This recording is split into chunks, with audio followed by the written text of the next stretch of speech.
Hey there, hi there, cozy folks. Welcome, welcome to the Spire. Back to our Mastery Challenge. How's it going? Super awesome coffee. You're listening to some Into the Breach. Thank you, Failey. One of my favorite roguelites. Not a game I found all that replayable, Into the Breach, but very much an enjoyable first or second completion with each squad. And a really good game for overall vibes. Love the things that the FTL devs have made. Of course, FTL Faster Than Light, still one of the greatest of the roguelites, in my opinion. As usual, a big show of support here at the start of the stream. Abigail is, thanks for this half year of support. Scuba Squeeb with 2 full years of support. Cheers to 2 years. Buy Magic Fish, stoked here for a year. Thanks for 12 months. Ribbon Noel with 3 months.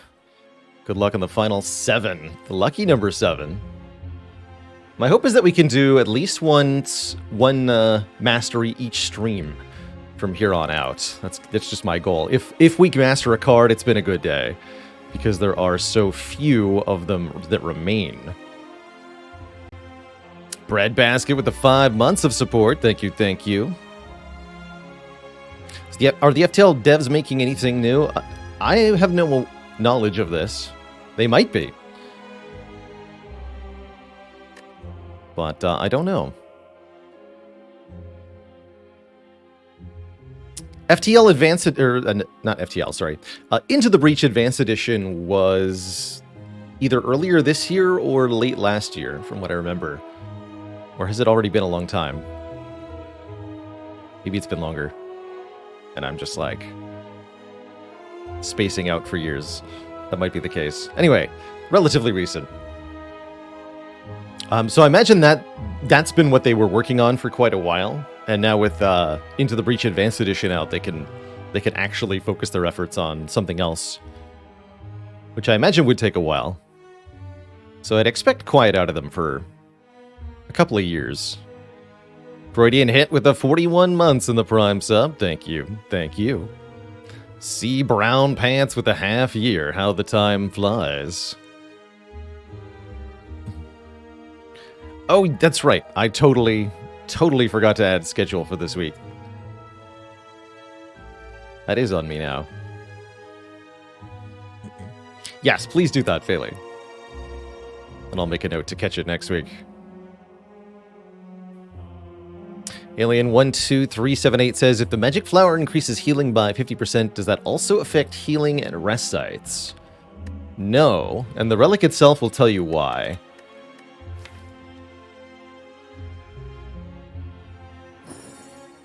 Healing is 50% more effective during combat. Those last 2 words are crucial here. If you're not in a fight, then the healing is not boosted. So if you get a heal from a shop or an event or anything else outside of a fight, this won't apply. Choose for me. So I'm planning a lot of focus on the Spire and Monster Train Mastery Challenges. I'm going to focus on. The main goal is a new card mastered in Spire each day. I'm going to hope to play Spire until that occurs, which could be a while. And then probably some mixture of Brotato and Monster Train as our second stream games this week. And yes, exactly, Merle. This does change how much health you can get from fruit juice. For potions that you can drink outside of combat, if you drink them and you have magic flower, so for example, a Toy Ornithopter heals you 5 when you drink a potion. If you have Toy Ornithopter and magic flower, drinking a potion inside of combat gives you 8 health, 7.5 rounds up for some reason because magic flower is weird, and if you drink it outside of combat, you'll only get 5 health. It's kind of crazy. It is possible that we master everything in the Spire this week. So, the unmastered cards. Ironclad, completely finished. Ironclad, easy class. Silent. only has to do Heel Hook. It's not a card with a lot of use cases that I've found. The Heel Hook Infinite meme continues, but I have yet to actually ever see it. Defect has quite a few cards. We got Hello World most recently. We still have to do Double Energy, Overclock, and Reboot. Had a couple runs with Double Reboot, but they both died to the heart, from what I remember. For colorless cards, there's only a couple. Enlightenment is the last uncommon colorless card, to the surprise of nobody, I imagine. And the last rare one is Violence. We actually got everything else done here, including Transmutation. There's also 2 curses that remain. No, just one. We're down to only Clumsy. It is the last unmastered curse. Our most recent mastery was Pain. Watcher with Double Pain and Blue Candle was able to get it done. That was this run here. Double Pain. We also had Cursed Key, Runic Pyramid, Incense Burner, Toxic Egg, and a lot of good stuff. This was a crazy run.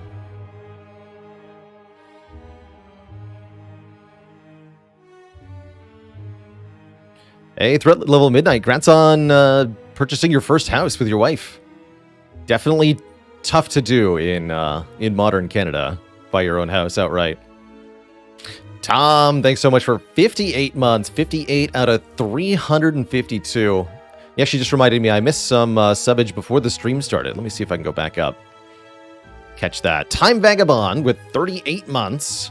Time Vagabond says, my sub is older than I am. Surely this has some implications for the nature of the space-time continuum.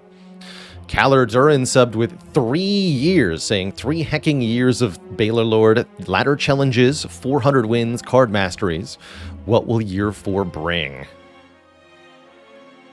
Piece of Pie subbed with 9 months. Thank you, Piece of Pie. Backstreet Skeeter subbed with 29 months, saying, why did the Ironclad bring a map to slay the Spire? Because he wanted to find his way to the heart of the cards. Oof. And there was also Roy G. Biv with 14 months. I definitely missed all of those at the start of the stream, so thank you to all of you. How many hours do I have in Slay the Spire? Around 7,000 now.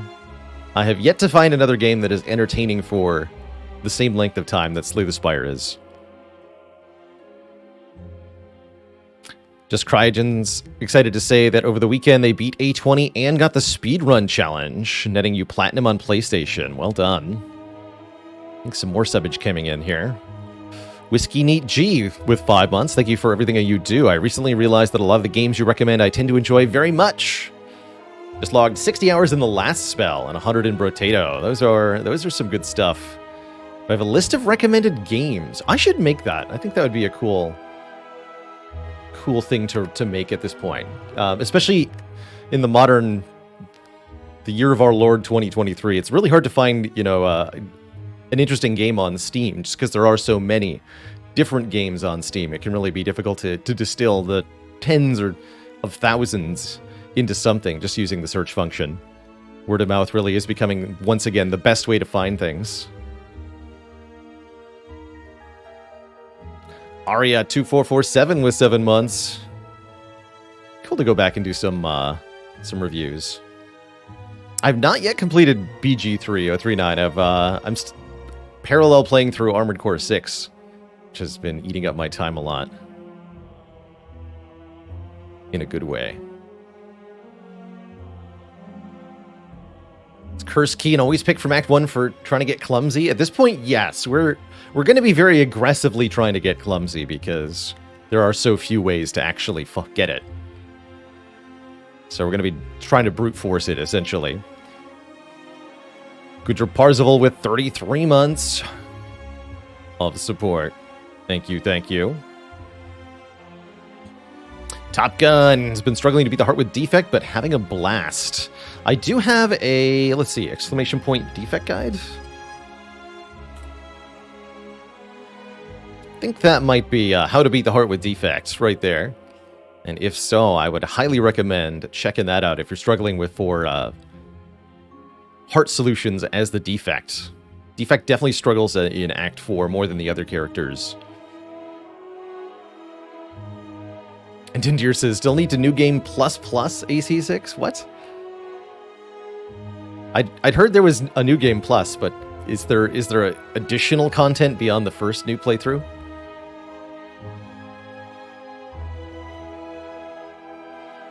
Or is it kind of like a Dark Souls new game plus, where it just gets scaled numerically?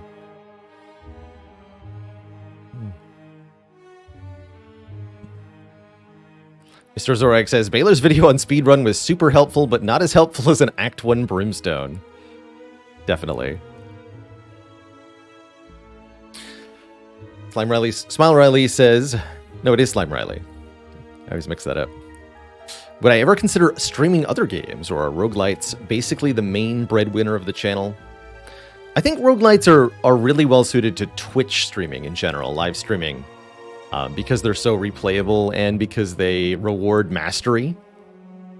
And that is what I really like to do with games that I enjoy, is play them over and over again until I master the mechanics, truly. So rogues keep that interesting for me. That's part of why I seek them out. But there are definitely other games that I could see us streaming on an occasional basis. I don't know if I would ever envision the channel in a place where we're streaming mostly non-roguelites, but maybe if a game I truly love comes out that I think would be good for the channel that isn't a roguelite, I guess we would see then. Am I going to provide some kind of recap of the runs from this challenge when we finish it? Yes, that's my hope, to do a retrospective video on the Mastery Challenge. Some objective and subjective interpretation of how it went. Definitely. Am I aware of the growing unrest happening in my community after my allegations that I disqualified the beloved game Superliminal? It's true. I did just boot Superliminal from this month's game vote because it will be impossible for me to play it for the first time as a result of this game vote. That is all. Neilzio, thank you so much for the 15 months of support.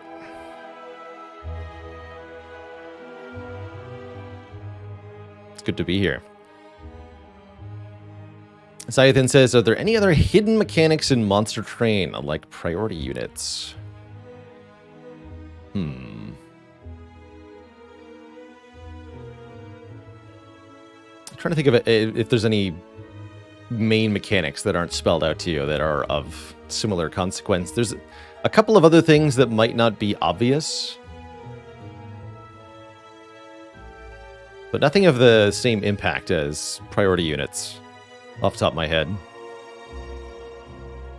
Have I ever played Binding of Isaac? No, but I have watched, I think, 1,000 hours of Binding of Isaac back in 2016, 2017. 718 in chat says, as a viewer, roguelites allow the viewer to think along. Yes. Yes.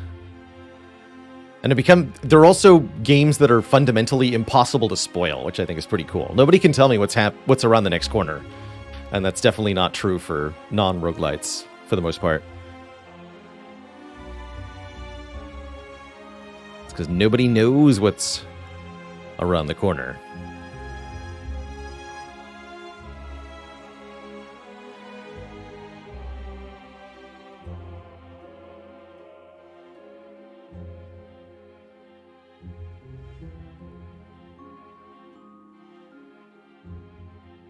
What card has changed my opinion during the Mastery run? I think I've had the biggest change of opinion on probably Dagger Spray, a card that I really have a low opinion of now as a result of the Mastery Challenge.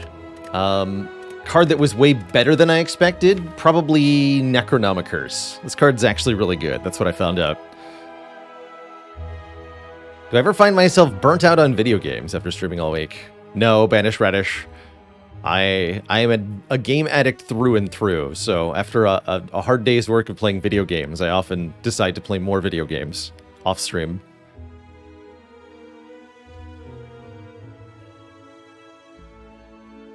There doesn't seem to be a satiation point. I, as a child, tried to find it, but I'm still working on it. Legolio, thanks for 44 months of support. Any gamers?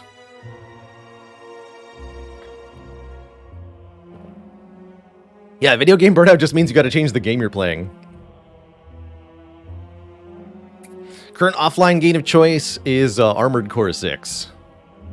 That's about what I've been working through. Pleasantly surprised at how challenging it is. Have we played the Outer Wilds? Yes. We streamed all of the Outer Wilds. Did the whole base game on stream. That was a great time. Tried the DLC. Personally bounced off of it.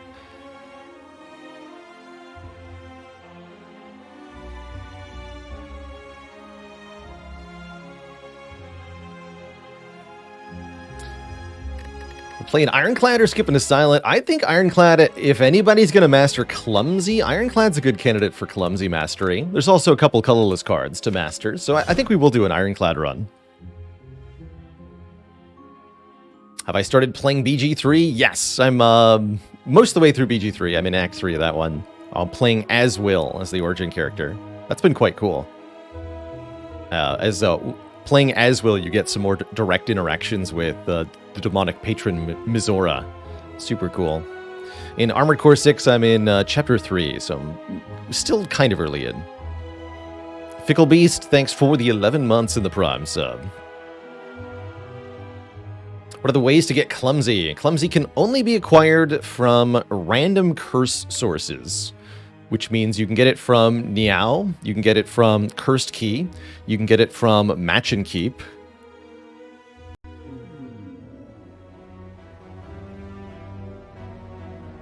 Obtain a curse.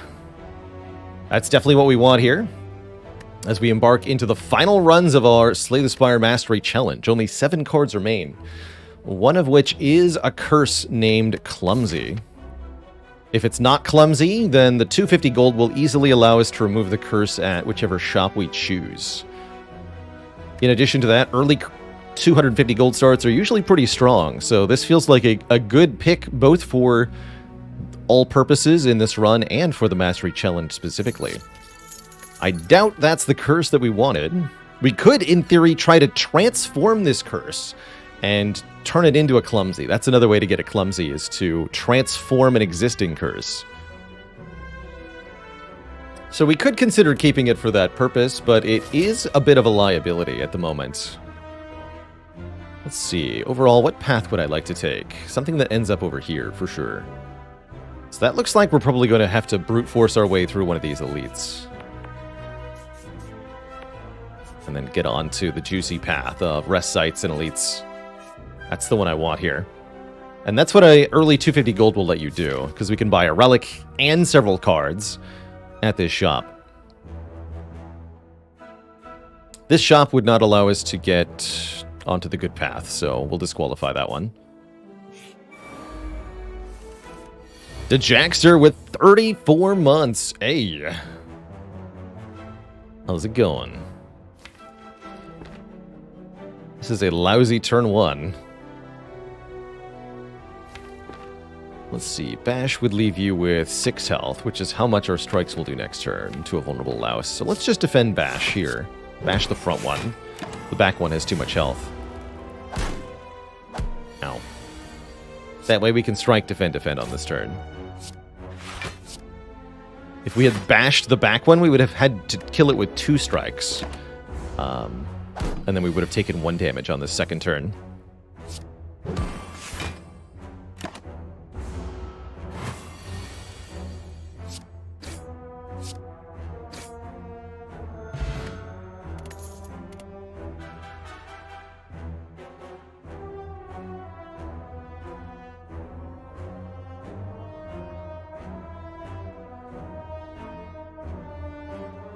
Always happy with an early anger.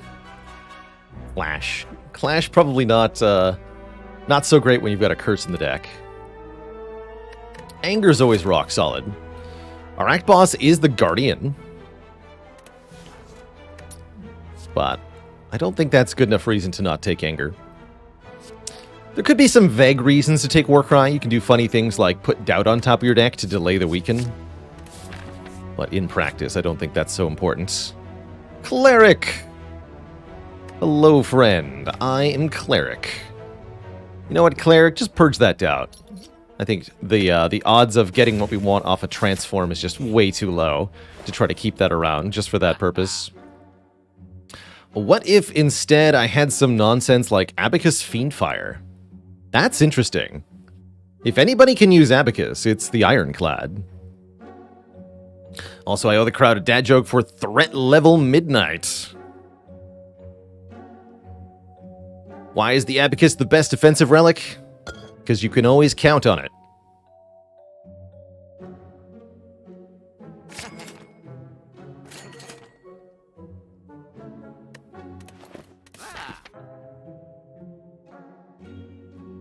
And yet another David, thanks for the 6 months in the Prime sub. Do we go for the Burning Elite? I have no potions. I don't think we do. Janice, thanks for converting from a Prime sub to a Tier 1 sub. I knew I could count on you.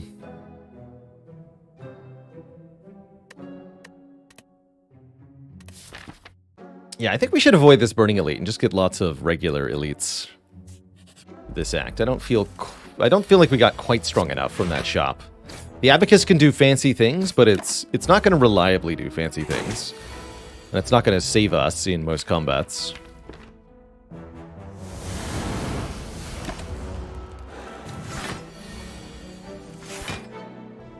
The blockening. Banished Radish says, is there a difference between Prime/Tier 1 subs? Kind of. Prime subs are something that you get for free each month if you are an Amazon Prime member. It's sort of an incentive paid by Amazon, which owns Twitch, to Twitch viewers. And it gives me cash in my pocket just as Tier 1 subs do, but Tier 1 subs are instead paid directly by the customer to Twitch/Amazon. So the parent company makes money off of Tier 1 subs. They don't off of Prime subs. And for that reason, there's some behind-the-scene incentives for Tier 1 subs over Prime subs. Tier 1 subs are billed month-to-month, of course. And so they count for things like Partner Plus points. Helps me meet the threshold for being a Plus partner, which kicks in next month in October, I believe. Kind of excited for that. We are on this channel actually well over the threshold for Partner Plus, so I anticipate that I will automatically become a Plus partner in October, which is pretty cool. Lam Guin, thanks for the 6 months in the Prime sub. It's Baylor Day. And Brian with 14 in the Prime sub. But the long and short of subs is that whether it's a Tier 1 sub or a Prime sub, I get some cash for that either way, so both are equally appreciated. Vindicure with the Prime sub. Let's see, what is a Prime partner? Or a Plus partner? Here. If you got questions about what a Partner Plus means, here's the Twitch blog on it. A full breakdown of what exactly Partner Plus means and does. Essentially, we're gonna the program will kick in shortly, and we're gonna get some benefits for the channel because of it. That's pretty sweet. Notably, I should just get more money from every single subscription moving forward, starting in October, which is really exciting. Vindicure, thanks for the Prime sub. Ultor, thanks for the 9 months of the Prime sub. What do we name it?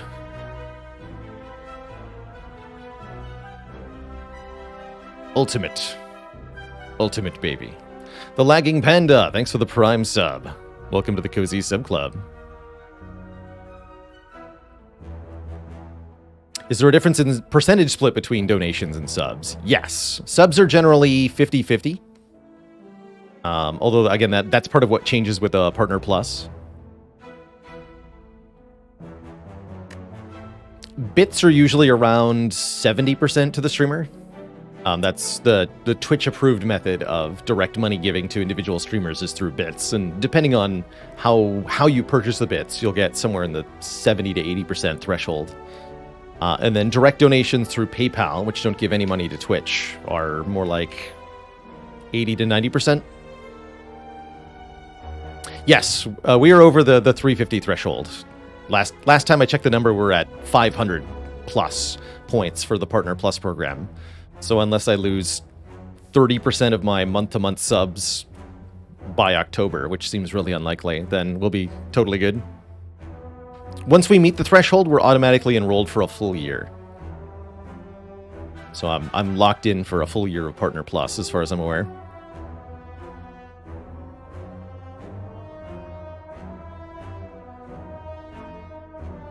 How can you mail me a check to get 100% of the streamer? Meet me in a back alleyway and hand me some cash. It's the preferred method of donating to the streamer. Spatula Evolved, thanks for the 8 months of support.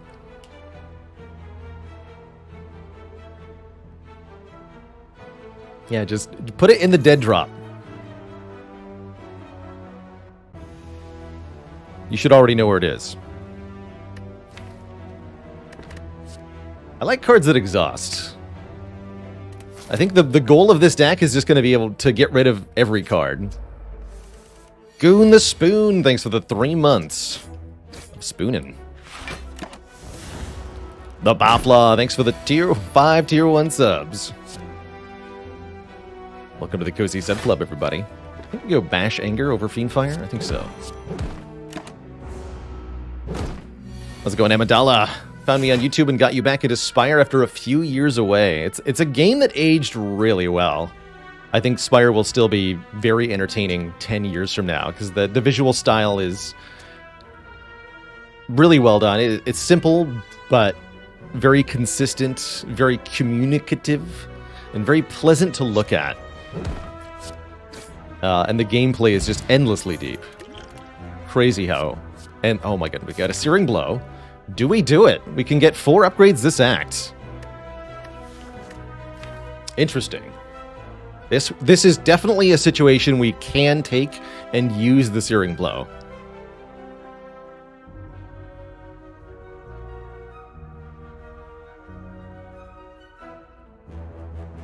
Yes, Stoppy says Spire's UI is a very understated part of what makes it great. And the easiest way I can communicate how great Spire's layout and visuals are is to tell you to go look at Griftlands and Monster Train and some of the other deck builders that are pretty good, but not as good on Steam. And there's clear steps down in various ways. Griftlands did pretty good, though. The Solo Searing Blow plus 10 deck. Will it help us master any cards? Probably not exactly. Again, there's only a few cards we can possibly master on this run. Clumsy, which I think it would help us master Clumsy if we got 2 of them. And the 2 colorless cards, Enlightenment and Violence. Both of those are fine. Let's do it. I haven't had a good Searing Blow run in a while. Let's do it.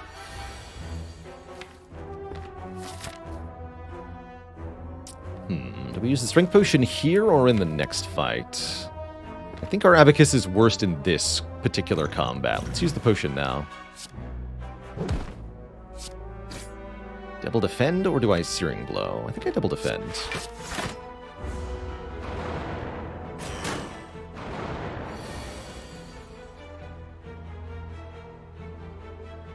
I have to Fiend Fire for 4 to kill you. I don't actually want to delete that many cards, though, right? So I probably just want to strike Fiend Fire. That makes sense.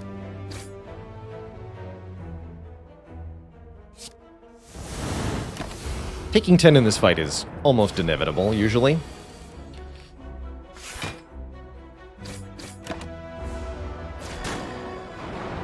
I'm counting on you, Abacus.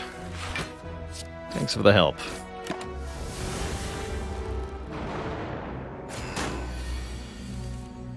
That's right, for the Mastery Challenge, the cards that we're trying to master have to be in the deck, the final deck of cards, when we beat the heart. So they have to show up on the run history screen.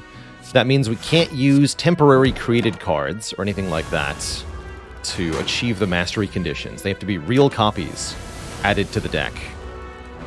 Build your own Orichalcum. That's right. Okay, that went pretty well. We score a Mummified hand. Every time we play a power card, a random card in our hand will cost 0. We're already in a position where aggressively clicking on Feel No Pain and Dark Embrace seems like a good idea. We're instead offered a Fire Breathing, which I don't think is particularly good here.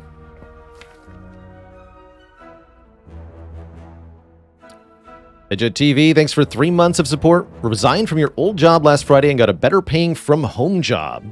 So now you can stay cozy while on the clock. It's a win-win. You get paid more, I get paid more. I like it. Thank you.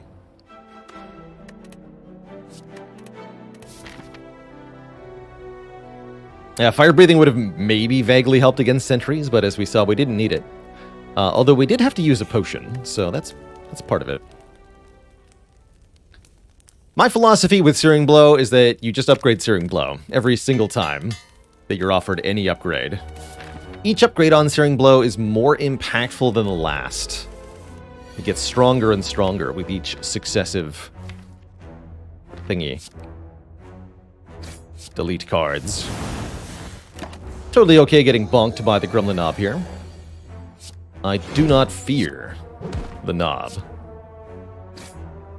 Although maybe I ought to. We're definitely taking a lot of damage here. But that's what the blood potion's for. Only we had 1 fewer card. We would have blocked 6 here. But instead we block when it's too late. Oh man, okay. Interesting. Sundial is here.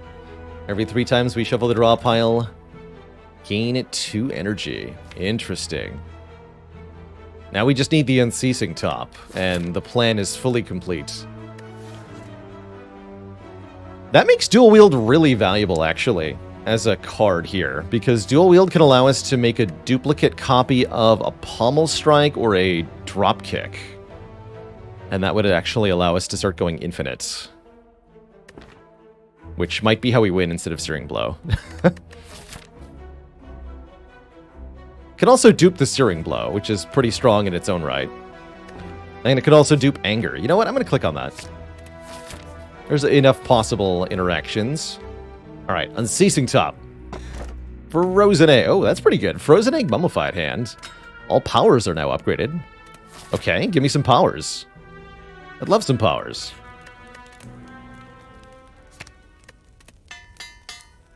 If Mummy Hand makes a card 0 and then you create additional copies with Dual Wield, yes, it is 0 cost that turn. Nothing to see her. Thanks for the 7 months in the Prime sub. You know what? I'm clicking on this. I'll fight another Gremlin Knob. I got an Art of War. I'm actually pretty happy with that. See you later. Thanks for the Art of War. Alright. And some lice. Oh, jeez. Well, that ain't it. That's unfortunate. Let's see. We can play Bash, Strike, Anger on one of them. That would be 8 plus 18. 26. So I can kill the front one. Okay, that's not too bad. Yeah, good thing we didn't fight Gremlin Knob.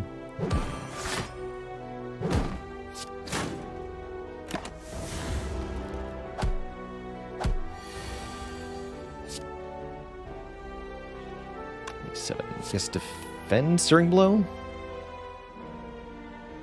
Yeah, I can't get them both. Okay.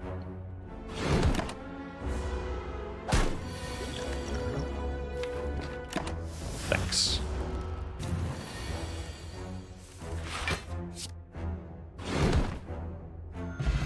Could have maybe tried to set up the Sundial in that fight.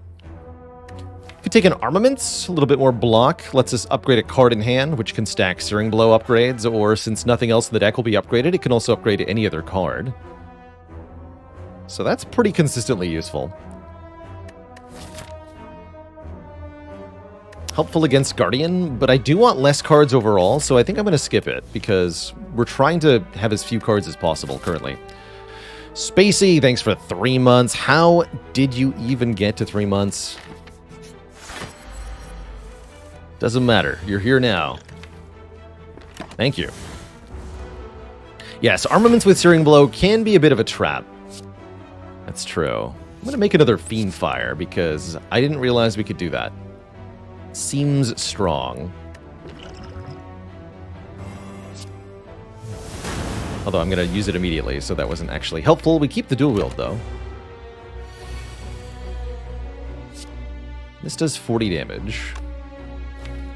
Or I can just triple defend and take 0, and then Art of War. Let's do Art of War things.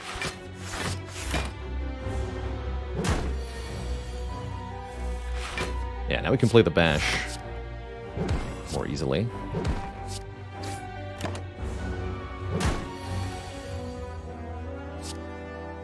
Blap.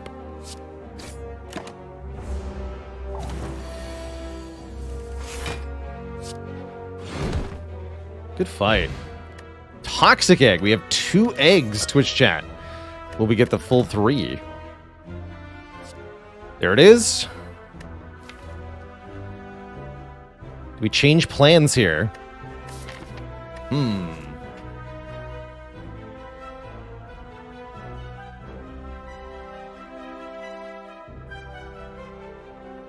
We have an eggs in this trying time.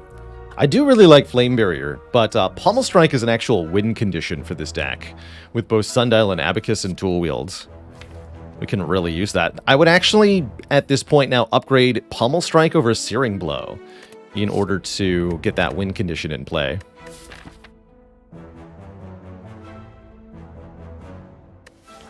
I'm going to take this Pommel Strike. Do we need the Flame Barrier for Guardian? No, we don't. There's no way. We should be able to do the thing against Guardian, I hope.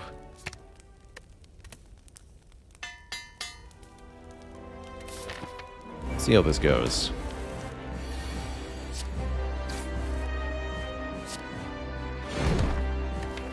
Transform right now with Anger? I don't want to.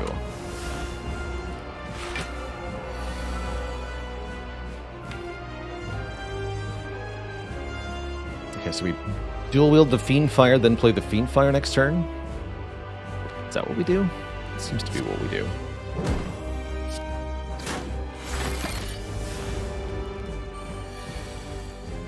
Or no, I just play Defend? No, we have to keep the dual wield. See, I'm just going to tank this hit then.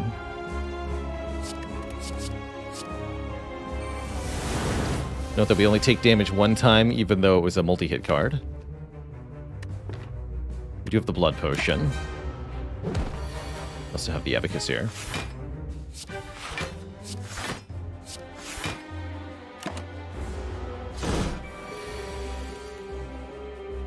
Ooh, Art of War, I think. Actually, is that even enough damage? We do 8 plus 40.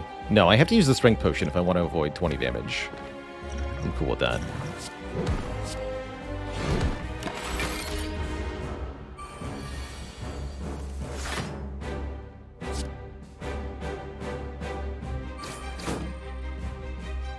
Defend.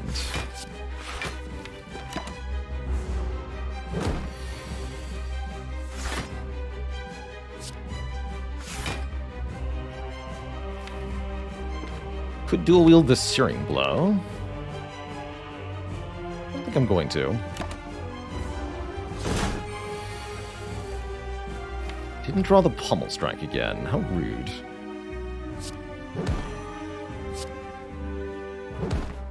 Guess we're using the Blood Potion also.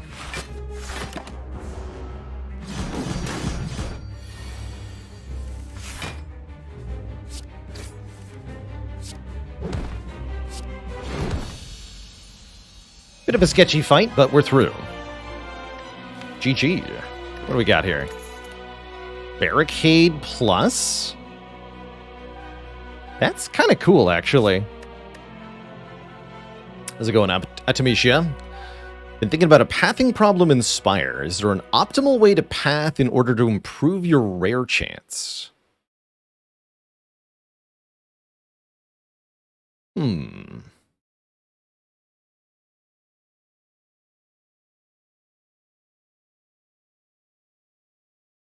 important thing to consider for that problem, Artemisia, that could really change your results, is that when cards are generated after a combat, they're done one at a time from left to right.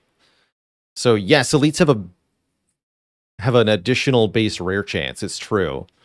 But the rare chance will change from left to right, card to card, as each one is generated. So let's say you've got a really high, a 30% base rare chance as you go into a hallway fight somehow. You'll only ever at most get one rare card from that hallway fight, because it'll be 30% if you don't generate one, 30% or 31% on the next one. If that is a rare card, the third card generated would be 0% chance of a rare. Whereas for the elites, they have I think a base of 5%, even with no rare offset. So it would be like 35%, and then if that is a rare, then you'd still have 5% and 5% for the next two cards. That's my understanding of how the cards are generated anyway.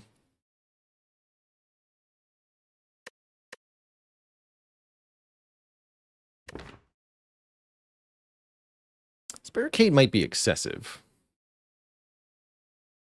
Can't figure out if I want it or not. I think I'm going to grab it. It is green. And we're definitely going to take Empty Cage for remove 2 here, because that is what the deck wants more than anything right now, is card removes, to shrink down the deck as aggressively as possible. We're also going to preferentially visit shops for card removes, if we can. Where we can, whenever and however.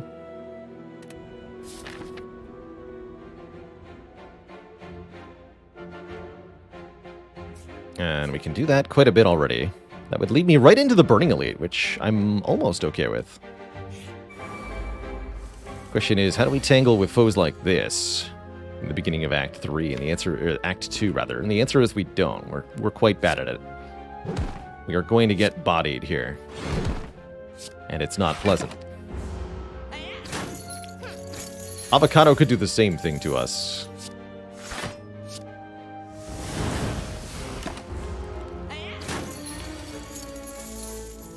So that's a bit of a concern. Is this just bash pummel? I think so. Yeah, then we can Searing Blow next turn to kill. Hopefully. Okay. Not too bad. Ooh, Rage. Rage with the Barricade. Very interesting. 5 block whenever we play an attack. That would immediately increase our short-term output, but does come at the cost of 1 additional card. Don't think we need the Bloodletting. Body Slam is just too aspirational. We're never going to get that to work from this position. This is a piece that works once the deck is already functioning and generating a million block. This is good, but we're not doing that currently, and this will only get in the way of even doing the most basic of things for the deck. So Body Slam would be a huge mistake to take in this position. You would almost immediately perish in the next few fights. Anawab with 57 months of support, thank you. Thank you, thank you. And things get fully silly here. We're offered Dark Embrace Plus, Dolly's Mirror, Centennial Puzzle, Warcry Plus, and Card Remove.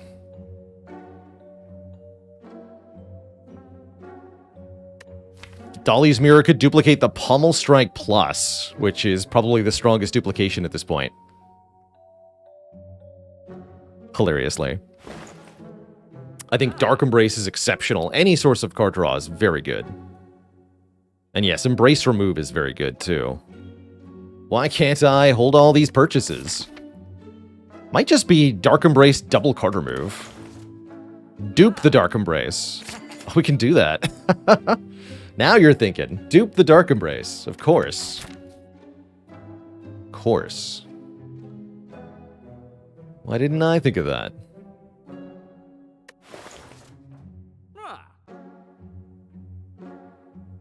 Yeah, let's ditch into the strike.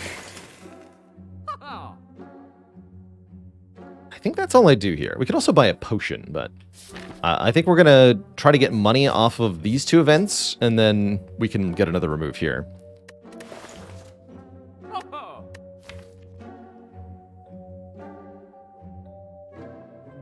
Okay. Yeah, let's just not. Transform 2. Or get a special relic. I'm definitely down to transform 2 cards here. 2 strikes could turn into upgraded skills or powers. If only we still had a curse, we could have transformed it here. What do we got? Sentinel plus and Blood for Blood, not plus. Sentinel's pretty good. Get bonus energy for exhausting it with Fiend Fire. We're still looking for a way to exhaust a targeted card. Oh, hello. Like True Grit, I suppose. Did not get enough for the remove. We're offered once again Armaments and Warcraw, though. I'm actually down to go to the...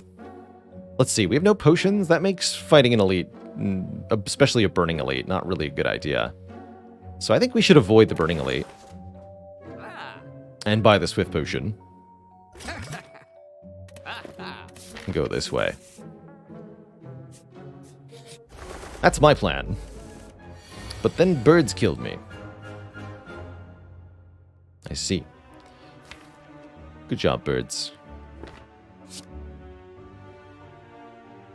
Do this first.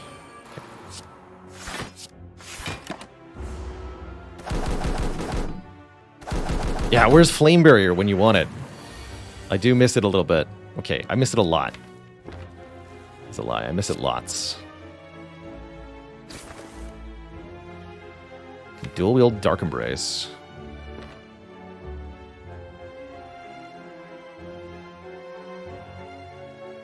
It's kind of interesting. Let's see how that goes. With Mummy Hand, might as well, right? Well, now I don't get to play 1 defend, but I do draw more cards, so that's probably important.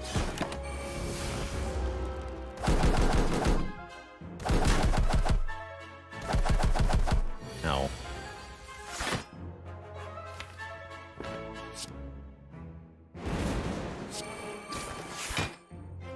So then we Fiend Fire. Then we draw all of our deck. Now we dual wield Pummel Strike. And this is the plan for any longer fight. This is the goal. This is how we can beat our Act 2 boss, for example. We just have an infinite combo now, as long as we have 2 Pummel Strikes and all of our cards in hand. We could also play Blood for Blood in between each Pummel Strike if we wanted to.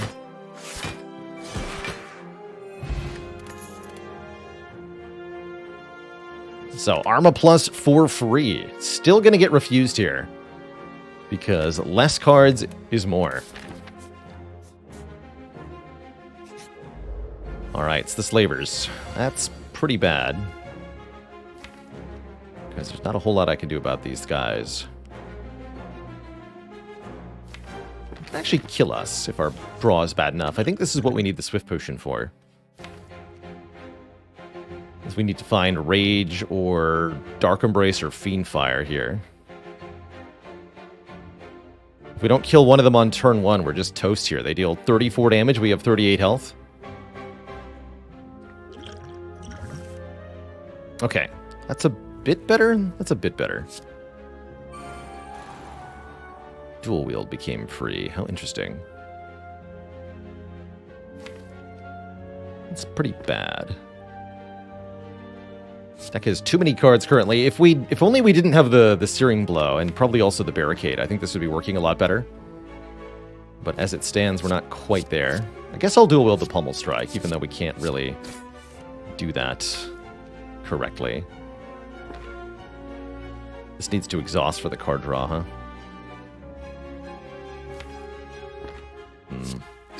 seems pretty bad. Good news is we get Fiendfire on Sentinel this turn. This does 7 times 5, 35. Let's just kill you.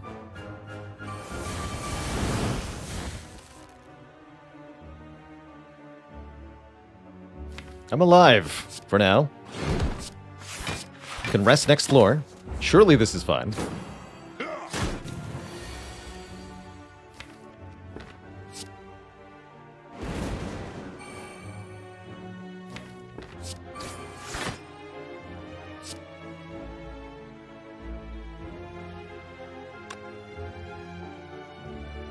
No, I need you to die.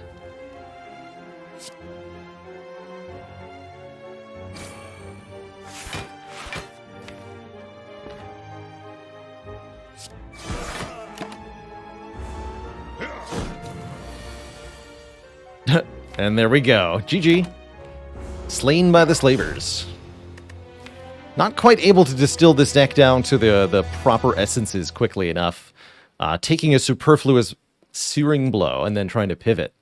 Probably part of our issue, but ultimately a classic way to die in Act 2 to that first elite before you're really prepared for it. Especially when you roll Slavers. GG. GG. Pedro Biagioni, thanks for 20 months of the Tier 1 sub. I think we're going to be losing quite a few runs in the next couple of weeks here, by the way, as we try to get these final cards mastered. I'm going to be making some really crazy choices with deck building. Yes, feels like we tried to do two different things. We did try to do two different things. I picked up an early Searing Blow, which I think is quite strong in the early game, but then we found two relics that really supported a different playstyle, and I decided to follow the relics. But we couldn't quite make the transition successful. What was the hope of the barricade? If the Anger Infinite can give block each turn. Believe it or not, I was already thinking about the heart when I clicked on that. I was thinking that with 5 added statuses on turn 2, one of the ways you can beat heart with a deck like this is to go infinite and retain full block on turn 1, and then just eat all the statuses on turn 2.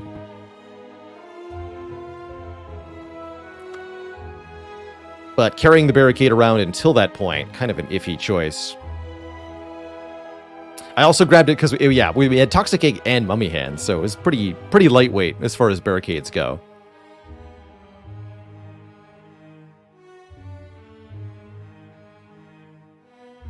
In hindsight, should we have dodged elites and just tried to lean into... Actually, since we already had a winning plan, it probably would have been wise to dodge elites and just use the deck as it was to beat the hallway combats of Act 2. I think that's actually a good point. That said, we could have had an identical outcome in regular combats in Act 2. If we ran into Snake Plant attacking on turn 1, followed by Avocado attacking on turn 1, we were just as dead.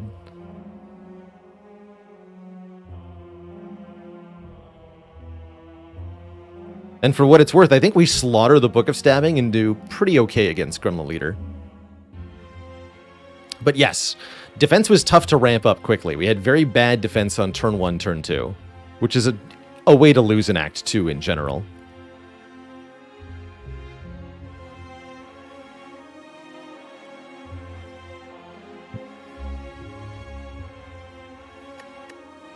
All right. Let's try again on the silent. Greetings, choose. There's only one unmastered card on this character, the Heal Hook. If we see it, we will take it. Otherwise, we're just looking for ways to vanquish the foes of Act 1. Interesting. This early Burning Elite is a thing. It's a juicy path.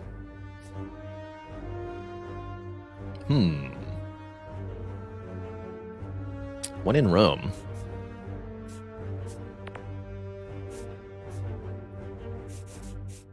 Guess my only question is, do we take a common relic or 15 damage, 250 gold? 15 damage is hard to afford going into elites. Cinnamon Jelly with 2 months of support.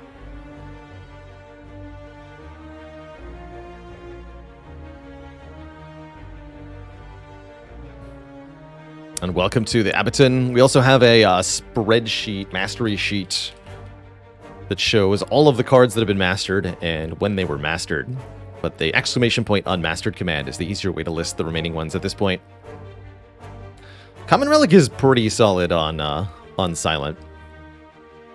Spartacus Clement, thanks for 3 months in the Prime sub. Yeah, damage into 4 elites. Are you crazy? But the shop, though. Just trust in the power of the shop. Here, this is why it's allowed to do this. Just get a heal from the event. Easy peasy. Surely we won't take even more damage, right? Surely the cultists won't do a bunch of damage to us. Silent is invincible. That's what I remember.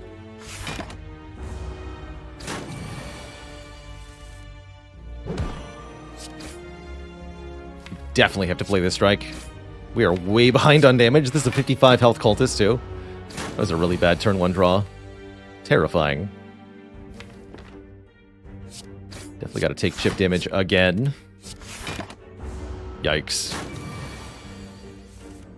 Oh my goodness.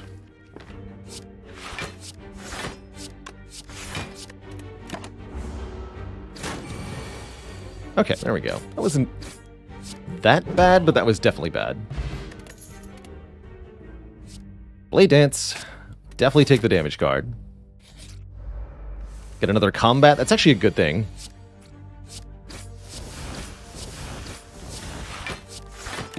Get another card reward and maybe a potion now.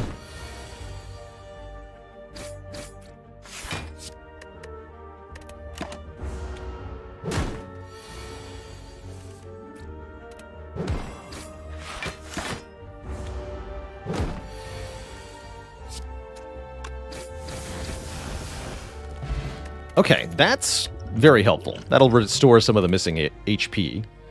And Dagger Throw or Backflip, both are pretty solid. If we're going to go with that many elites, though, we definitely need the damage. So I'll click on Dagger Throw here.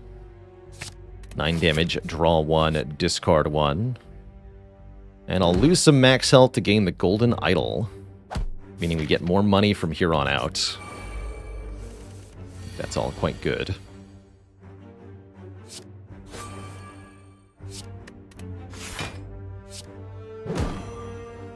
Let's see, you have 14 health. I can do 14 damage. Okay, let's just do that. I think I did that wrong, though.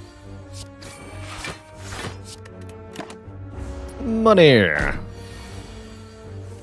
Was this an okay fight for the regen potion? Still is, I guess. Yeah, still is. Because if we're going into... This could be Gremlin Knob, in which case I'd only get at most 3 heals out of it. So let's preempt that. We can also now buy 2 potions at the shop, which is also a thing.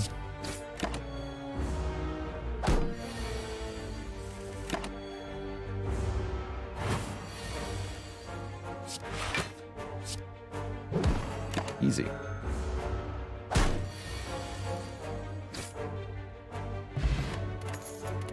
$3.99. Who's our act boss? Guardian again. Okay, I'm happy with a Masterful Stab. 0 cost, deal 12. Very good against the early elites. And again, we're going to need help if we're going to do this many elites in Act 1. From powerful damage cards like Masterful Stab.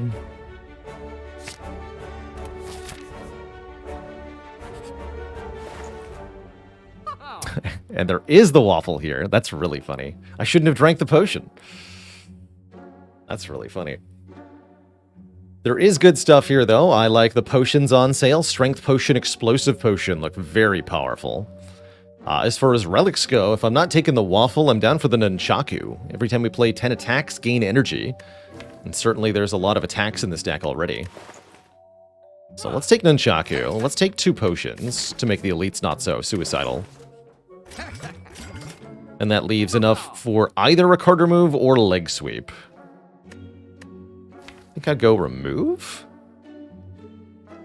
Maybe this is where I should take leg sweep. One wonders. I'm a remove monkey, but I could see that that's maybe a point where I should be taking leg sweep instead. I'm not sure. I do not know. What I do know is that this is the fight we use the explosive potion in. That's definitely going to happen. And since we have Masterful Stab, I guess I block twice, huh? Let me just make sure that's enough damage. 23. Yeah, 12-12, that's enough.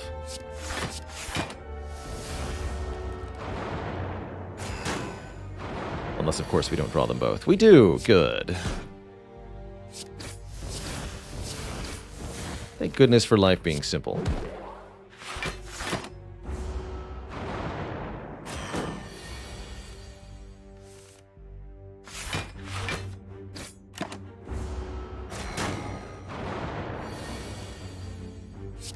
Luck finally runs out. Taking 10 is pretty inevitable, as I've mentioned in this fight. Taking more than that, though, that's no fun.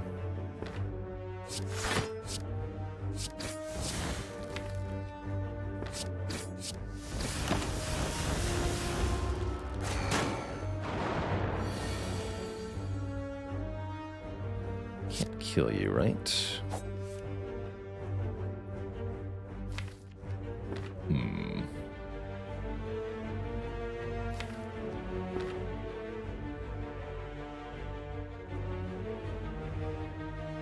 Guess we discard this.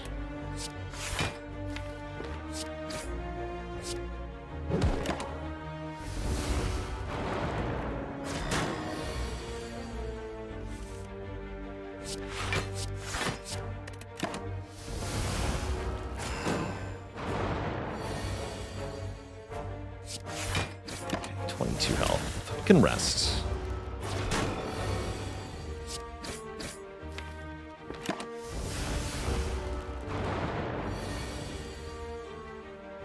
Do I have a general approach / rule of thumb for picking up defense cards as silent in Act 1? Don't recommend it, is my general approach / rule of thumb, or only if they're really premium or if you have a bonus to them. So leg sweep Act 1 is pretty good, but and backflip Act 1 is okay because of the card draw, not because of the block. But other block cards like dodge and roll is a no way. For me. I'm trying to think. Deflect is never unless there's a bonus to it. I have a snooze here. 22 additional health max Kremlin Knob is terrifying. But Strength Potion's here to save the day. Hopefully. 60 health left. That's definitely going to be a tough time. 26 health. I don't think we can do that.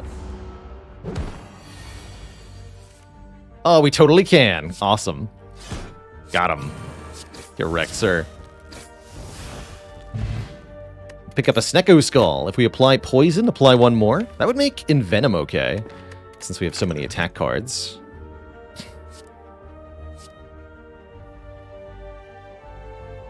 I guess we're taking a heal hook.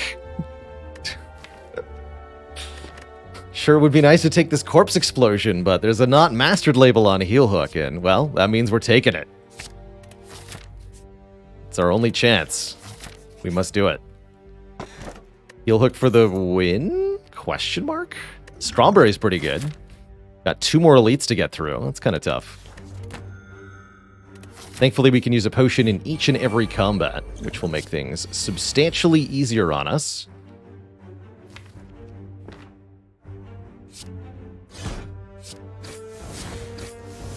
I guess those were decent gambling targets. I think we just gamble all of this. I want to draw damage.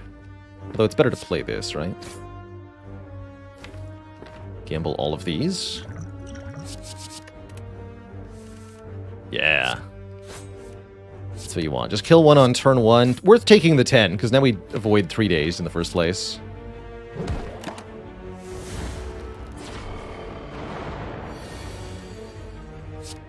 And then Nunchaku helps with this turn. Shmemarin with 28 months. Thanks for the good luck wishes. on these, the final runs of the challenge.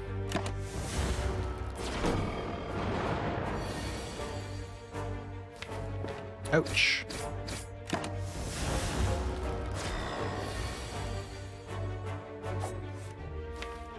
Good enough.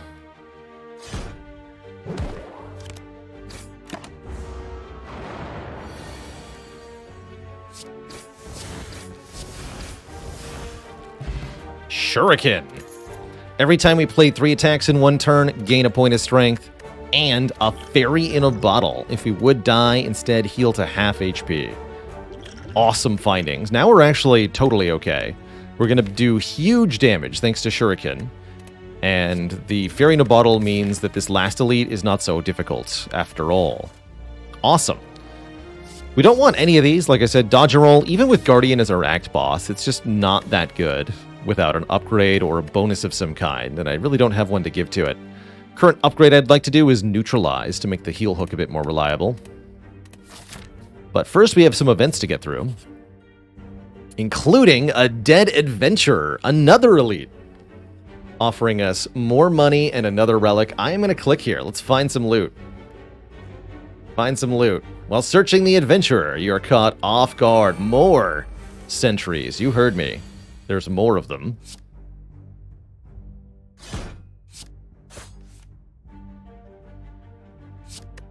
Yes, you heard me. I can actually just kill one outright on turn 1. I love it. And still block for 5. 2 strength, just like we used the potion. Except we didn't use a potion.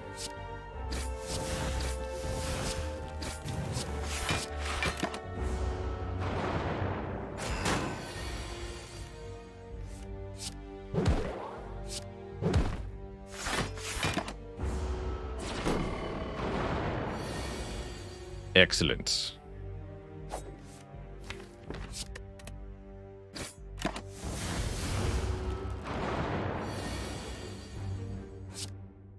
Kerblam. Look at that power. Easily dispatched. We get 62 plus 16 gold. 78 gold from this one floor. We pick up a Happy Flower, we're offered a Dexterity Potion, and if we want one, an all-out attack. Currently don't have a way to do area damage, and we really would like one going into Act 2. It's not that good with Shuriken, but I think we take it. I think we take it. I think this is just good enough. Yeah, what if we face sentries again? You know?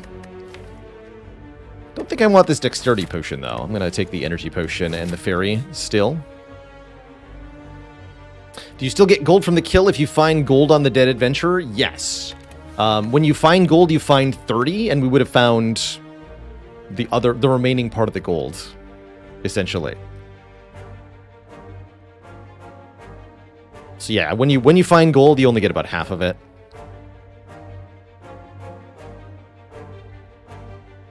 Would I consider a seeded run for any of the remaining cards? No way. Now, we shouldn't need to cheat at all to get this challenge finished. Remove, transform, or upgrade. We're a bit behind on upgrades, so I wouldn't mind getting all that attack and neutralize upgraded. I don't need to rest as long as I've got the fairy. Could transform a card into a heal hook. Just transforming a card in general is not bad. Could transform another strike. I'm going to upgrade neutralize.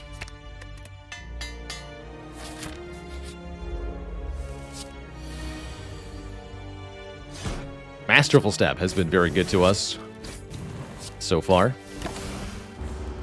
This might be where the fairy gets used. We'll see. Heal hook, go!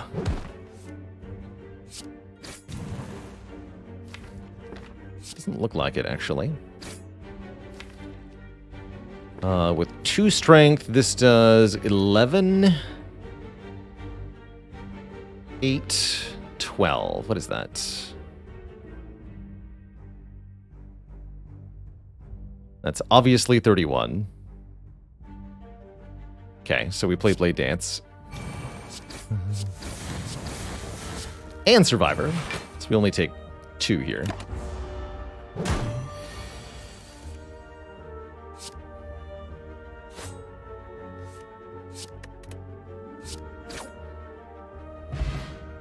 Art of War. If we play no attacks, gain extra energy. Another Endless Agony with Shuriken Nunchaku. Looks pretty solid. I'm down for one more of these. We don't have a lot in terms of blocks for Guardian. This could be an awkward fight, actually. But I think with the Fairy we'll be okay. Get a Fresher Potion. And a Merchant. Oh man, that's exciting, considering we have 300 gold here. Ornamental Fan looks excellent. Every time we play 3 attacks in 1 turn, gain 4 block. This is easily 4 or 8 or maybe even 12 block per turn. I don't know, I'm not a fan. Could also do something like Bag of Marbles and Card Remove. Accuracy is here as well. Another Endless Agony is here. But I think this Ornamental Fan is easily the strongest option.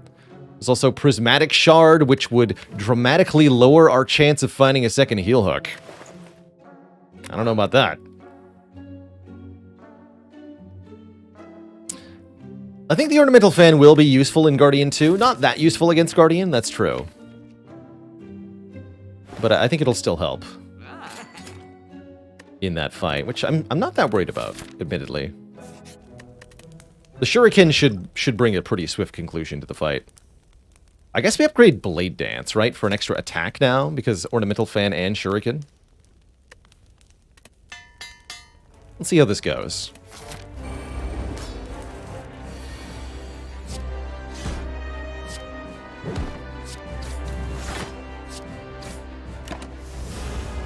Our goal is to burst huge amounts of damage on the turns the Guardian is not curled up.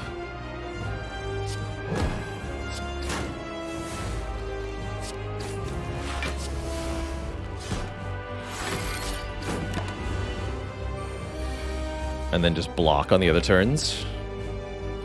I'm gonna try to play... Let's see, Blade Dance would be -8. It's not worth it. We can Art of War as well. That's pretty good. Okay.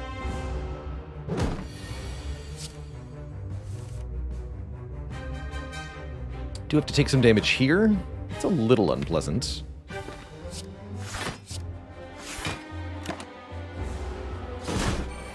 Those agonies are going to keep duplicating.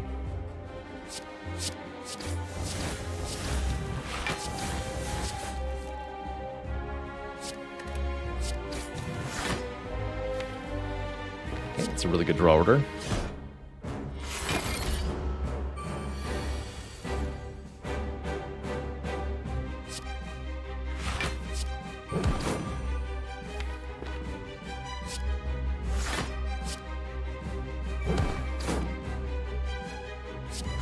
Maybe I wanted that defend on top.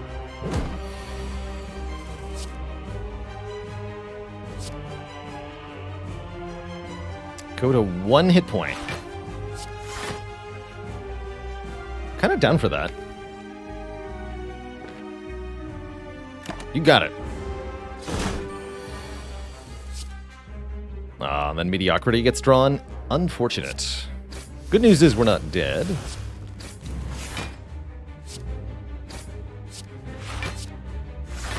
But we don't like how this goes. Thank you, Fairy. 15 more health to work with.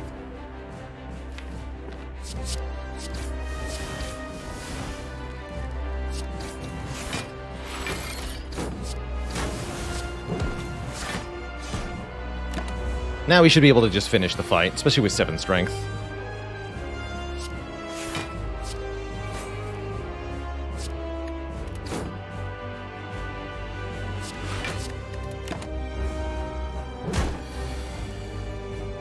GG.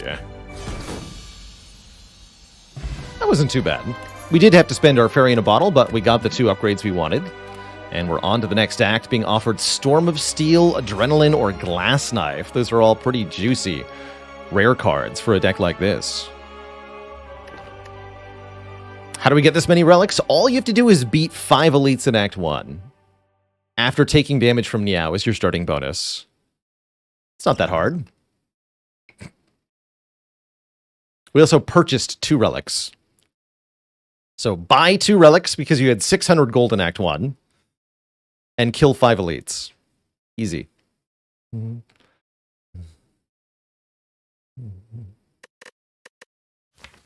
Definitely look eyeing this adrenaline here. More card draw. I mean, we draw into attacks. There's nothing else to draw into. Glass Knife does slap pretty hard with Shuriken, it's true. But I think we just want Blade Dances. Don't have enough cards in hand on average for Storm of Steel to be that good. Let's take Adrenaline. Unbelievable that there is not a Wrist Blade here. There is, however, Cursed Key, which could give us a chance of acquiring the Unmastered Curse Clumsy that we're looking for. I don't love that, though. There's also Pandora's Box, allowing us to transform 9 cards, which could turn into Heel Hook. I also have a hard time imagining that anything that we get as replacement for our Strikes and Defense could possibly be bad. Attacks would be good, better block cards would be good, powers would be probably good. Gimme. What's in the box? Double 1,000 cuts, bullet time. Infinite blades. That's not what I had in mind, but is very interesting. We can definitely do some stuff with these cards. We really need a upgrade all now, though. So many of these cards are more powerful with upgraded versions. Basically, 0 block. More concerningly, very little in the way of attacks that we can play either. Way to make things tricky.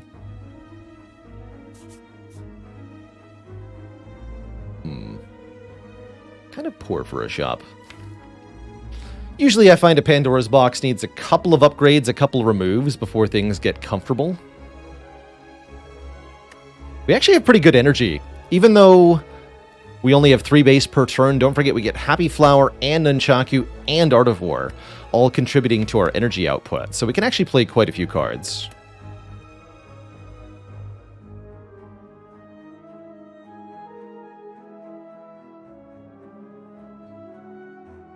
Is there anything I'd really like to remove? Not really. Don't have much in the way of blocking, though. We do, however, have 1 potion per fight to spend, and a surprising amount of offensive power. Case in point.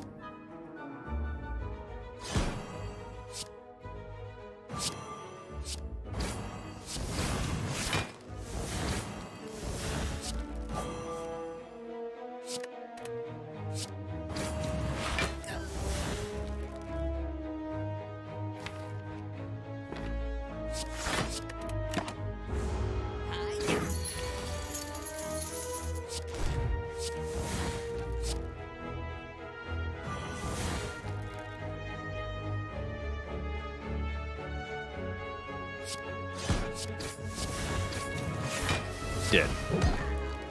Offense is the best defense, after all. Very happy with a Cunning Potion, as it gives us a point of strength and 3/10 of an energy also. Speed Potion not so good with only 1 block card in the entire deck. This is another really good opponent to face because they don't attack us on turn 1. I'm going to go outmaneuver Predator. That sounds great. And then blades or tools? Let's go blades.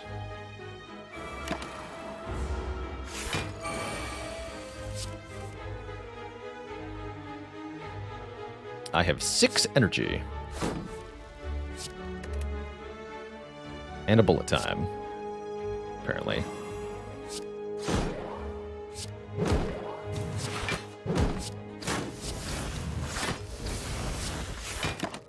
Another beautiful fight.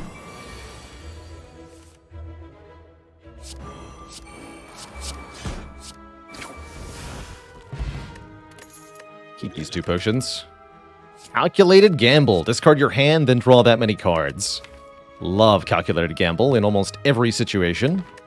Give that to me. Deflect, who needs it? Gamba. Blocking is for nerds. What about apparitions? Are those for nerds? That would be a way to block. The deck has essentially no defense plan. I don't usually like giving up my max health, but this is certainly a situation where it's probably worth thinking about.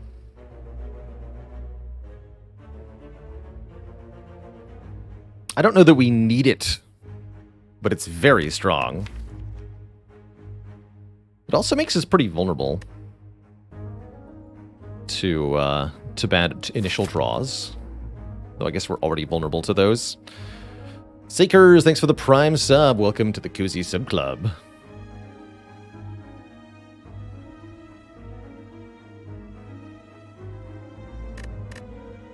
Yeah, Glass Cannon's always a kind of a funky way to play. These apparitions are very good late game. I'm going to take them. I think these are pretty good. I think that's a smart move for the most part.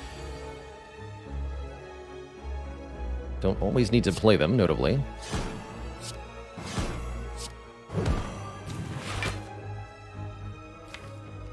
Well, maybe I will.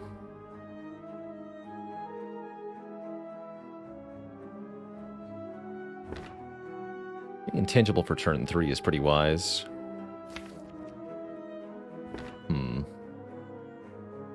Can discard them, but we're not going to get a chance to draw them again. If we just want to use them. Although that makes the cultist a bit of a threat. Maybe should have focused damage there initially.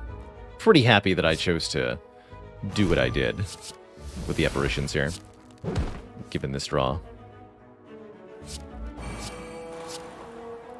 Do need this cultist to die, though, don't I? Worry about that later. You say so.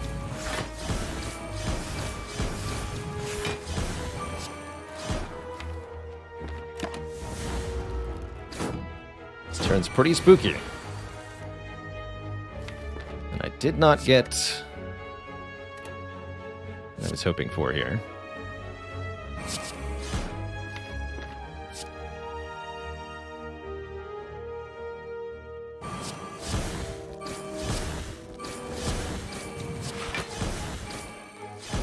I can just use this potion, though. I think I'll do that. Since we get a new one guaranteed. Escape Plan. Draw a card. If it's a skill, gain block. This is the second most powerful block card we have, now that I have it. Amazing. Do we have any skills, though? Not that many. Still procs a 1,000 cuts, if nothing else. This time I think I discard the apparitions.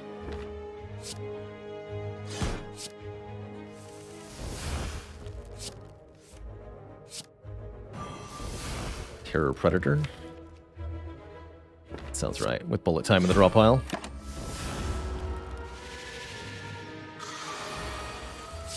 Excellent.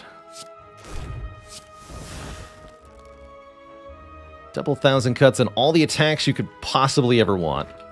Welcome.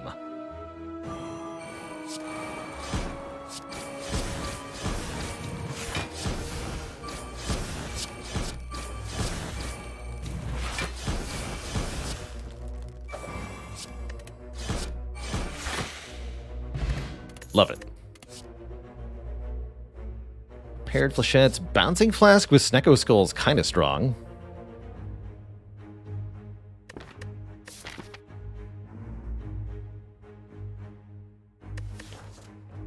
So, Endless Agony works a little bit weird with Confusion. What happens is, when you draw Endless Agony, a copy is created, and then the costume is randomized.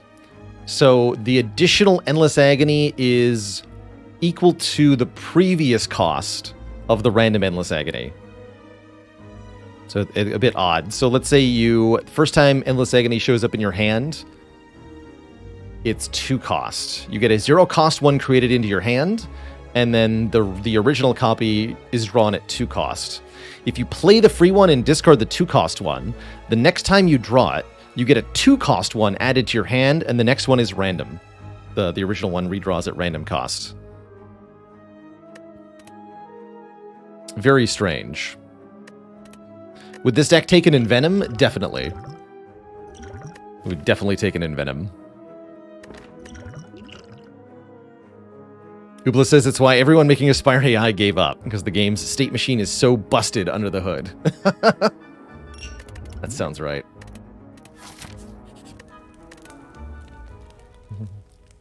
What the heck are we upgrading here? 1,000 cuts are good upgrades.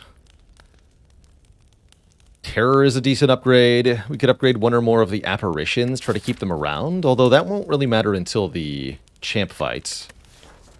Same with Gamble. That won't really matter until the champ fight. I like the Adrenaline upgrade.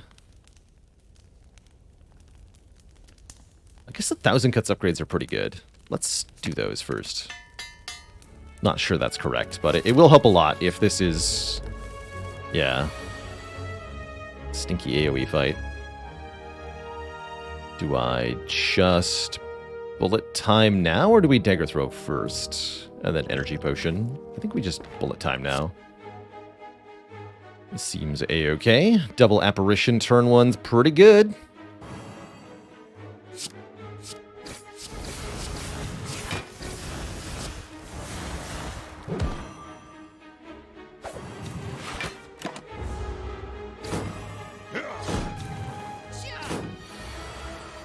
Sure.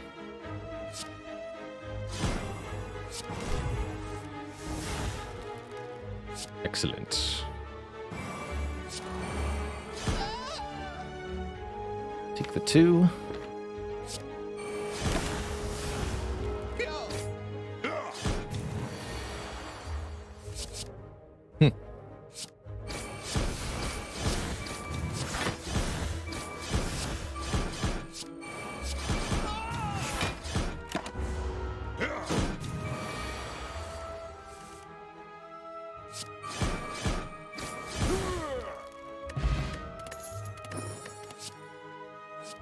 Upgraded dagger spray or unupgraded cloak and dagger is actually not bad.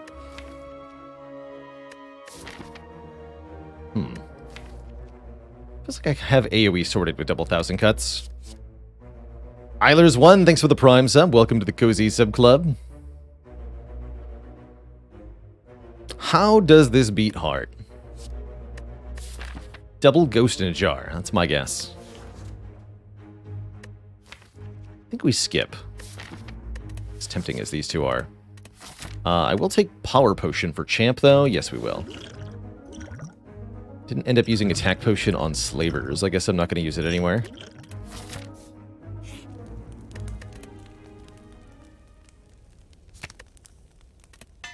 Would After Image be good here? Yes. 1 or 2 After Images could be our block plan for Heart.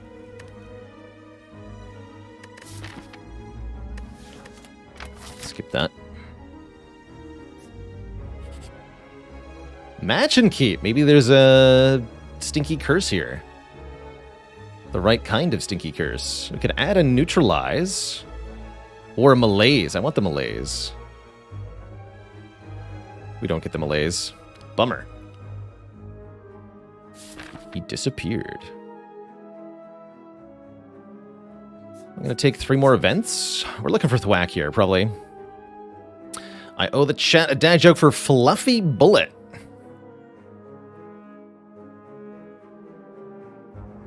Name what a player.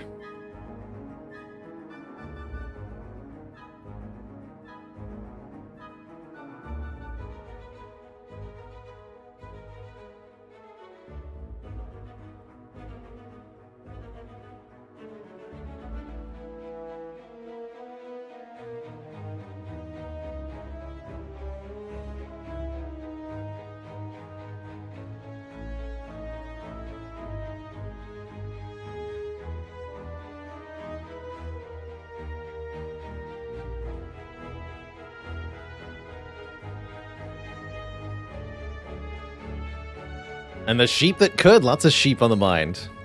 All right, I'll tell an oldie but a goodie, actually. I did use this last week, but it's too good not to retell.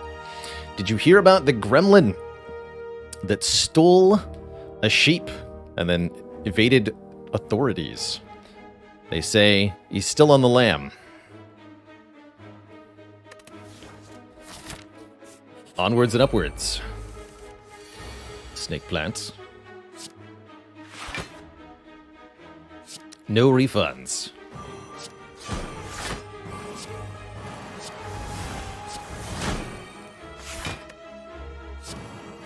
Choke the plant. Be the plant. Anonymous, thank you so much for the very generous 5 gifted subs. More than I deserve, that's for sure.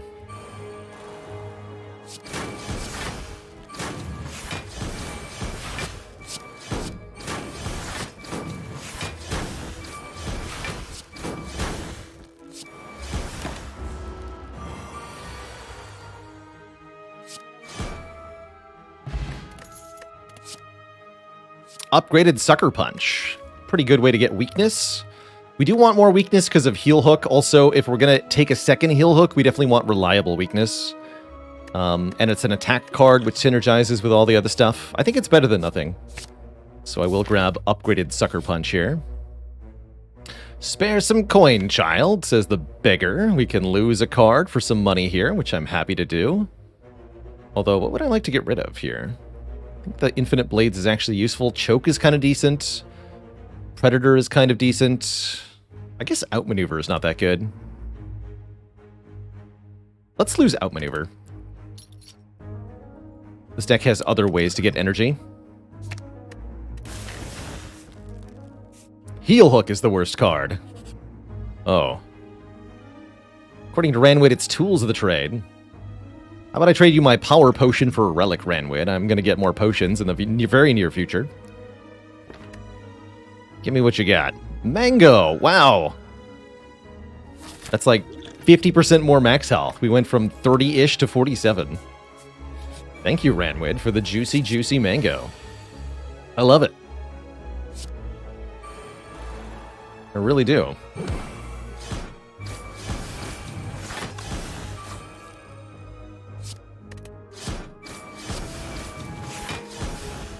Take 2, play Infinite Blades. That's probably worth it here.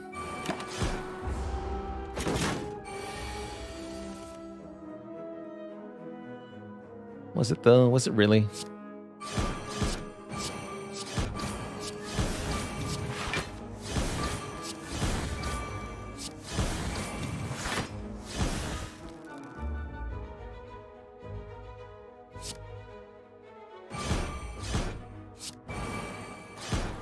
Energy Potion Predator is a kill right now. I'll do that. Save some hit points. Get the Akabeko. First attack each combat does more damage. And it's time we face the champ. Guess I'm going to upgrade 1 Apparition for champ.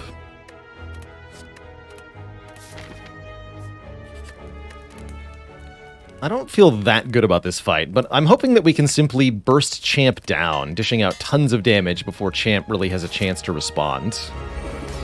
If that doesn't work, then we're pretty toast here. Gonna be honest. So we just play as many attacks each turn as possible, really. To get as many Shuriken procs as possible. Let's go Survivor, keep this Apparition to full block. Yeah, here we go. It's a good turn 1. Turn 2 looking a little suspect here. Excellent. Good turn for that.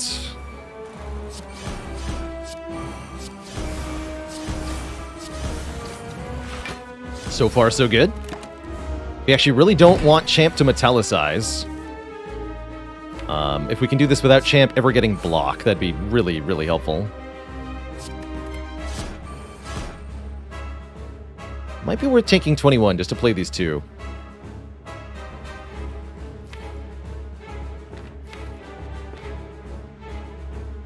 I'm gonna do it.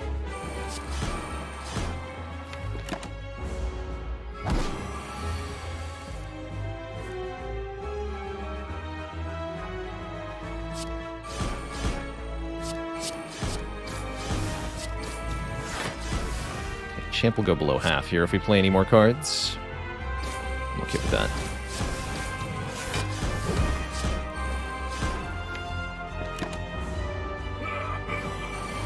Do your worst, Champ.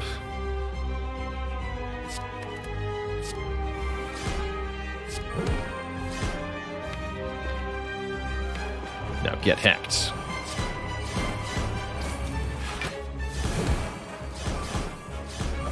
GG. GG. That wasn't too bad. Overwhelming offense wins the day. We'll offer Doppel, Unload, or Die. None of these are that good. Kind of down to skip here. Didn't even need to be a ghost. It's German for the champ. The. I think we skip all of these. Get them out of here. Not even the doppelganger. That's right. We're going to instead look to Sacred Bark, doubling the strength of the potions that we get each combat. Or maybe an empty cage to remove 2. Although, as previously discussed, we don't have very many good removes. So I'm really down for Sacred Bark. Doubling the strength of potions. I'm really hoping we can find a ghost in a jar, because that would give us a really good answer to the heart.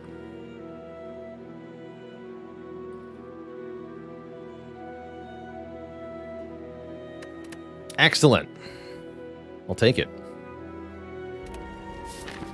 So our goal this act, get some more relics from elites, stop into a shop, hopefully find another heal hook somewhere, and conquer the Spire in this way. Can do 3 elites. 3 elites looks pretty good. I'm not afraid of any of the elites, although I really ought to be afraid of Nemesis. Wait, I can't do 3 elites. I was lying. That's definitely not connected. There's only 2 elites. Bummer. In that case, let's go the way with more rest sites. Upgrades are relatively good? Question mark? Maybe they're not that good either. We'd like to upgrade the other apparitions, if nothing else. And calculated gamble, too. So we'll make that a priority. Of all the cards unmastered, which one is still the most surprising? Now that we got...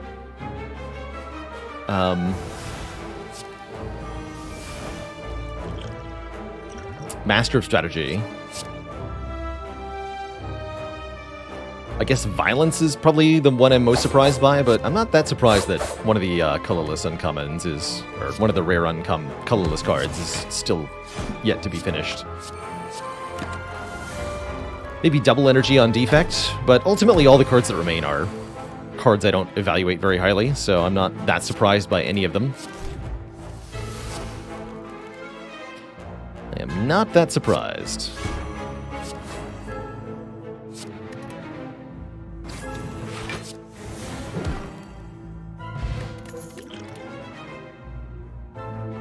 It's not good enough. Merchant! He's not offering me an after image or anything similar. We could get a prayer wheel, but overall I'm not impressed here. Do I just lose all out attack? I guess we lose all out attack now.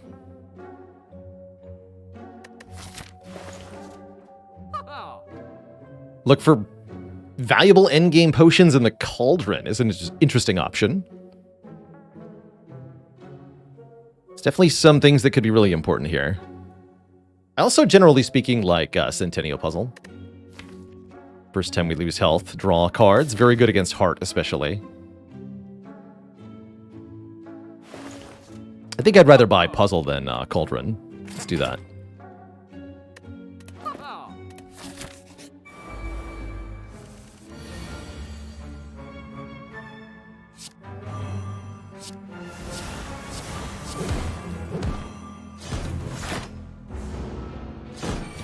It's the craziest thing I've gotten from Astrolabe.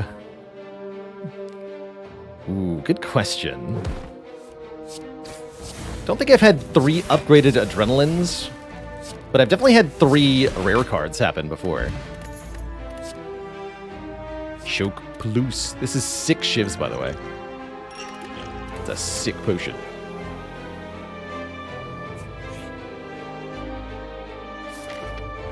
Well, if you're going to offer me 999 gold right here, I'm going to take it. We can easily remove both normalities and benefit massively here. Not the world's worst upgrade all either, but definitely not the world's best. Give me the money. Can it really be this easy? In fact, it can.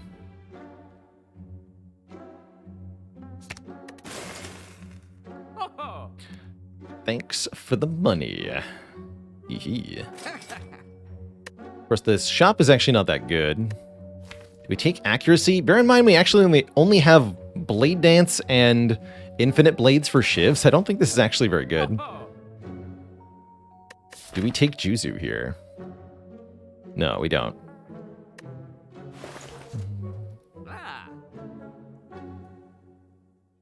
Secret Weapon is vaguely okay. Secret Weapon is okay, but not that helpful. This is a pretty bad shop. Is T-Set even helpful? I guess it could be.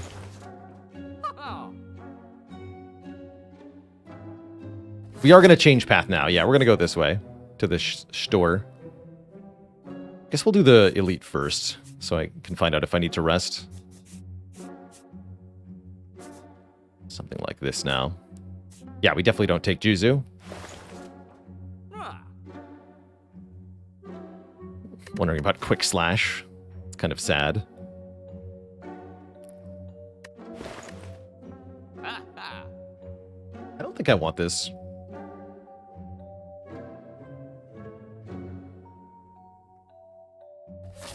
We got 2 more shops coming up. I think we're okay.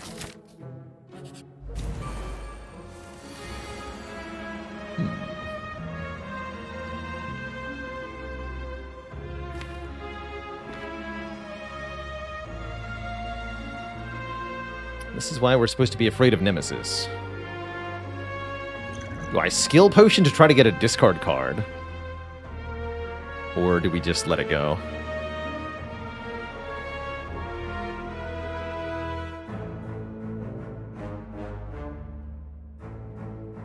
There's quite a few different ways we could discard it.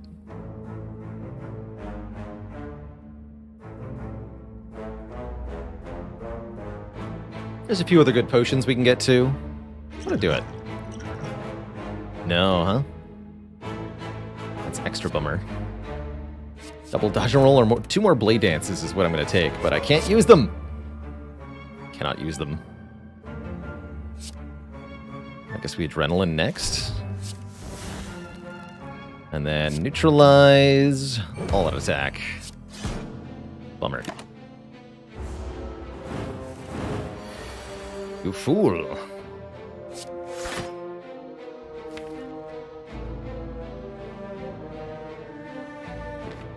Guess I can just discard these.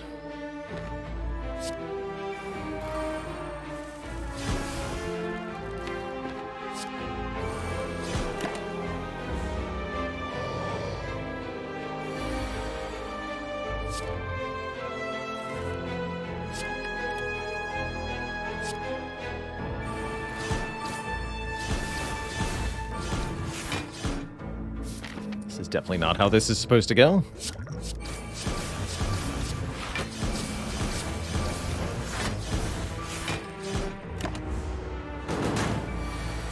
Okay.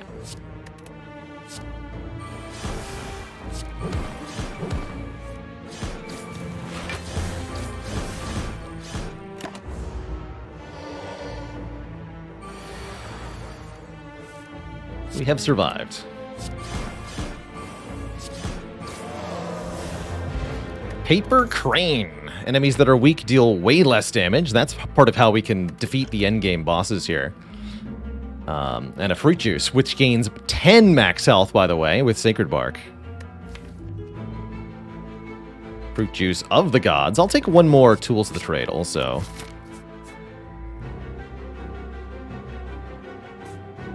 Extra nutritious. A recall.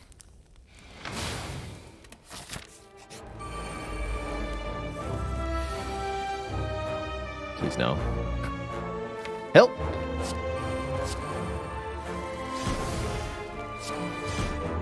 No. What?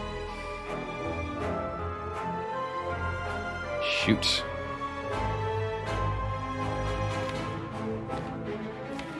The classic apparition problem. Wait, I have an idea.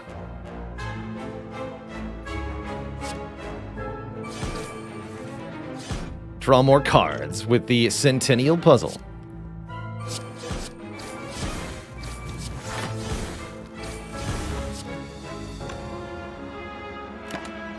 Easy.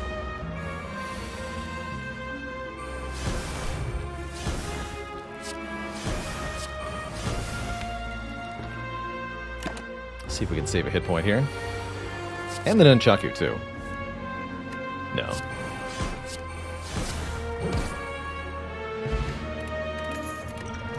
27 health less. Catalyst plus, huh? Cute. But I have no poison. Get out of here. Okay, we made it. We no longer have the normality in this deck, thankfully. We also have a preserved insect, so the next elite is easier to kill. Thankfully, a piercing whale has finally showed up also. Toy Ornithopter is here. This is why you don't drink the juice immediately. Whenever you use a potion, heal 5. So I'll buy the Toy Ornithopter, drink the fruit juice, buy fruit juice, drink the fruit juice again. We now have 67 max health with apparitions. And 47 current health. Silent confirmed juicing. Get rid of this too. Do we buy the medical kit? Do we buy the bandage up? Those are my questions. I guess medical kit is pretty good because we can play status cards to activate 1,000 cuts. Let's take that. And we could consider some dexterity. Dex potion is a thing, but we have no block cards. I could take the deflect to go with it, but still no block cards. I think we keep the rest of our money here. I think that's what we do. Could maybe buy a potion just for 5 health.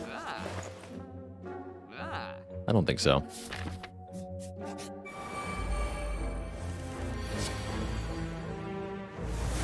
First of all, how dare you? Worker? That's fine.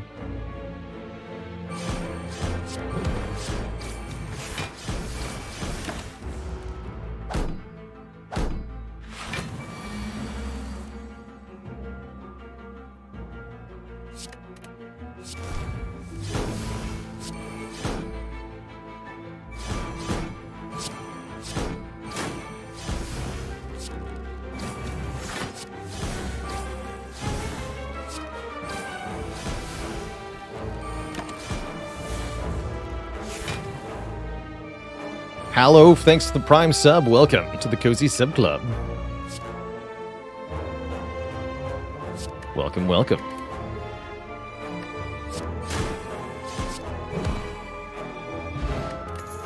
Six shivs. Still no heal hook, though. We've got a few card rewards left. But we're running out of time here. Even if we don't get the mastery, this has been a really cool run. With so little in terms of defense and blocking, and so much in terms of offense and stabbing. It's been a good time.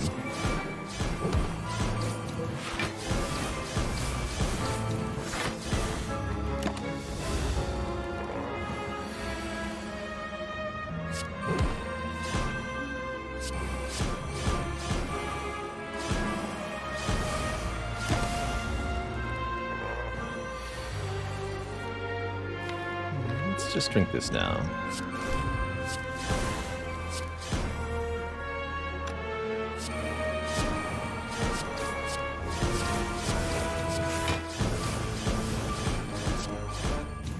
Kaboom! 1.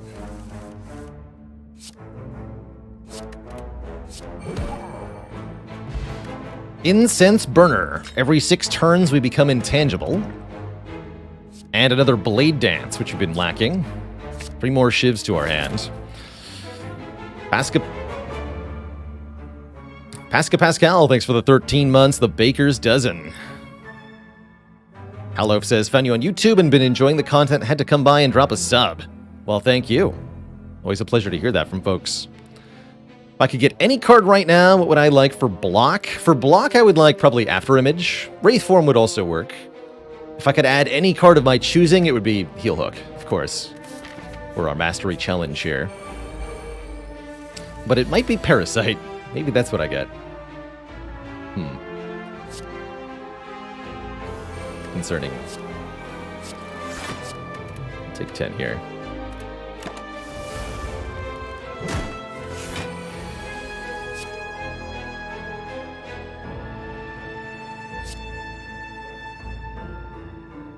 Discard 2. Okay, let's go Apparition, Apparition, Apparition.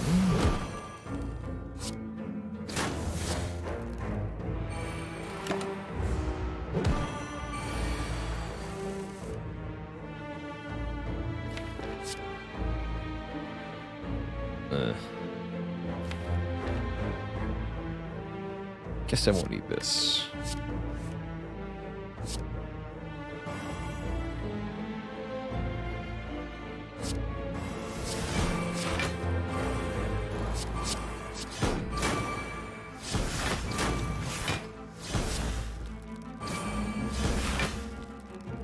Okay.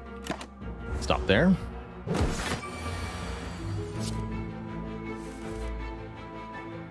Good. Discard those, I guess. Why not? 4 damage per card. Let's go. It's our last turn of intangibility.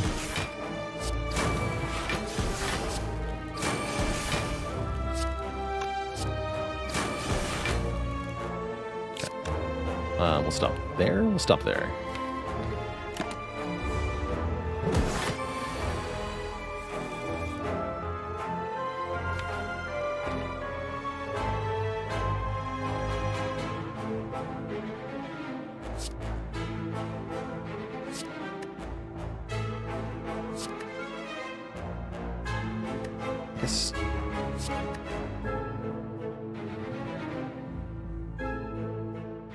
This.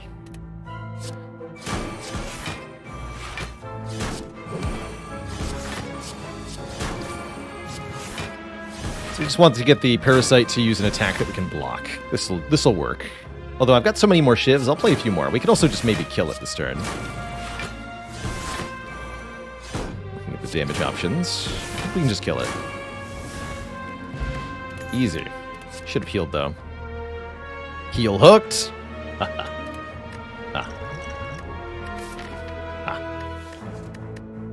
Double Shift Potion into the Spire Elite sounds kind of hype, actually. Let's keep those. And not lose all of my money for the Red Mask. Now, the Relic's nice, but I can buy more Relics with this. So we can either heal 20 health or upgrade. We should upgrade these Apparition. Actually, no. Calculated Gamble needs an upgrade. That's even more important. All right. We have to beat 2 bosses here at the end of Act 2. First one, the Awakened one, gains strength for every power we play, which is a bit unfortunate as the deck has quite a few powers and not that many ways to block. We're going to have to be quick to the punch here. We need to kill this enemy before things get out of control. By scaling our strength as much as possible, really. Is the way to do that. I'll stay intangible for next turn. I don't think I'm going to play the Infinite Blades. Just focus on killing the other birds for the moment.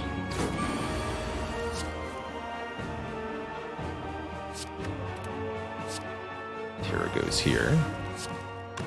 Once we kill the first phase, we can play the remaining powers.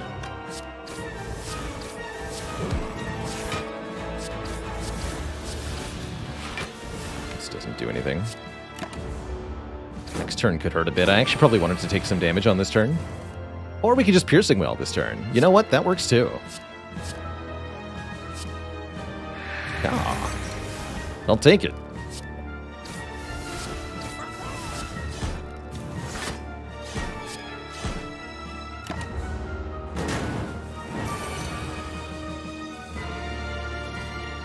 And now I can discard the unupgraded apparition whenever I want. That's kind of nice.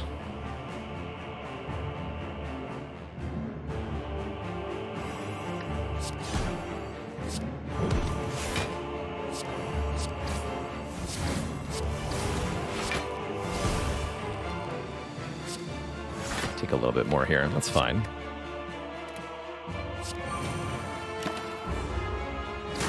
Don't want to have to use a potion.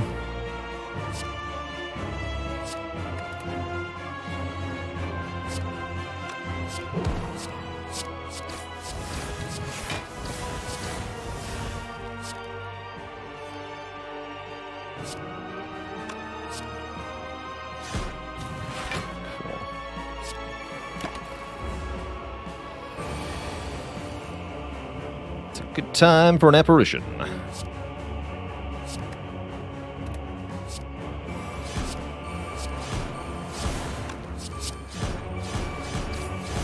We're intangible next turn as well with the Incense Burner. We also want to set up Incense Burner for the Spear and Shield fight in the second boss fight. But currently our priority is beating both of the bosses. That's far more important to figure out how to do.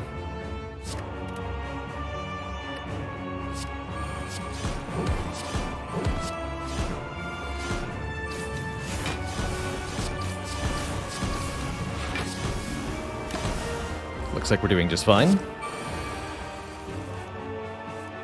Lots of intangible for everyone.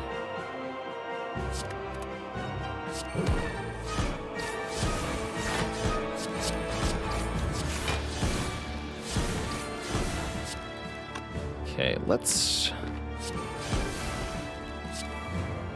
increment this by one more.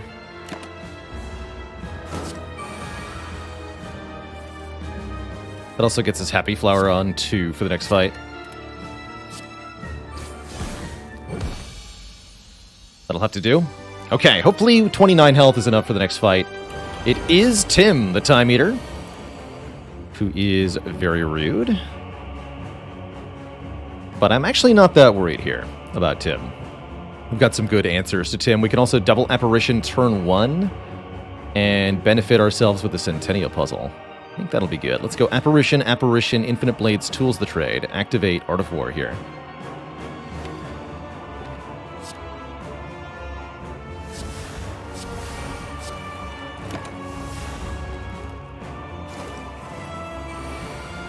Good. Attacking me is good.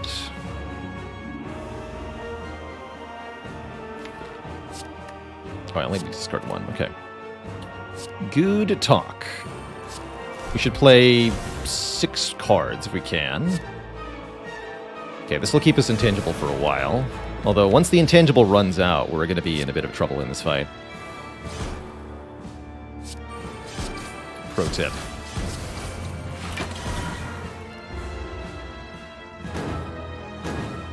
Two more turns, though. That's pretty good.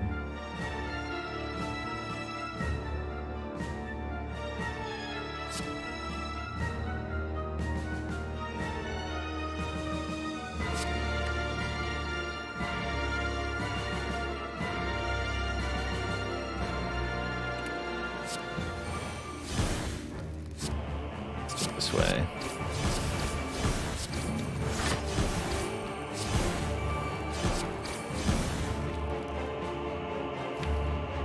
No, I think we need some help.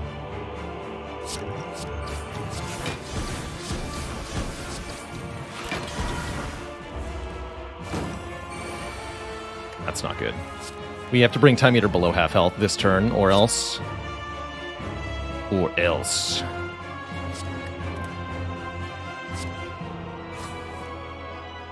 Looking good, though.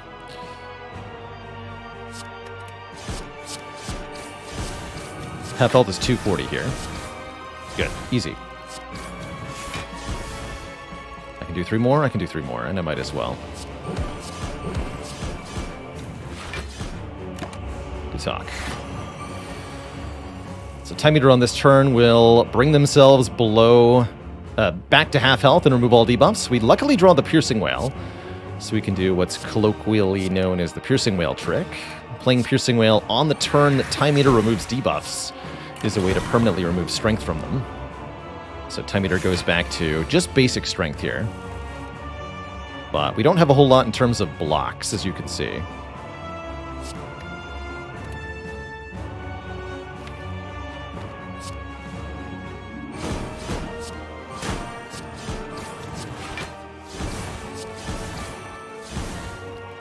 I think I'd better use this potion.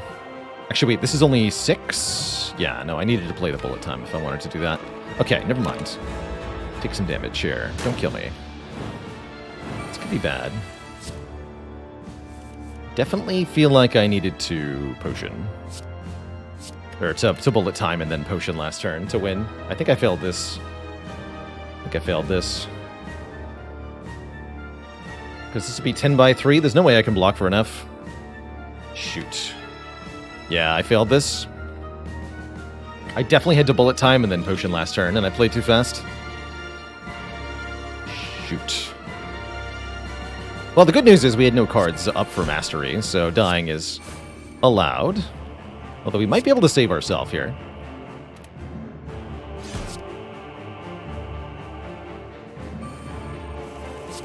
Only if we draw the weakness, though. We didn't draw it, so we're dead. GG. GG. So the Silent dies. And that's okay. That was a cool run. I was really enjoying that. I think we could have beaten the end game if only we'd been allowed to get past Time Eater there. And it was possible to get past Time Eater, as mentioned. If all I had to do was use the bullet time and to get to 12 cards exactly on the previous turn, and we would have beaten Time Eater for sure. It is definitely break time. Gonna refill the legs, stretch the water for a bit. Twitch chat back in a few. When I return, we're gonna be playing some Defect. Defect has the most unmastered cards.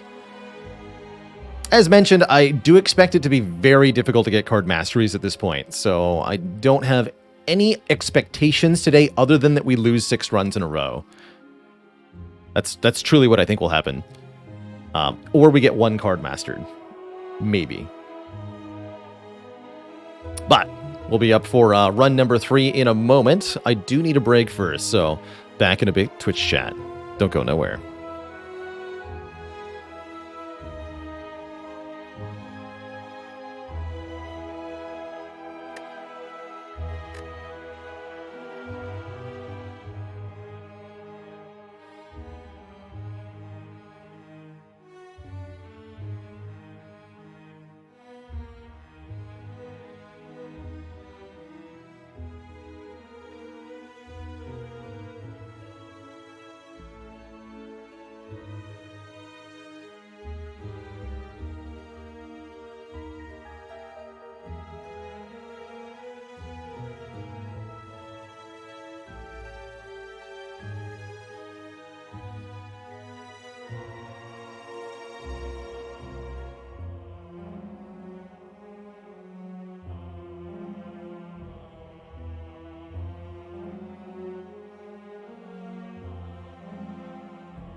A raid while I was away. I'm being invaded. While defenseless. What on earth? Merle with a 112-person raid. Thank you so much for the raid, Merle. I see Merle has been back at the Watcher 50 Streak Challenge. Racing to see who can be the first to get 50 consecutive Ascension 20 heart kills as the Watcher. Currently a prize nobody has been able to claim. I think it's anybody's game. A 50 streak is not easy to do at all, no matter how good your play is. So it's going to take the right combination of skill and luck for whoever wants to take the crown.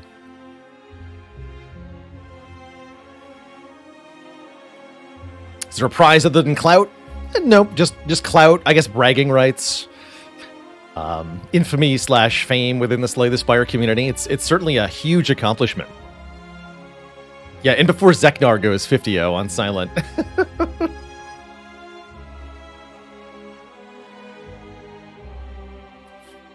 Consistency is very hard. Definitely. Definitely.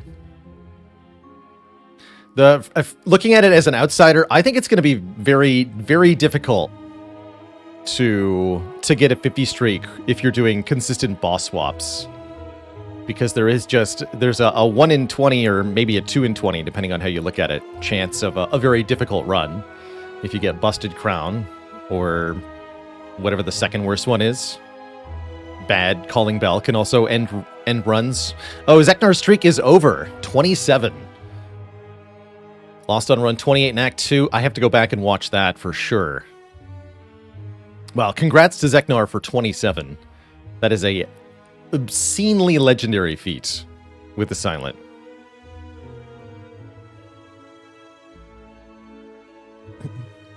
So currently the two people who are actively attempting a 50 streak on Watcher are Merle here in Twitch chat, as well as Life Coach. Life Coach 1981. Long time a very talented Watcher player in particular. Good all-round player in Slay the Spire. Coach is currently back at making attempts at 50-0.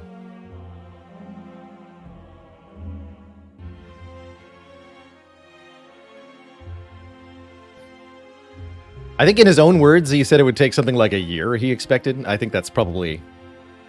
or maybe 300 runs. I guess that's probably the same thing.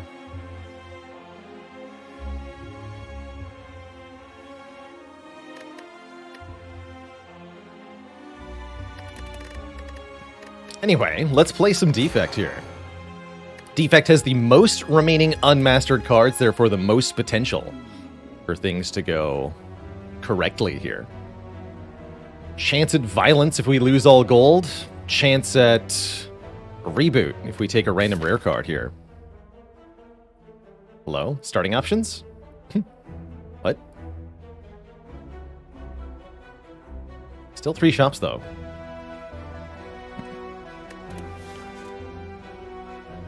I like rare colorless card starts quite a bit. It doesn't look like we're going to an early shop, right? No, maybe a late shop, though. Let's do this. Chrysalis Panache Secret Technique. Interesting. I'd say Secret Technique is pretty broadly useful on Defect. If we wanted to be silly, we could take Panache. Taking Chrysalis as a starting bonus is just crazy. I'm down for Secret Technique. Let's take it. Should be nice and consistent.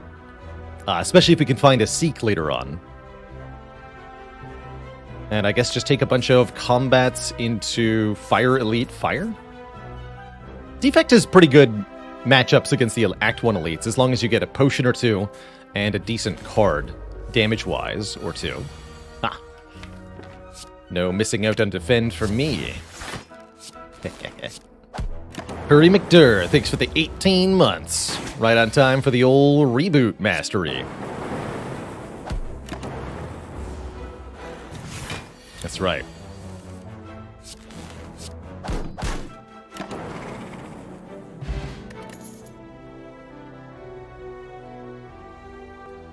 And an oldie but a goodie for Frollo.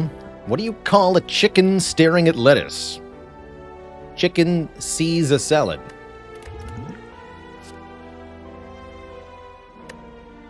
Sorry if that joke was sunderwhelming. Gotta love Sunder here. 3 cost, 24 damage.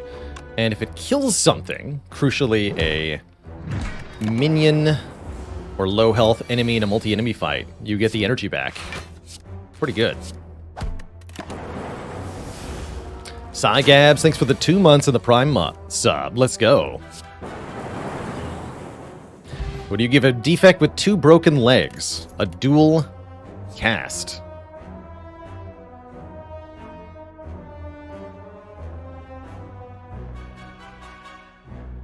Well, this card looks like a snap pick to me. Compile River can be a nice attack card, but you really want a Frost Orb first. So let's take the Frost Orb. 6 damage, channel 1 Frost. Gets the job done, especially in Act 1. Really good for Act 1 elites. Sunder, where are you? This is almost bad enough to consider a Swift Potion on. Almost. Because we have a couple good answers here. Dual Cast would do stuff. Sunder would do stuff. Defend would do stuff. It feels really bad to use a potion on a easy hallway fight. But this is a pretty good situation to think about it. Currently we're taking 9 damage. So we could save up to all of that, potentially.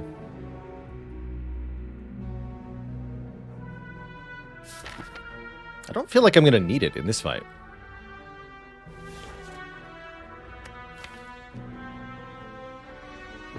I'm going to use it. This might be wrong. I only get 5 health out of it, which is still acceptable in my book. Also, all but guarantees Sunder now.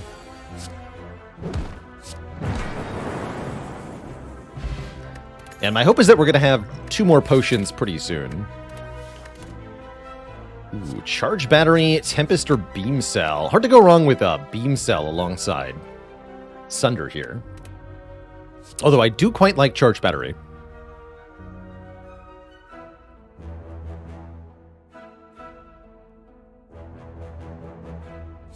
Let's take the Beam Cell. But beef. Secret technique for what? Zap? Probably for Zap.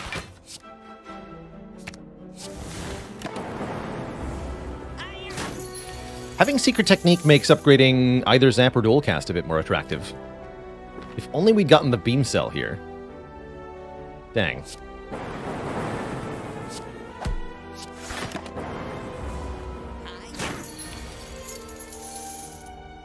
Hiya!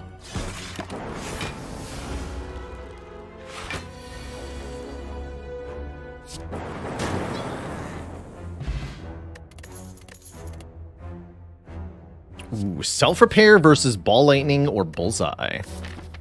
That's a pretty good self-repair, especially this early in a run. Really nice for sustaining yourself through multiple fights, particularly multiple elite fights. But some extra damage output doesn't hurt either. Self-repair is definitely the harder to find card. Let's grab the self-repair. I think it's a very good defect card. And Sunder is still missing. Sunder, why are you not here? Oh well, we can kill at least one of these slimes. Beam Cell, strike, strike, defend, I guess, this turn. Next turn, hopefully, Sunder. Hopefully.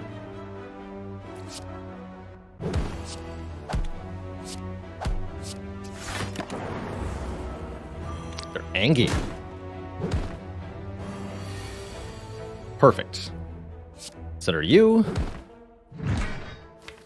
Secret technique for a block card, maybe? You're dead too. Easy.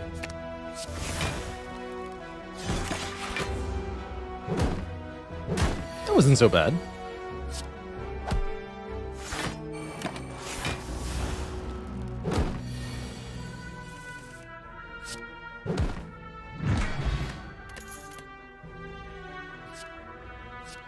Actually, don't hate a Steam Barrier at all. It's 0-cost block. Notably, we got Hexaghost, not Guardian. Wait, maybe Static Discharge then. I like the combination of Static Discharge and Self-Repair in particular. Let's take that. This is a card that can win a Defect run all on its own sometimes. Particularly the Heart Fight. Having Static Discharge can be such a game changer. We upgrade the Sunder, right? Not the Beam Cell? I think so.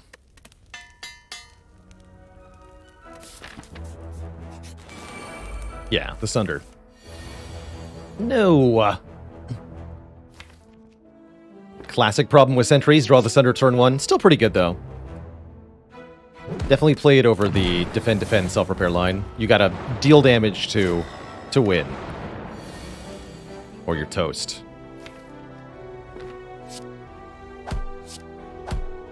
I think I'm gonna keep Secret Technique in the deck. This was maybe a fight for Dexterity Potion. Maybe.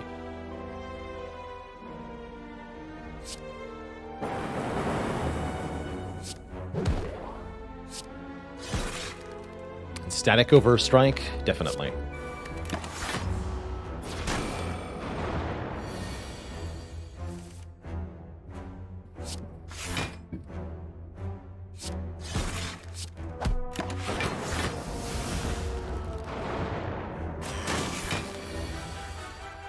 Okay.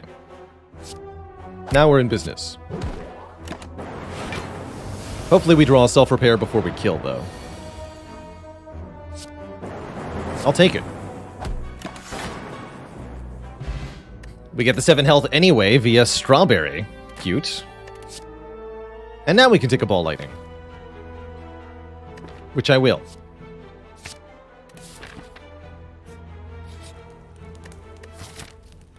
Another Elite Fight next with 25 hit points. We upgrade Beam Cell. Going into Lagavulin or Gremlin Knob. And we should be able to comfortably defeat whichever one we encounter.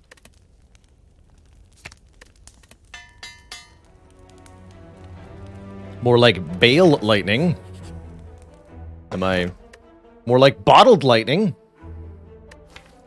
Bottled Secret Technique, one of my favorites. We can fetch any skill on turn 1.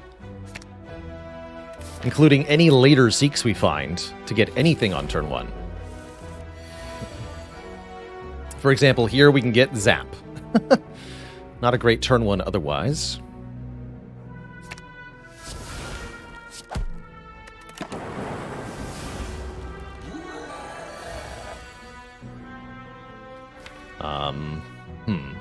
This might be bad. We don't die, though, I don't believe. Well, do we? Maybe we do. We play this. Bath time. Let's assume we do draw Beam Cell Sunder. We would do 4 plus 48, 52 damage, plus 6. 58. So yes, and we're doing another 6 this turn. So I only need to play 1 strike to kill if I get Beam Cell Sunder next turn. What's our second best line? Beam Cell, Ball Lightning, Strike, Dual Cast. How much is that?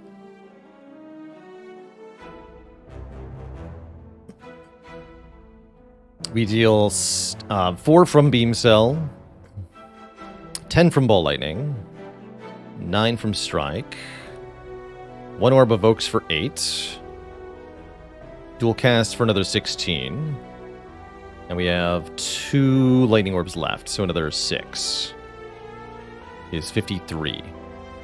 So that's about the same.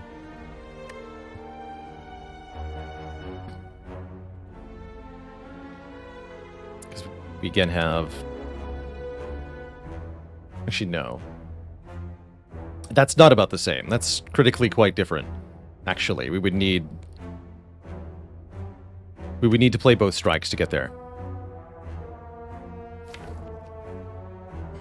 So that sounds to me like we should skip Self-Repair and play 2 strikes, because there is at least one important line. If we bottom deck Beam Cell, I think we just die.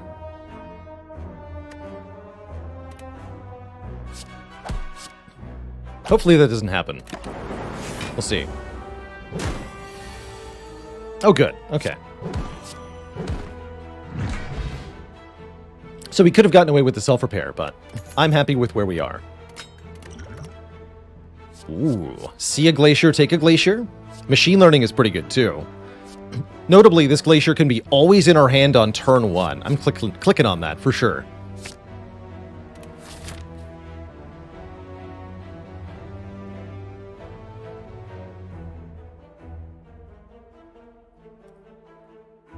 Okay, from here I think we can pretty comfortably take more fights. Because we have that self-repair, we can heal pretty consistently now. Let's take some more combats. Secret Glacier.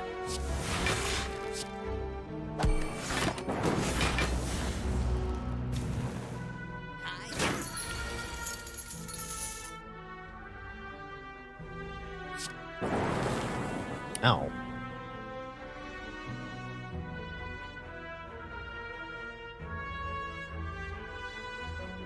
I maybe should have Forged Potion there, actually. For a free zap. Definitely should have. Bah.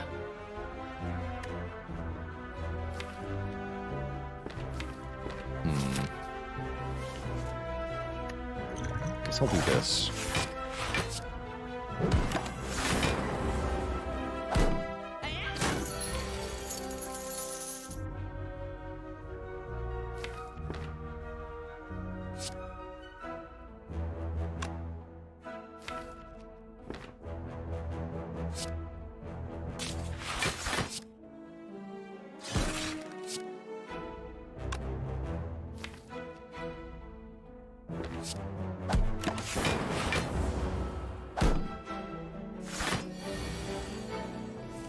You died of the lightning. Oh well. That self-repair is getting tricky to get put in play. Kind of odd. We want a turbo or a cold snap. I want one more Frost Orb. And one more attack with Vajra here. Although, potentially bottled turbo is kind of cool. See you later, Kieran. Good night to you. Contemplating upgrading self-repair. Trying to take some more fights here. Go this way. Skip shops for now. We don't have that much money. I think that's what I want to do.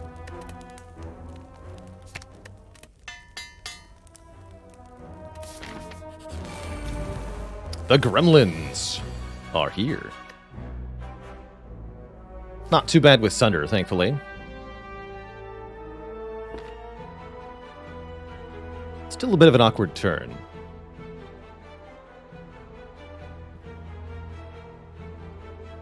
Can take 5 this turn, pretty happily.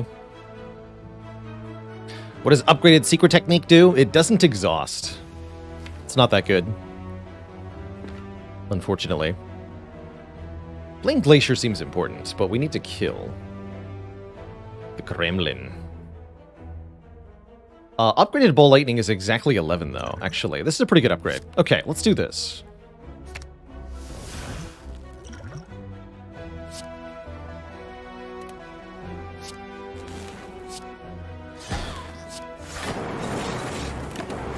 Nice.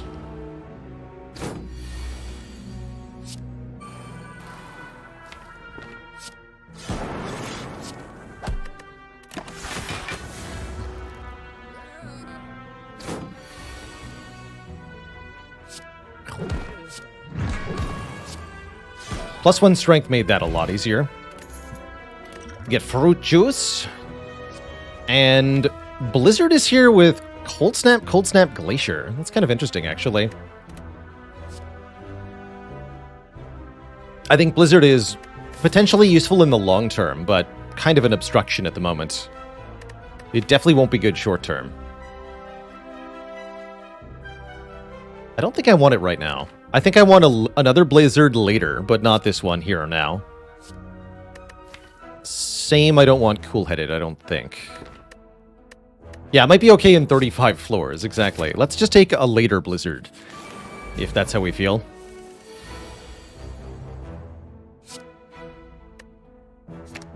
No blocking. You heard me.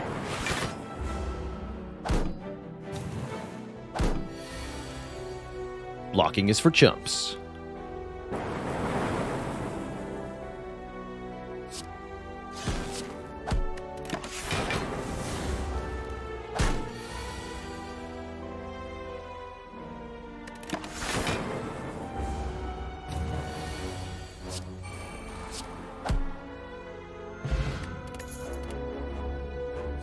See a hologram, take a hologram. It's a good rule to live by.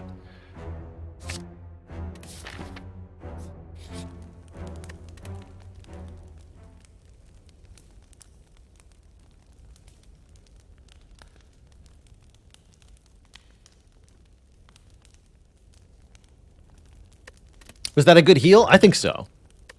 Yeah, consider, with regards to Self-Repair Plus in particular, no matter what your current health threshold is, you're only going to make Hexaghost attack for 6 more, so healing for 10 has got to be worth it.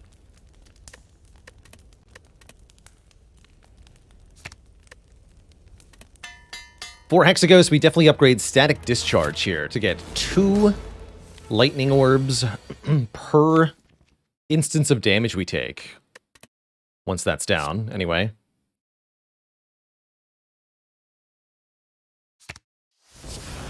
I want to play the Self-Repair.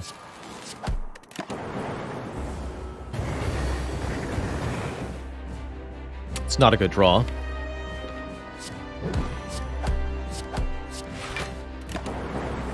Trouble.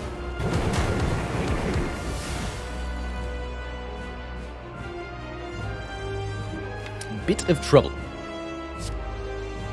I'm gonna go Hologram, Beam Cell. Play the orb cards. We'll only use this fruit juice if we feel like we need it. Which I don't think we will. Let's do this.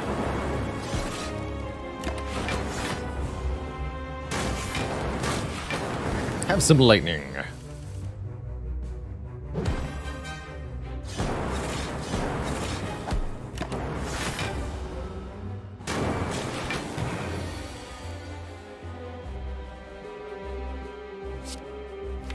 Definitely want 2 Frost Orbs for next turn. So let's go Glacier, Ball Lightning.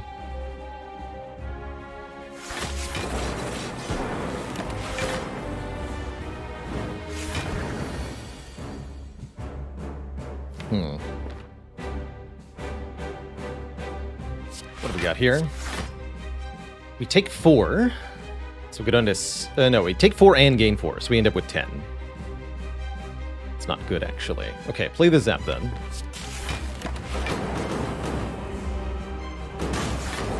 And we win. With Sunder. GG. Definitely needed that Static Discharge upgrade to do enough damage to win that fight. Pretty happy we grabbed it. Really good card for later. Thunderstrike. The better version of Blizzard? Question mark? It's kind of cool with Static Discharge, but kind of excessive, too.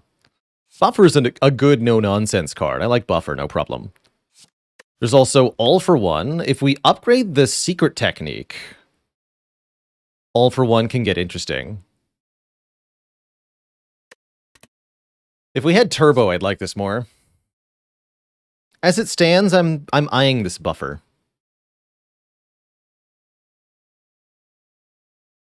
How does Buffer work with Static Discharge? It doesn't. Buffer will stop Static Discharge from activating.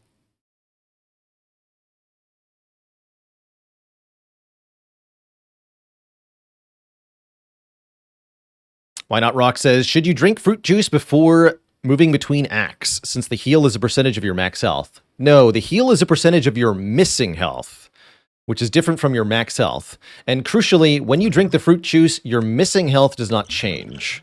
So the amount of healing you get between acts does not change from a fruit juice. So drink it before or drink it after, it's the exact same total.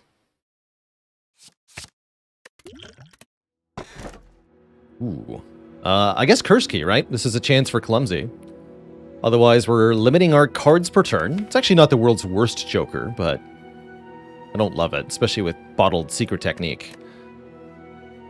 We could cut off our gold access with ectoplasm, or we just get more curses. I'll take more curses. Do I think that Velvet Choker needs to be buffed, or is it okay as it is? It's mostly okay. It's one of the most build-dependent relics in Slay the Spire. It's very much possible to win the game with 6 cards per turn. And the earlier you get this, the more you can build around it. So I do like it for that reason. The way I think of Velvet Choker, it's kind of similar to Busted Crown, actually, in that Velvet Choker means you see far fewer cards that you can hypothetically use to build a winning deck, because you kind of remove a whole bunch of cards from the viability list by taking Velvet Choker. That's why I don't like it very much, is because you're restricted in your future strategies. And if the randoms, you know, the strategies that you get offered are random. So if you take Choker, you can be kind of forced into having to skip all the good stuff that you see, and that feels really bad. So I'd much rather take downsides that I can negate or ignore, like the Curse Key, than downsides that I really have to play around, like Velvet Choker. But in a pinch, yes, this is absolutely better than nothing. Energy is good, and it's surprisingly hard to play 6 cards per turn most of the time. Even if you've got 0-cost cards, it's kind of hard to play 6, and then want to play a 7th card too. And 6 is plenty. You can win Velvet Choker run on any character. A20 heart. Totally possible. That's right. Nobody likes a run that doesn't get combo on the end screen. That's a little bit true, I think. That's a bit true. So, Cursed Key. We can go to this shop after the chest. I do like that. We can also go to shops early. We should go to one shop before stampeding into elites here. Probably. Let's take an event. Oh, Secret Glacier. How I appreciate you.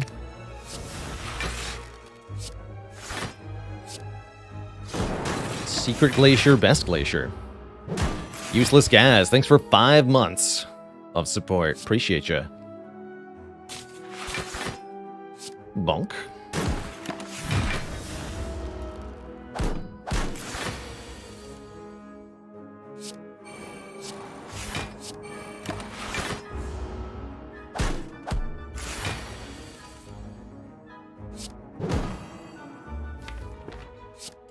Cold Snap, Hologram, Cold Snap again. Or Hologram Beam Cell again. Cold Snap again. This is 12 blocks, so I can strike also.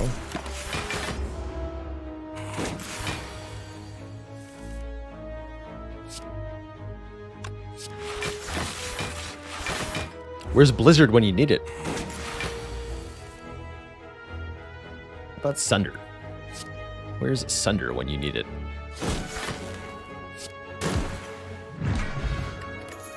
Okay, now that we have another potion to pick up, we can drink the fruit juice. And finally get those 5 hit points. Do I want unupgraded attacks? Not really. Really don't think so. Already got 2 cold snaps, right? Yeah, I don't need 3. That's crazy. But a free card remove? That's not crazy, that's just good. Let's lose a strike. I think. Yeah, strike. Defect hates strikes. Totally despises them. But Defect does love Mummified Hand and Apotheosis. Those are both pretty cool things. Wait, Secret Technique Apotheosis. Yeah. That's a bottled Apotheosis. So we definitely take it. Do I want a Melter?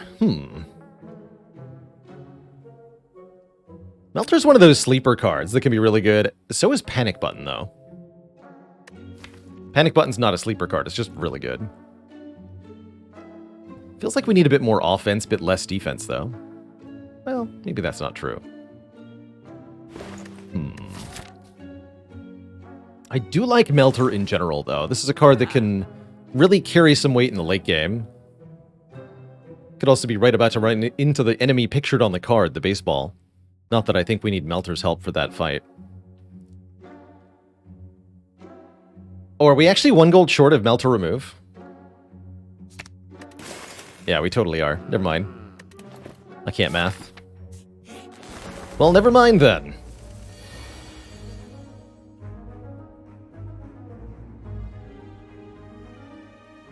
Greetings, bird nerds. I'm very tempted to use the Thorns Potion now, but I'd rather use it on the Book of Stabbing, so I'll show you some mercy.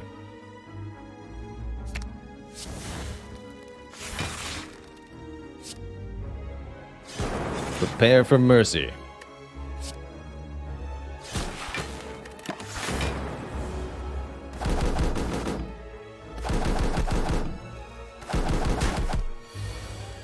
Math is a 4-letter word. I like that. That's true.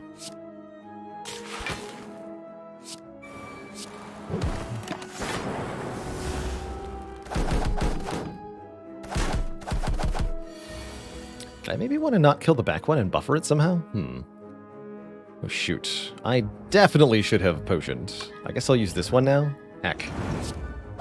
Brutal. Definitely should have used the bronze potion. Oh well. That's what self-repair is for. Let's even get a fire potion back. Easy peasy. Capacitor. Could let me hold more orbs. Is that good? Not really. I wouldn't call that good right now. I would call that probably good later, but I don't think it's good right now. I don't think I need it. Skip it.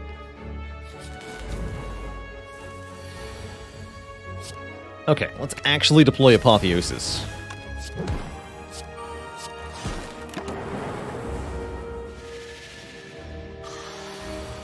Instead of having to block turn 1.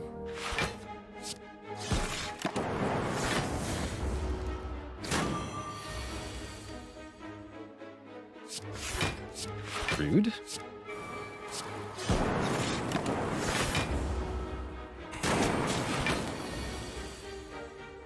Now we're talking. Bonk.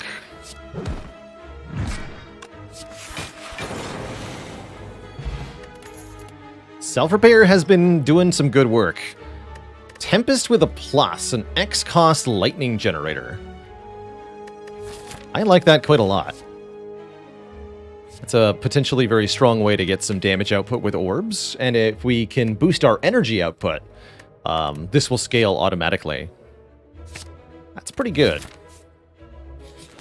It is the Book of Stabbing, so I'd say we are somewhat rewarded here for holding on to this Thorns Potion.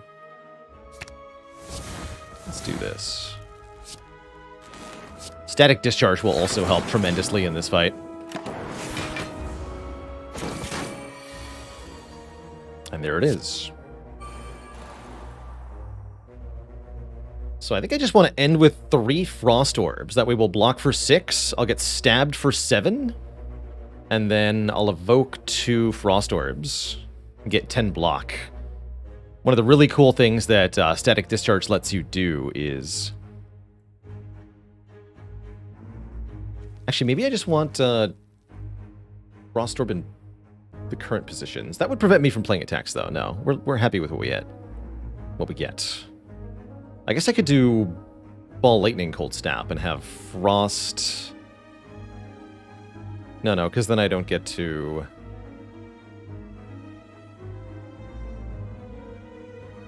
Yeah, we just want 3 Frost Orbs, huh? So skip the Ball Lightning. Okay. So, we end turn with 6 block. Incoming damage is 21, but we're not going to take 15. We only take 5. Because we get to evoke those Frost Orbs in the middle of the turn. For extra block.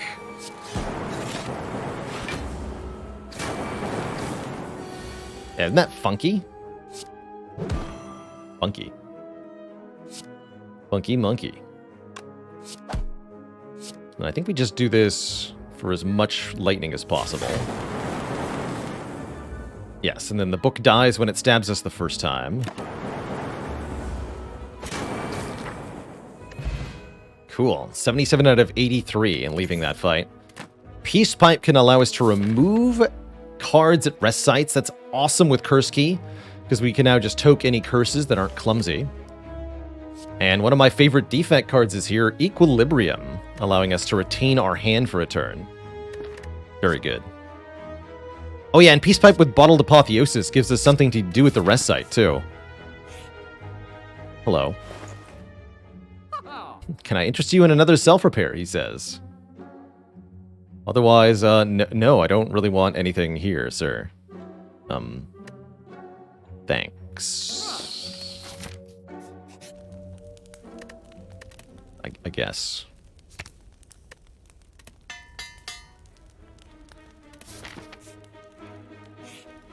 Alright, what's in the box? Parasite and a symbiotic virus. Channel a Dark Orb at the start of fights. That's pretty powerful. I'm gonna grab that. Since we know we can easily counter curses. Do I want another shop? We do have more money now, but I'll be able to afford any shop relic? Yeah, I do want that shop. I do. Okay, good talk. Hello. Just buffer plus seems fine to me.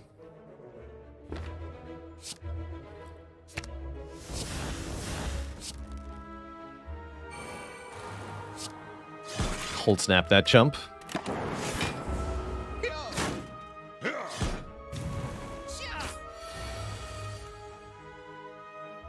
Now we have a slightly bigger issue. Actually, no, we don't.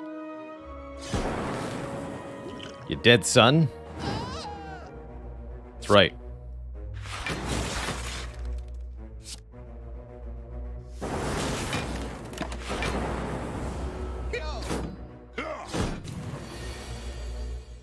Boom.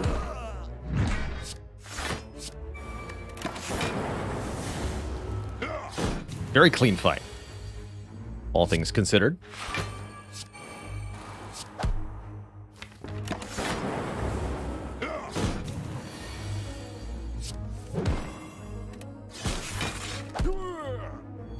Good.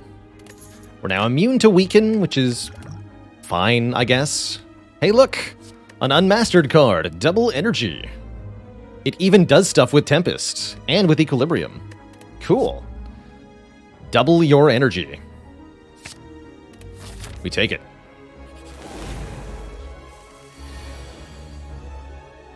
Double your energy, double your fun.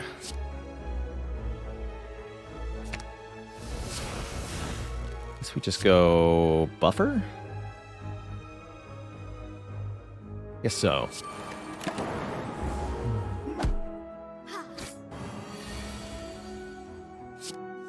Although a lot of times double energy doesn't actually do much of value. A common complaint of mine about double energy.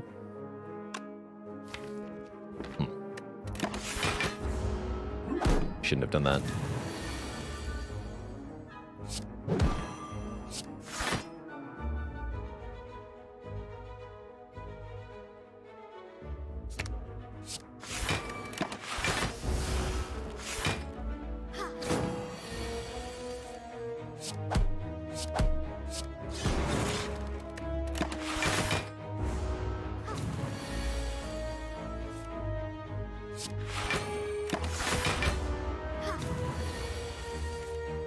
Buff thyself.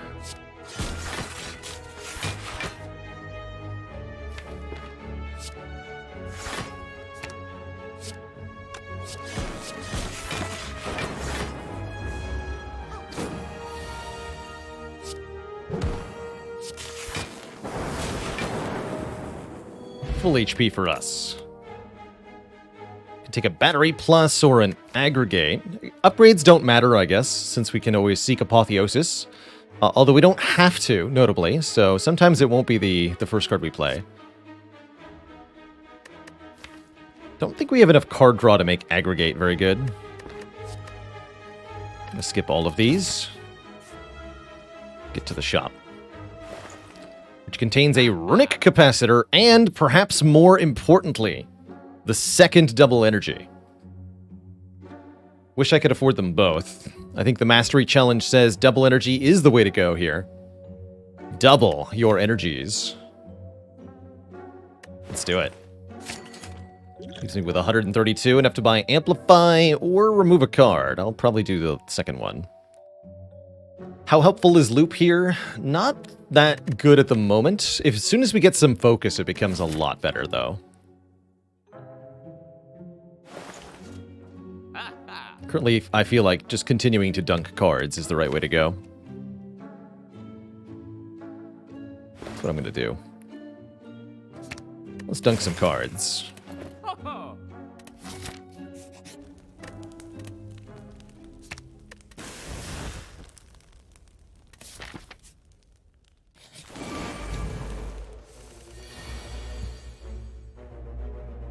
Would I say that I like Amplify? I don't know that I would say that. Amplify has uses. That's what I'll say about Amplify.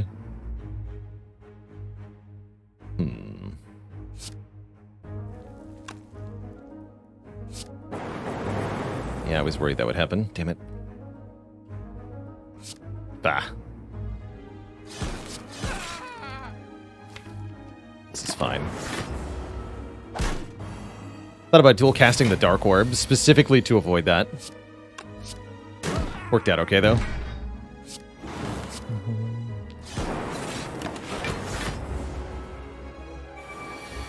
Wizards. You're a wizard, Harry.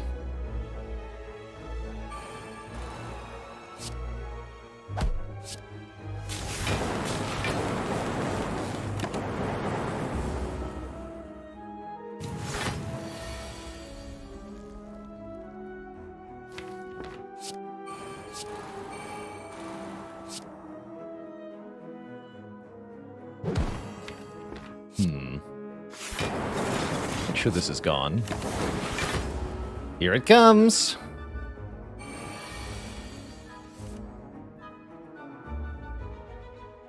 Well, that's not how I wanted this to go.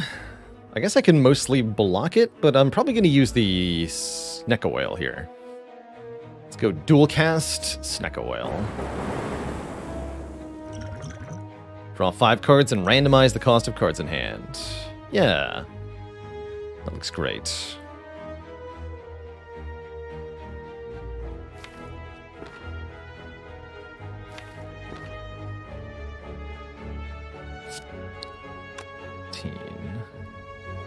So close.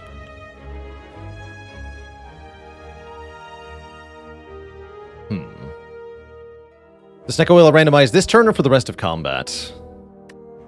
For the rest of combat. They'll stay at the current price. Until then. Oh yeah, we do have buffer. I actually forgot we had buffer. So I could just buffer the wizard here. Kill the gremlins. Let's do that.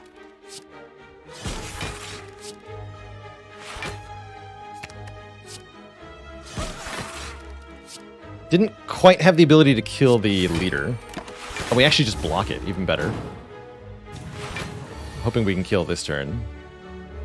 Not quite. Not quite.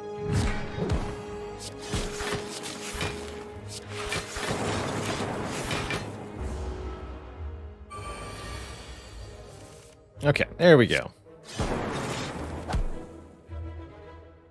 That went pretty well. We leave with full health.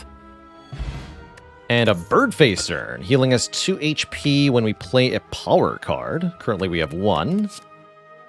Make that 2. Now that we have Bird Face turn, we can start snapping up these scaling powers, and then we feel a bit better about them. Oh yeah, Buffer is also a power. Excuse me. That's right, Buffer is a power. There's also Reinforced Body here, which is pretty dang strong, with 2 double energies especially.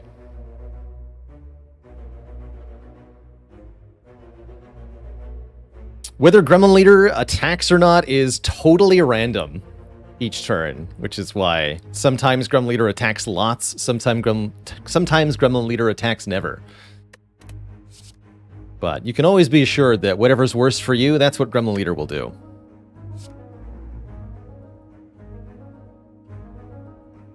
Hey, Gervo, congrats on your first A20 hard kill.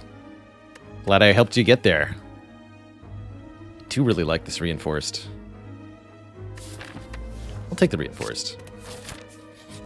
Because then we're one recycle away from greatness. Pretty cool.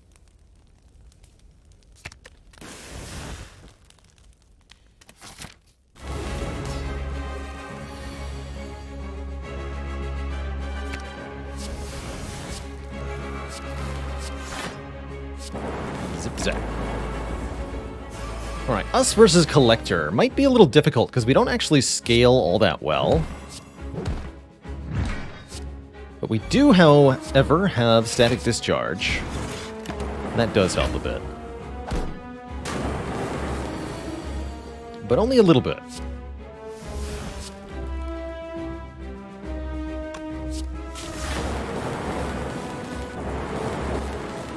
Enjoy your 8 lightning orbs, you stinker.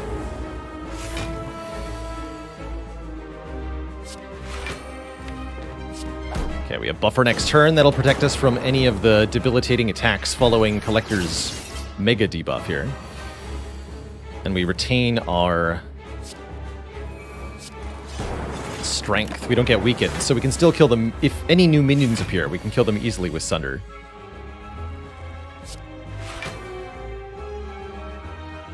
So I'll just hold this. Too much block. Now we're talking.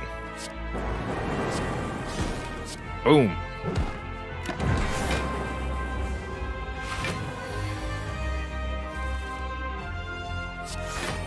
Boom again.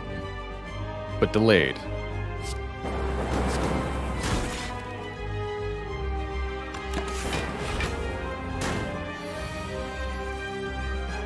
Yeah.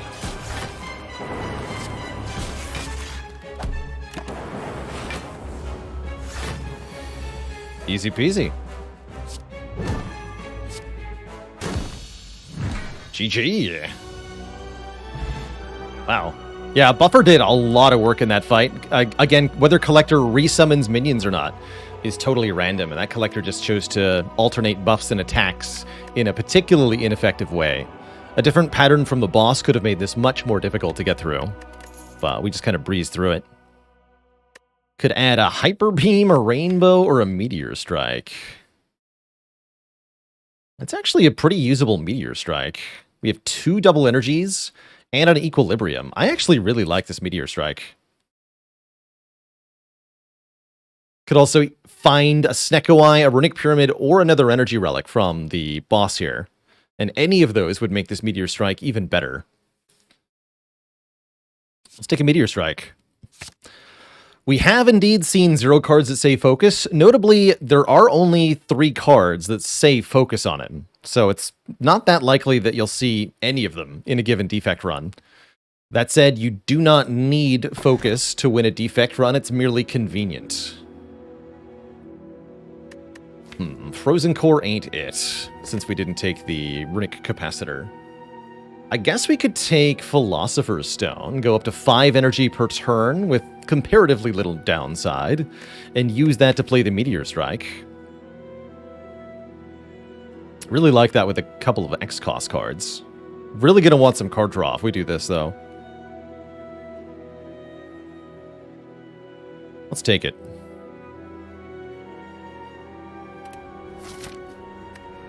I guess we could have taken Busted Crown and tried to win with the cards we have, although I really don't feel like we scale into Act 4 without taking some other more important stuff. Before I jump into Act 3 here, I do need a really quick bio break, so I'm going to briefly disappear here, Twitch chat, back in just a quick minute or two, and then we'll continue this run. BRB.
Stand with me. We shall. Alright, we're back. We've got a plucky defect going into Act 3 here. Double Energy Mastery is on the table. All we have to do is actually win, which is easier said than done. We can do some silly things with 2 double energies, Tempest and Meteor Strike. But to actually get it to work together, easier said than done again. We also get to remove a lot of cards with the Peace Pipe, though. And that could really change things for us. I'm looking at a path something like this. Let's take a lot of Act 3 events, as there are a couple good ones.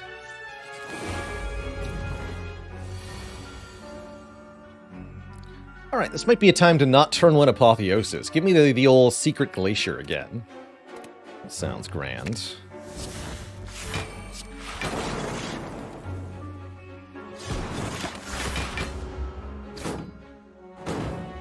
It's okay to take a bit of damage.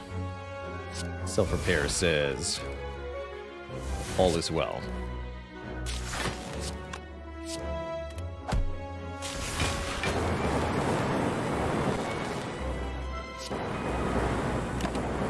Wow.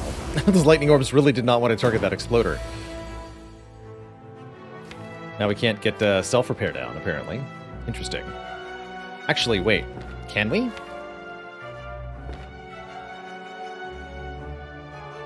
Hold on.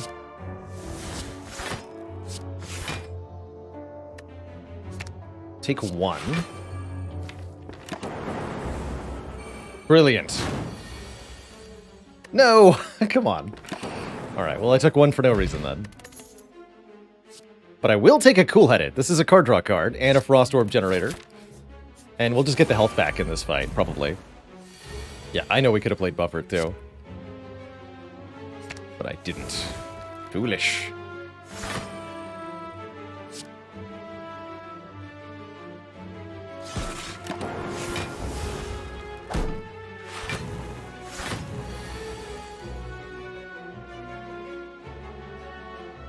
But my face, though. Oh.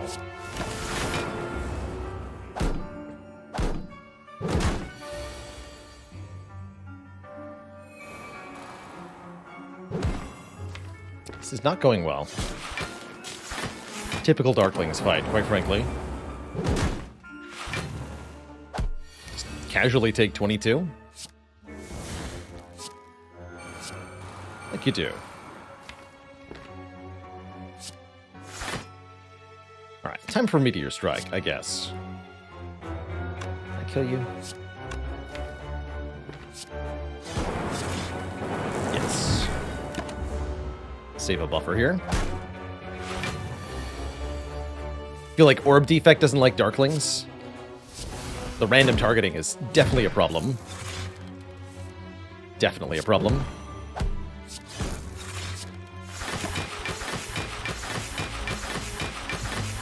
You can see why we took this reinforced body. Being able to generate this much block is the sort of thing that can solve the heart fight.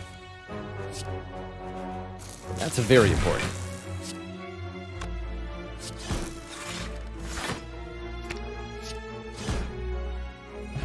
Only we had some ice cream. What about some sweeping bean? Bean cream. I don't think that's what I don't think we want that. Consume is an option.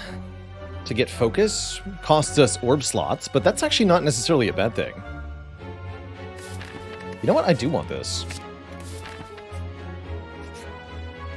Calipers would help too. Excellent. We just lose defend. Good.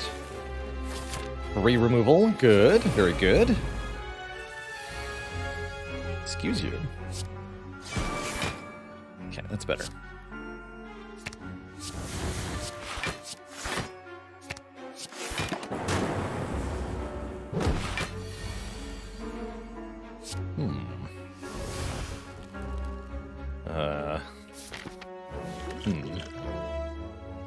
Definitely don't love this turn.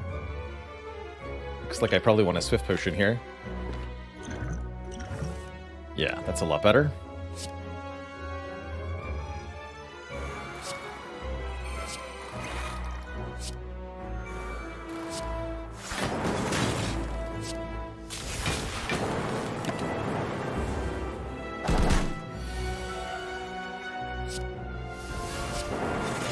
Definitely liking this consume already.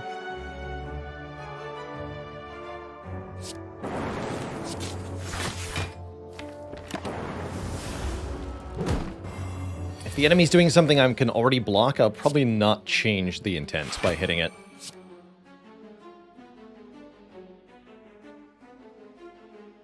This is just short, huh? Main goal is to not get cursed here. Avoiding damage is a welcome bonus, but not required.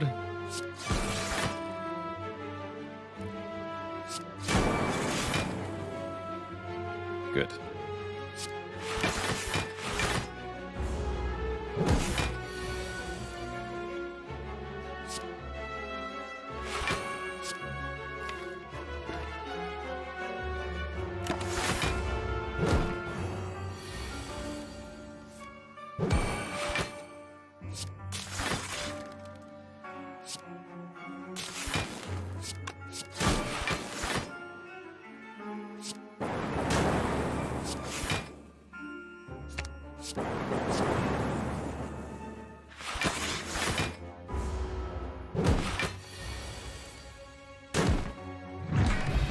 Not too bad.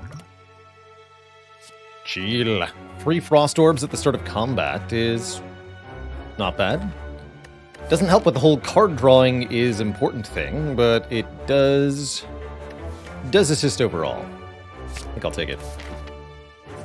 Do we really want a lot of events? I think we do. Yeah, because this is really good. We get lots of money and a rare relic for chumping these nerds. I think we can do it. Hopefully we can do it, but if we don't actually have what it takes to beat these guys, then we die. Good talk.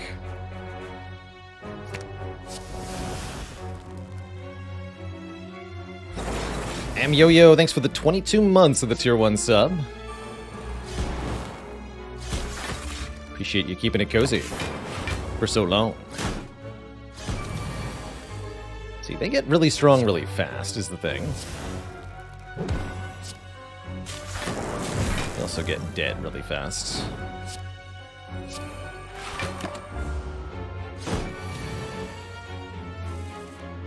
I guess all is well.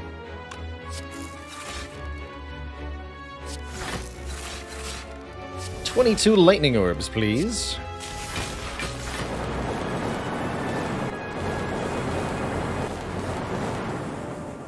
Perfect. We get the wing boots, allowing us to teleport around.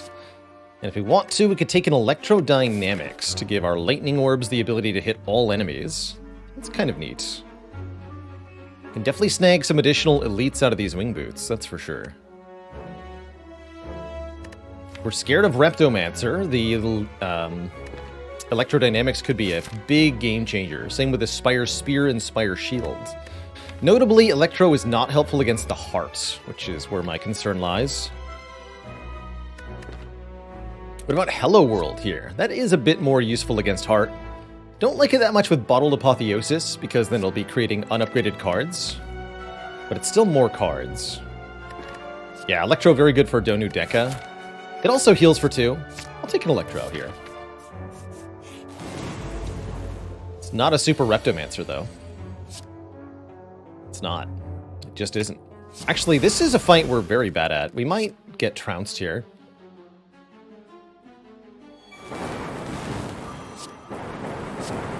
Absolutely might get trounced here.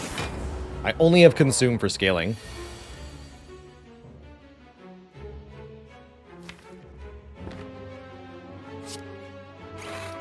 I'm going to choose not to play Buffer now. We need to use it on the bigger hits.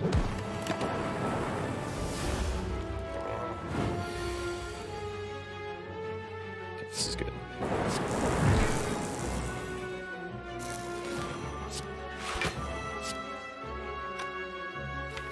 That energy next turn.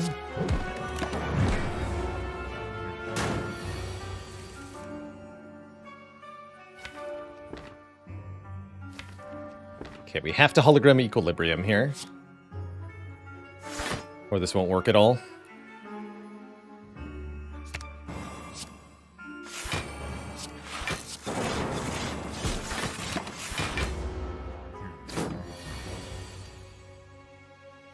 Cool, we have Tempest here. So we have a 20 energy Tempest.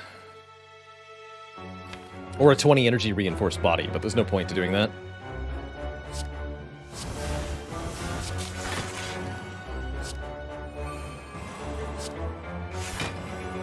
So I think we have to play Tempest here.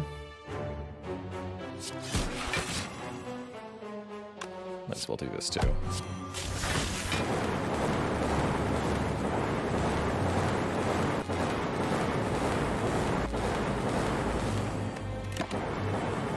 Okay, about 100 health left. Come on, buffer. Shoot. Well, hopefully this is 85 damage. Let's find out. It is. Excellent.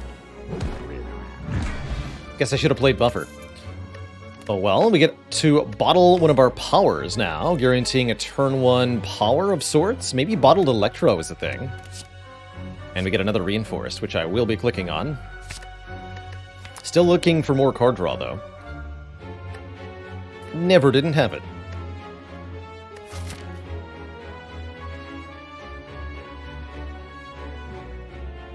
Yeah, so in the end, the buffer should have been played because we weren't going to draw it again. That's not what I expected. Bottle that electro. That way I can do 2 more elites in a row here. If we want to. Let's do that. Wing boots, go! Would loop do it for the scaling? It would help a lot. I don't know if it would be enough. But loop would definitely help a lot.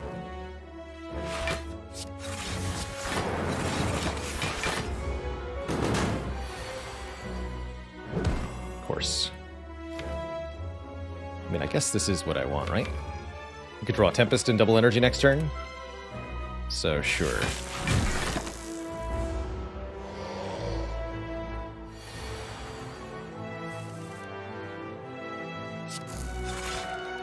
Oh. Alright, get cool-headed back, I guess. Could also just take Meteor Strike.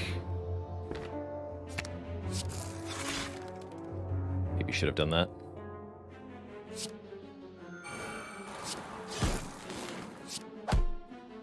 Play these just to be rid of them?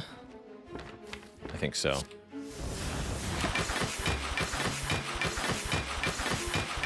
Calipers would be good here.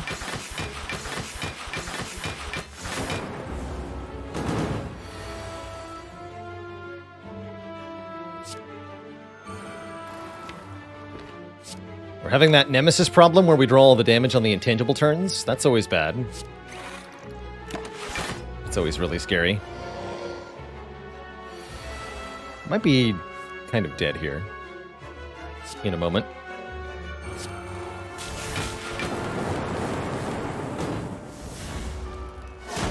Hopefully buffer saves that hit, but not this one. Brought the wrong boots for this. Get him, Static Discharge. Oh no. No!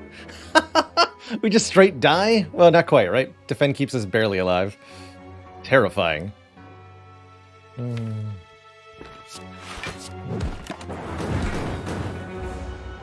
One hit point. Go!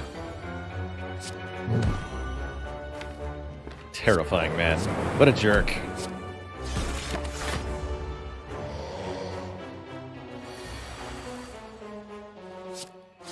Don't you dare. Easy. Totally alive. Never been more alive in my entire life. Let's, What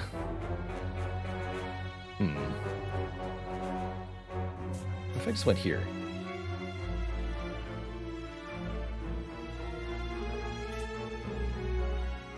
Yeah.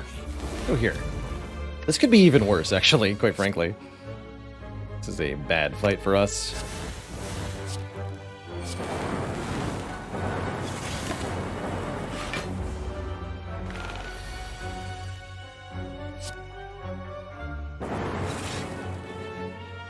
Block 31.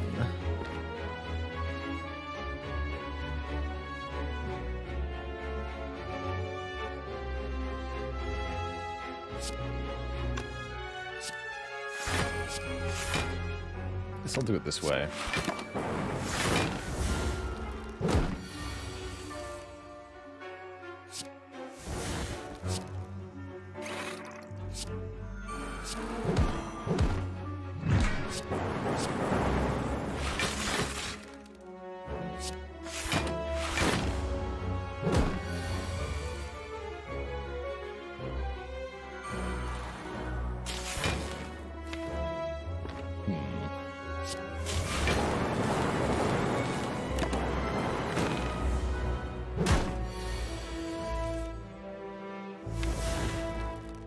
Bottom deck self-repair. Hurts a bit.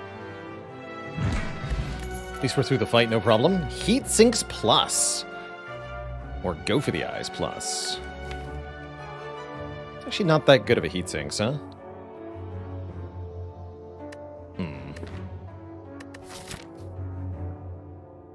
It is card draw, the thing we need most.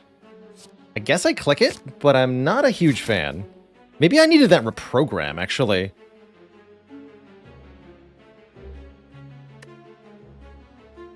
Yeah, I'm totally supposed to take that reprogram, aren't I? Curious. Very curious. Have to open this for the blue key, huh? Get a pain. Maybe I don't take an elite fight. Let's go over here.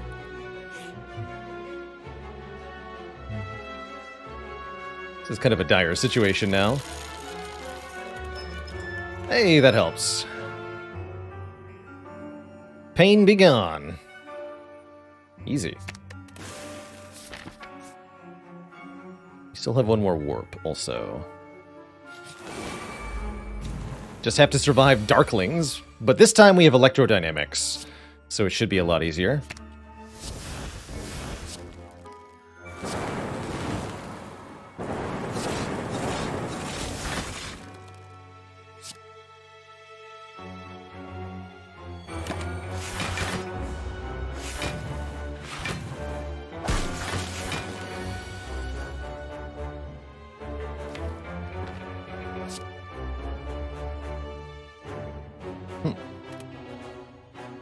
Guess I'll just do this.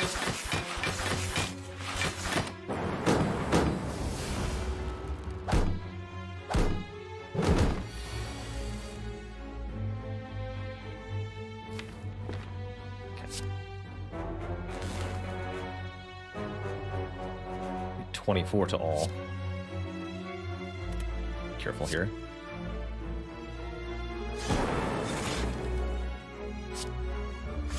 They die next turn. No, they don't, because I have no orbs. Good.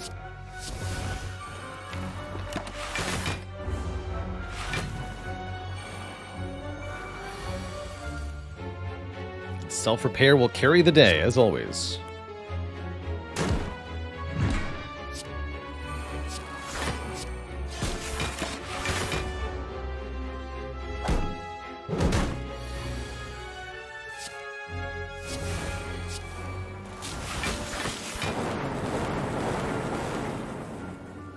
Okay, that was a lot of hit points that we just gained. Could take another Tempest here. I'm not in love with it, conceptually.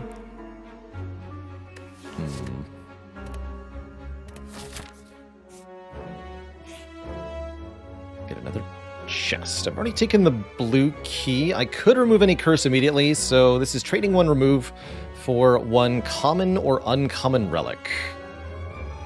Have we even seen one skim this run? No, we have not. No, we have not. I do get several removes, sure. Take the Nunchaku, I guess, and then remove pain. Once again. So we can go to an elite or to a shop. Looks like we're only going to get one good shop, right? So we probably want to fight the elite now. Let's fight the elite. No Reptomancer.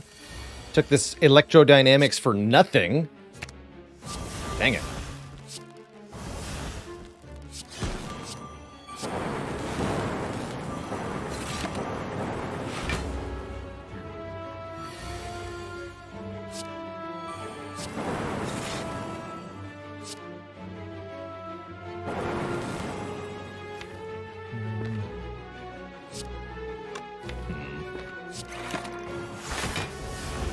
concerning.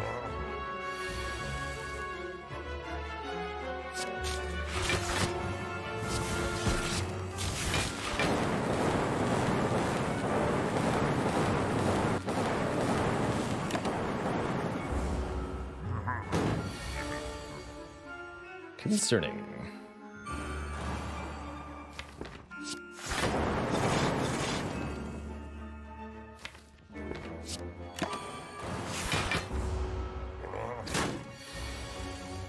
Tick-tock.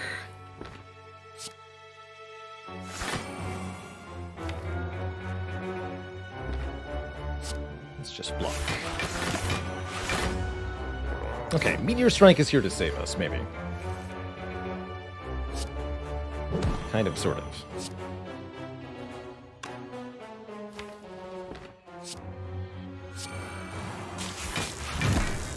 Oh, shoot. Yeah, kind of, sort of.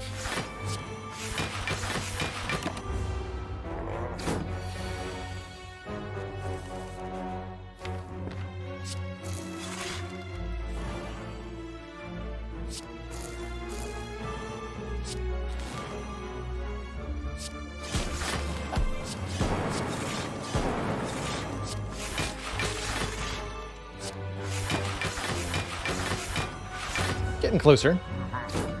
Goodbye.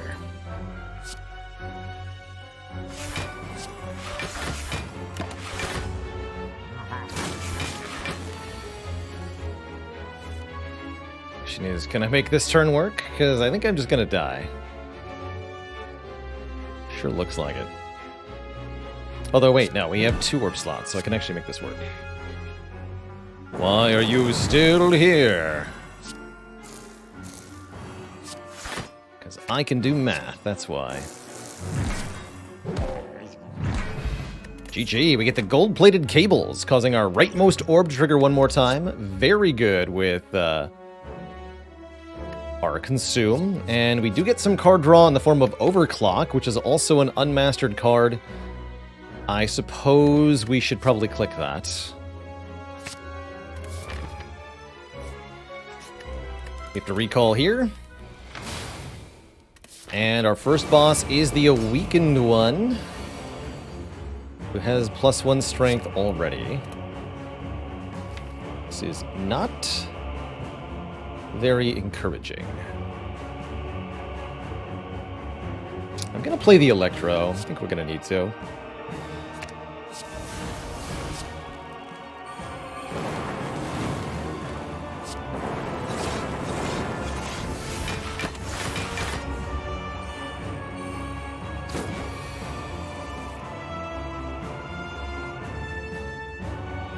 Just might as well blap them. Don't play heat sinks.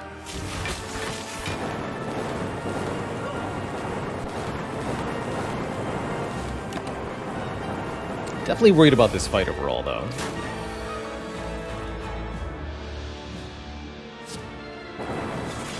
The more powers we play, of course, the more powerful the boss becomes. Quickly outstrip our ability to block.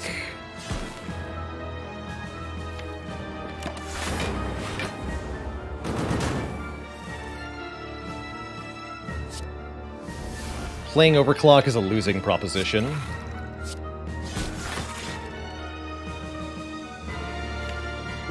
Because it adds burns that we'll have to draw through over and over and over again. This is a very long fight. So don't be fooled.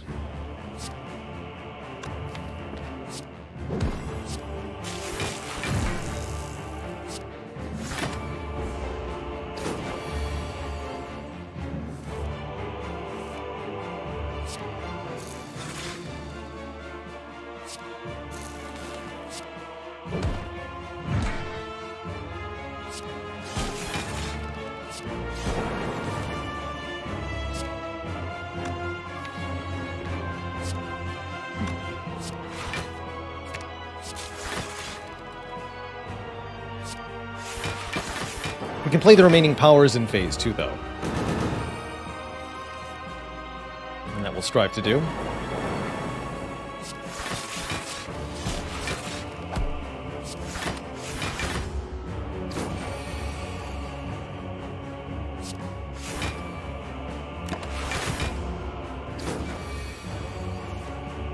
here we go.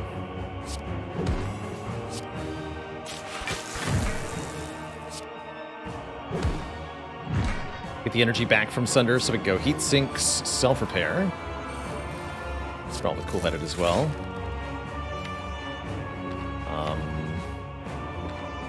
Do that one more time. Cool. Okay, we got most of the powers in play. And we're almost guaranteed to draw a buffer next turn. Which can stop this hit easily.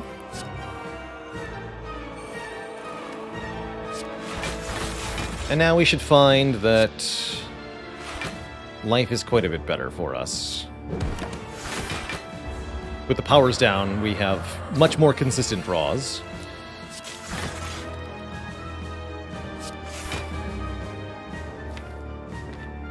Let's go to 1 orb.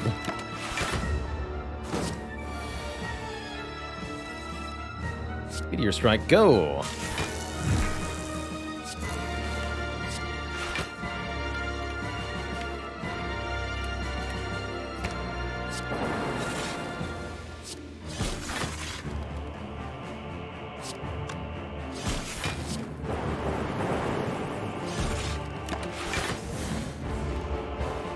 Behold the orb.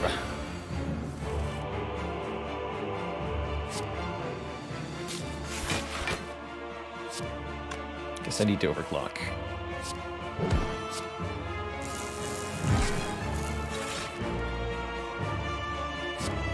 Focus does not have any effect on the plasma orb. That's correct.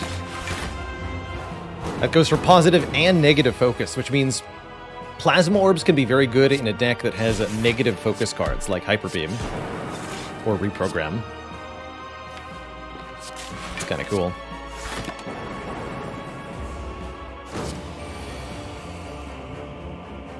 That's kind of cool. You ask me.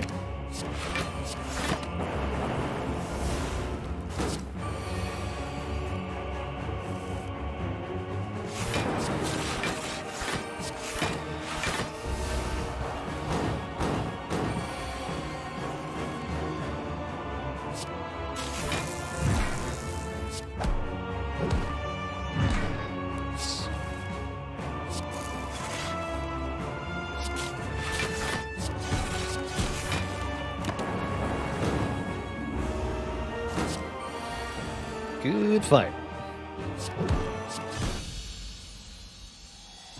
Okay, that wasn't too bad for the Awakened one. We actually gained a little bit of hit points, all things considered.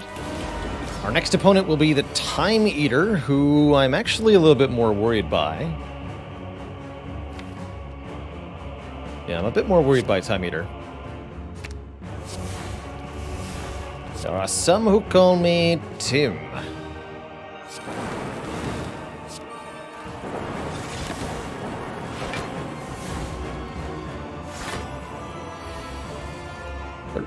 By 3, huh? Ouch.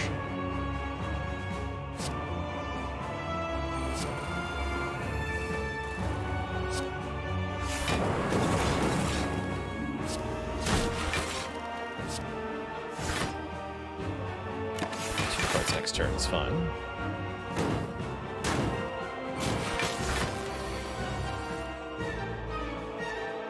More than fine.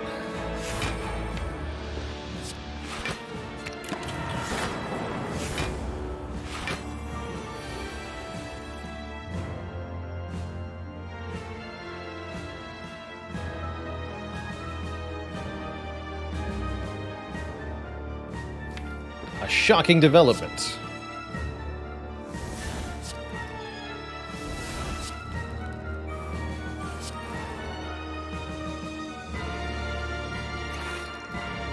Commence the zappening.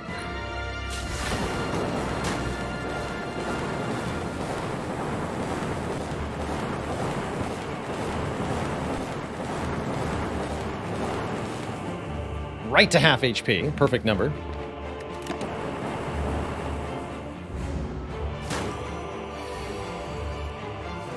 Just gonna play Meteor Strike this turn. Not gonna bother playing Beam Cell because Time Eater will purge debuffs here. But I want the plasma.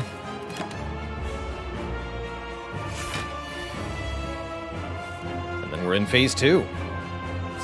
Where you know it. Once again, I will go back down to 1 orb, I think. Yeah, I want to play all 4 of these cards anyway. We'll go Zap, Consume, Cold Snap, Cold Snap.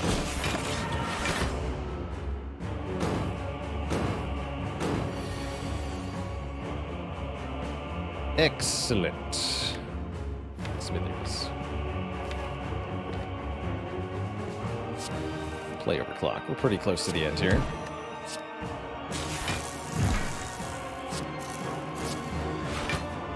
Bonk again.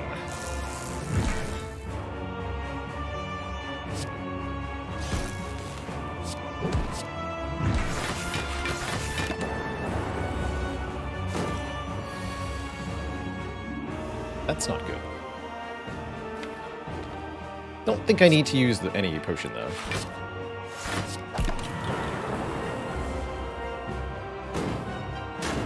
Oh yeah, we have Static Discharge. Easy peasy.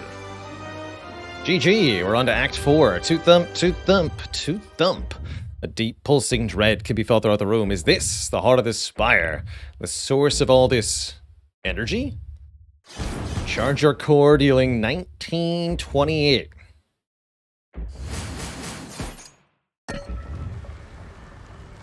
In damage. Kind of a low-scoring run, all things considered. Do we need to heal, or do we want to remove? I think the remove is probably better, since we have so much healing anyway. Confidence level for these upcoming fights, very low.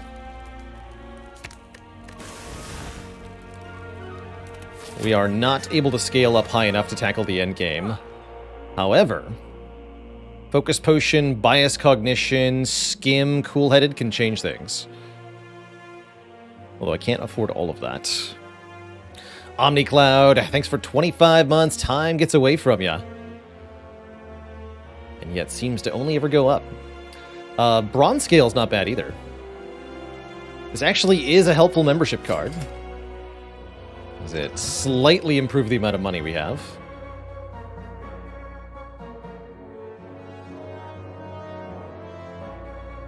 Are scales going to solve the heart? Unfortunately, no, but they do help.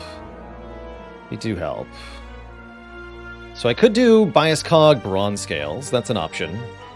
I think I'd rather do Bias Cog Focus Potion Card Draw, Card Draw. Can I do 90 plus 42 plus 27? It's 29. 188. No, I can't get the Cool-Headed. But I can do Bias Cog Focus Potion Skim or Bias Cog Focus Potion Cool-Headed. Skim seems indeed too important to not purchase here. So let's drink this. Buy the Focus Potion. Maybe no Bias Cog? No way, you're crazy.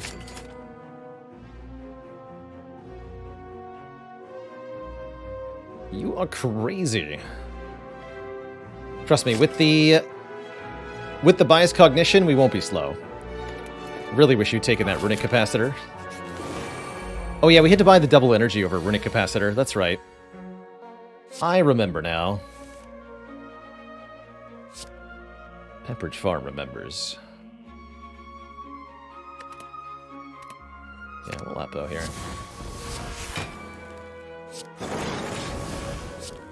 I remember now.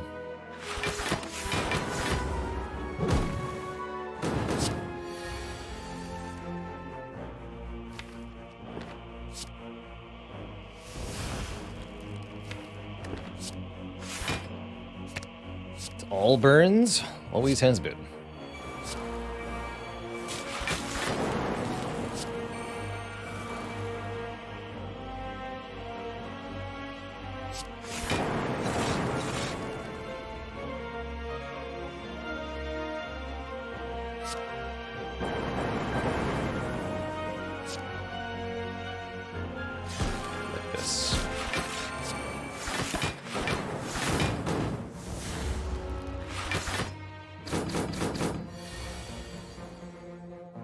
Because the Bias Cognition crucially lets us do things like this.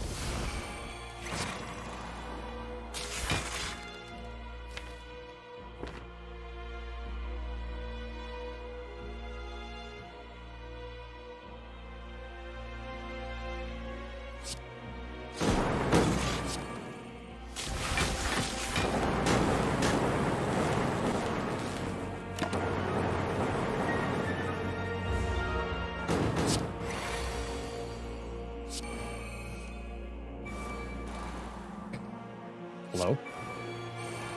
Ah! Self-repair saved me.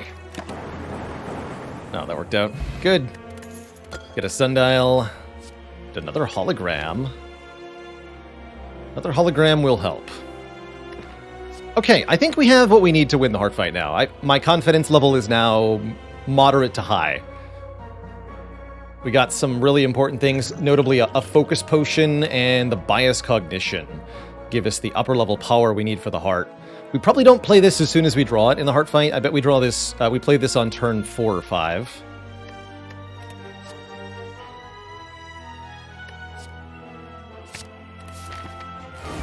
Alright, Mr. Hart.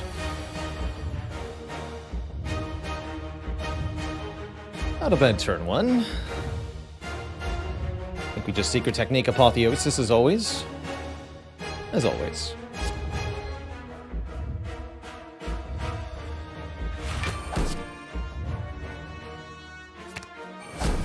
I guess upgrading the Secret Technique at some point could have been a helpful thing. Oh, I was definitely meant to Focus Potion before I did that. We lost a little bit of damage there. No biggie, though. Keep this in hand. Okay.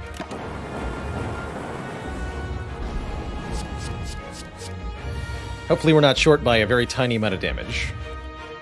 Otherwise I'll be deeply embarrassed. Oof, that's a bad draw. No static discharge or other protections available here.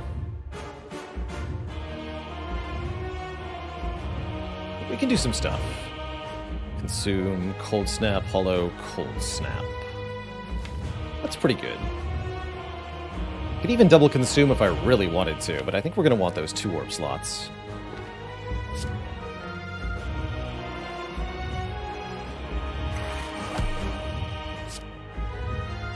Just let the double energy go for now? I think so.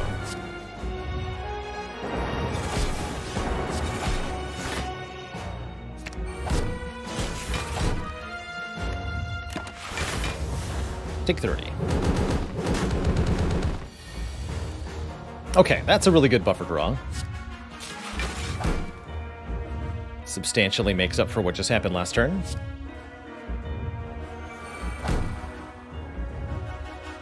Beam Cell, probably.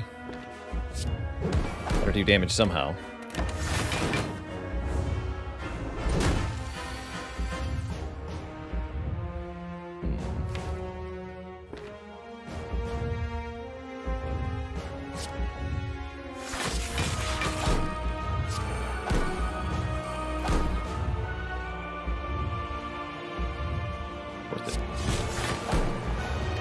I'm not going to play Overclock yet.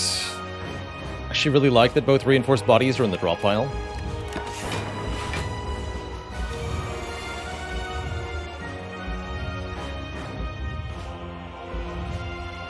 Five by 15, huh? I can just double energy reinforce to block this, but we're not really dealing damage here.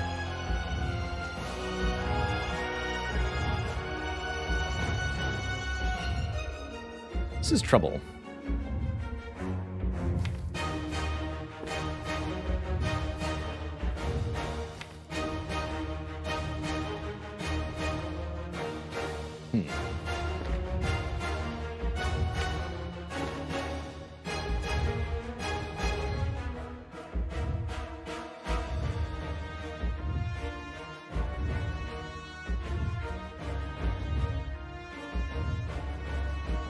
I have to play biased. Don't think I do.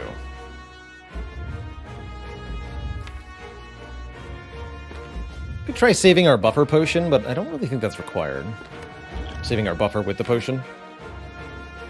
Could do something like get equilibrium back. That way bias cognition would stay in my hand. Could use bias cognition next turn.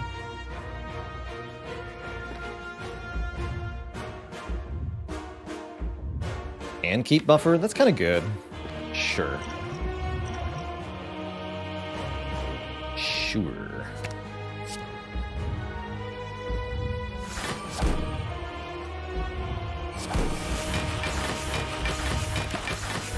Definitely have to escalate our damage, though.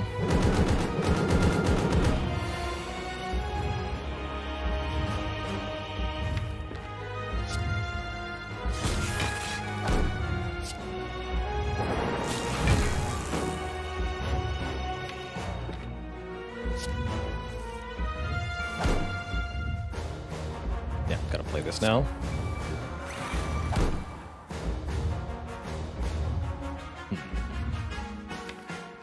Something for a bigger Tempest than that.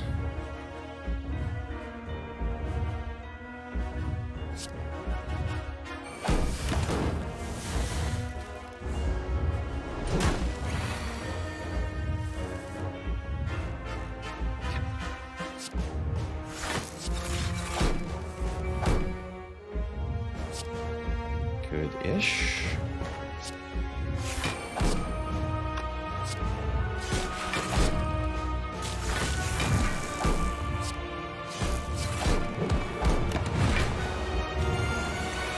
Seven by 15.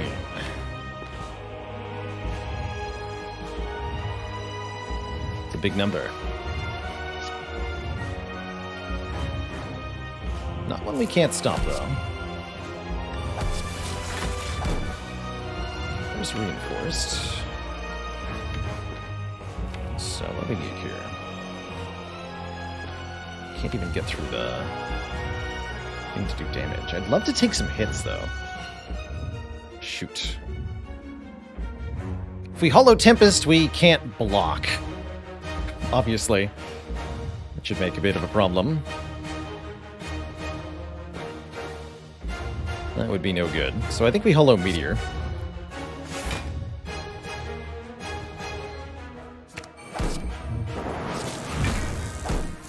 It's the only thing that's going to make any sense to do. Next multi-hit's going to be probably too much damage to stop. We have very limited amount of time to finish this in.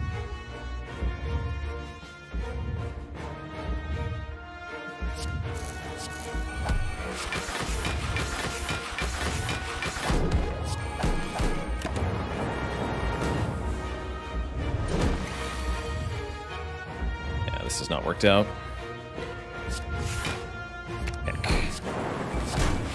Classic Defect problem, you can't use your orb slots to deal both damage and block at the same time, and so fights that require both of those things kind of just fall apart in. What is this? Okay, there's Tempest for next turn. Okay, maybe there's a vague chance? Not Tempest, rather. Reinforced Body for next turn.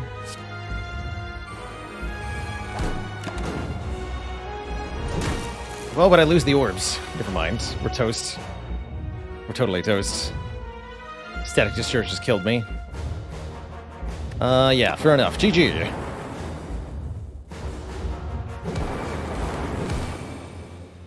We splat. In the usual Defect way.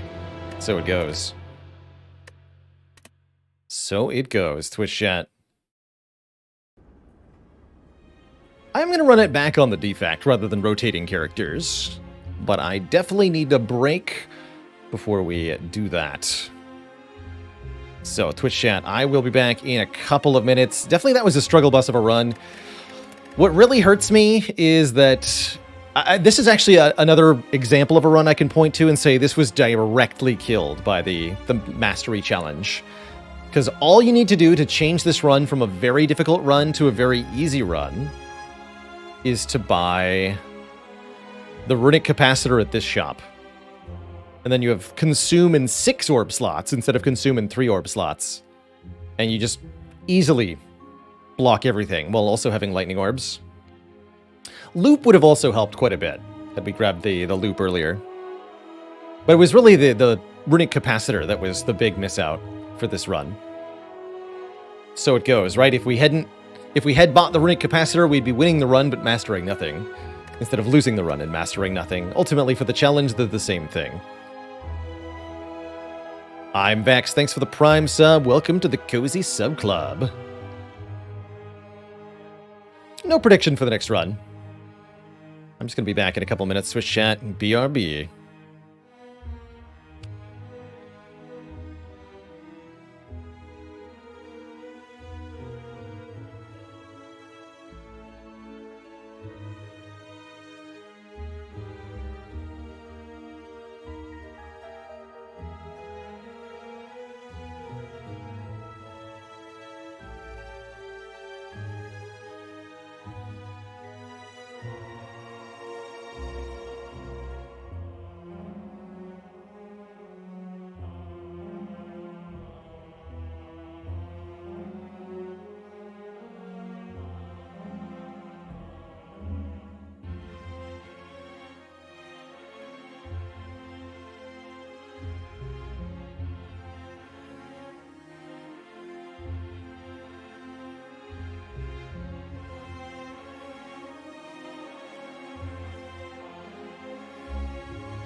All right, Twitch chat, we're back. Had a lot of late game losses today. Let's see if we can do one successful run. That's what I want. That's what I'd like. Anyway. Random rare relic is kind of a cool way to start a run. Ooh, I like this path. Lots of upgrades. Some easy elites leading into Slime Boss.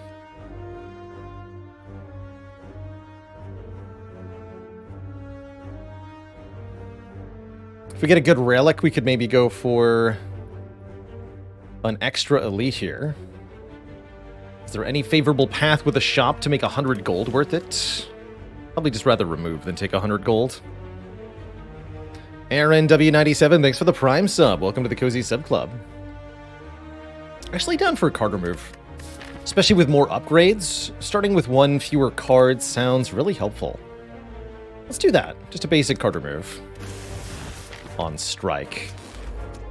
So simple, and yet for the defect, so effective. Most of the time.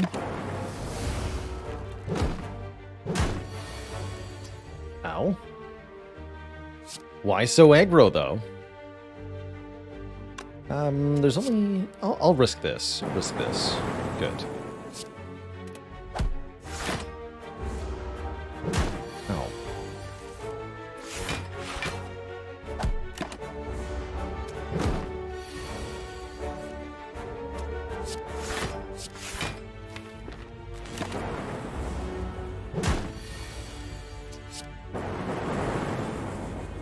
That stung a bit, but I don't think that was because of our, remove. An unmastered card appears. Overclock is here, but I think it's really hard to just click on Overclock and have a good time. Especially this early in the run.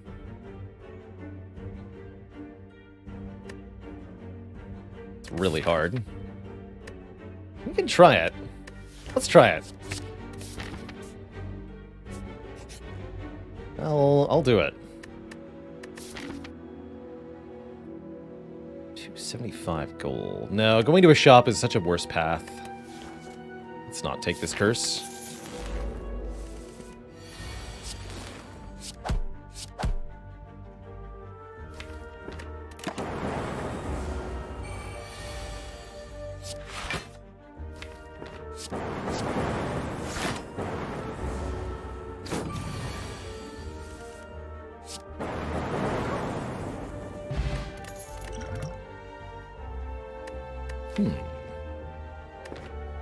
Program Barrage Chaos. Take Chaos. Orbs for days. Doesn't really matter what kinds. Just make an orb.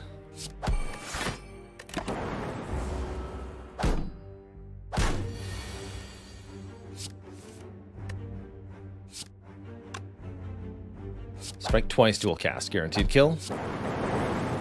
There we go.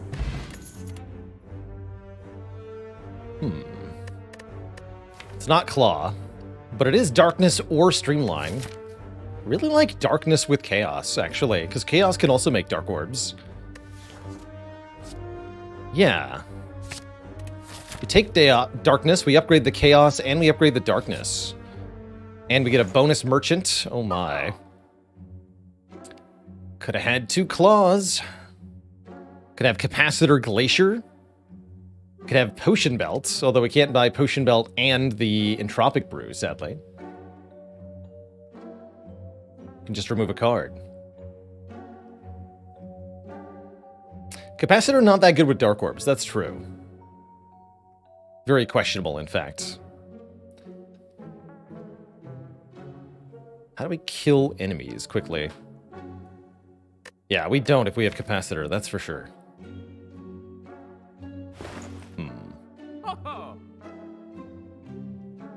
Long term, I really do like the Potion Belt quite a bit.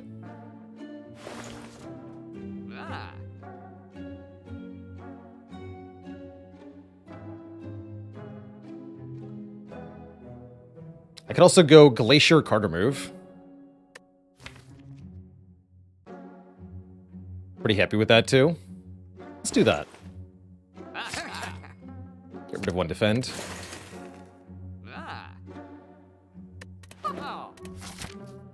Do I ever buy Sweeping Beam?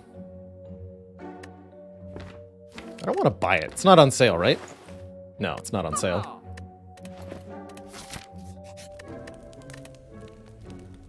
Feels bad. Darkness first.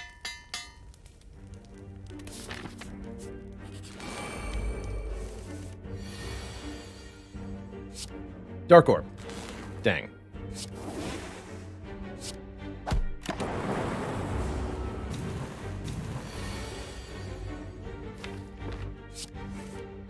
Good.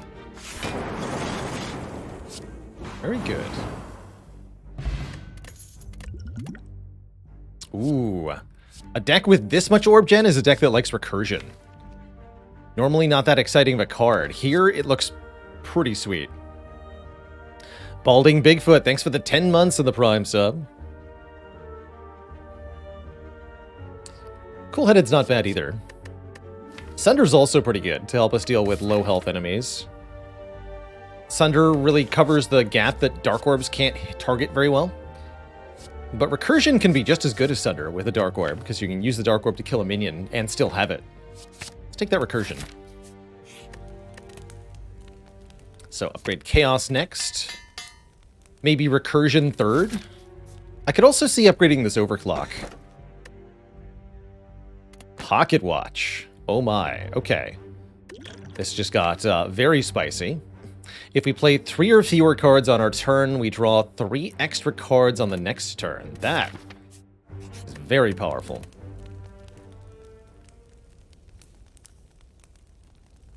I'm going to upgrade the Recursion then.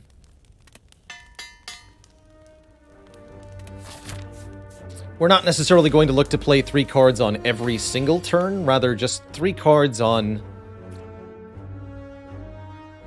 some of the most important turns to line up very big turns where we could play more than 3 cards.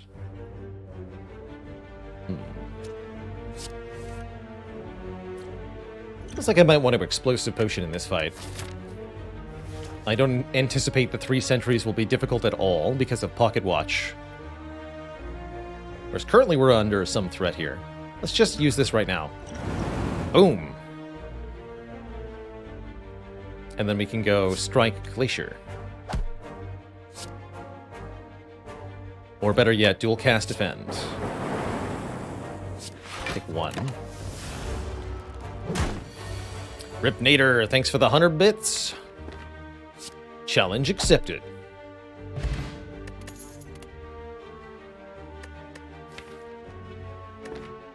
We don't need none of these.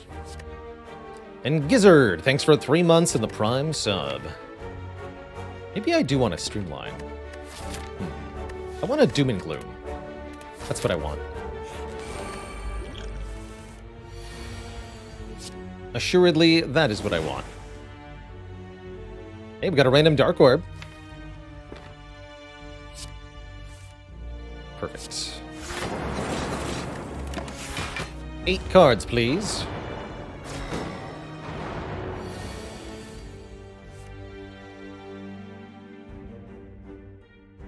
Let's go. Dual cast, hit the front one twice. Fun fact, Dark Orbs always target the enemy with the lowest HP.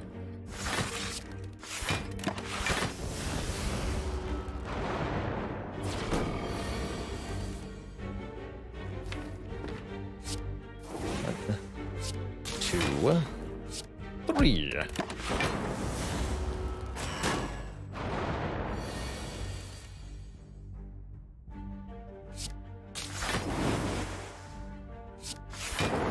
The Darkening.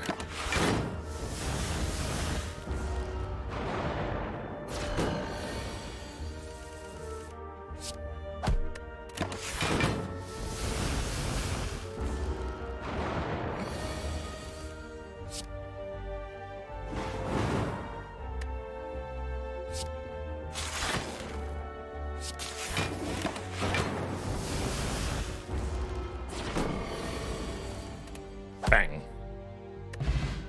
Ooh, we get a boat thingy. I really like this one in particular. I think this might be probably my second favorite of the 3 boat thingies. Turn 3 block specifically is quite strong. Lining up with a lot of powerful enemies in Act 1 and Act 2. And we're offered a multicast to go with Dark Orbs. That I really like. X cost. Evoke your next orb X times. You'd love to see it. Oh. Yeah, we've already passed Chemical X, but it's still quite powerful.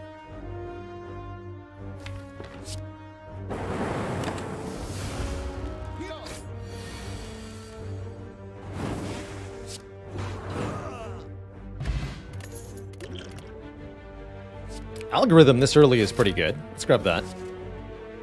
Permanently scale this card's block each time we play it. Surely that's a good pick.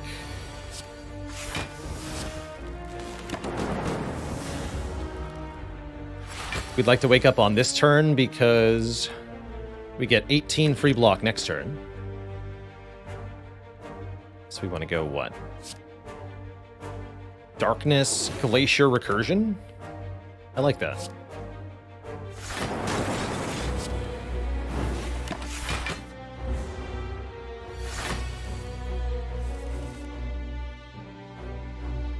Then we can go Chaos, Recursion, Glacier.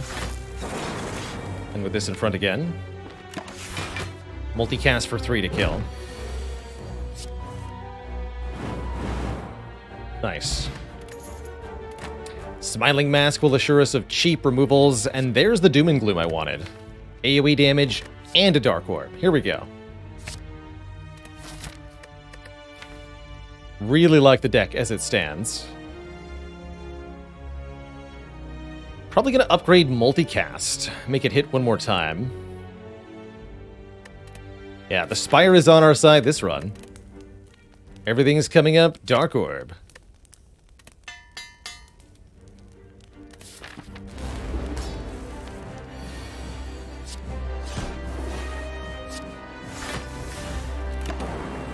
Slime Boss should be no problem. We get free block on the big hit turn in case our block doesn't line up.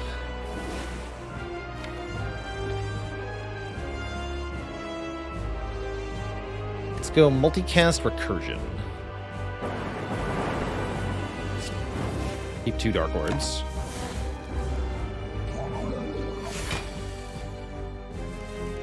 And then just Multicast.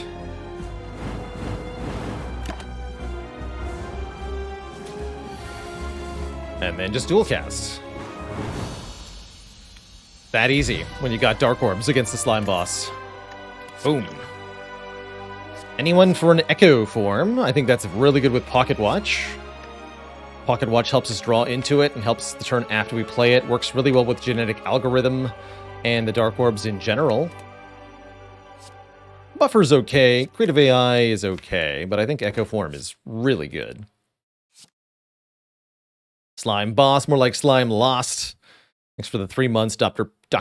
Pepe No. And Jewel, thank you so much for the 7 months. Nitrous Oxide says, how important is the genetic algorithm upgrade? Usually, I consider it not important at all, especially if you get it early or if you have an Echo form. If you get Calipers, it becomes extremely important because more block, more better at that point. But for the most part, algorithm is so much block that upgrading it is unnecessary because it goes from full block to full block.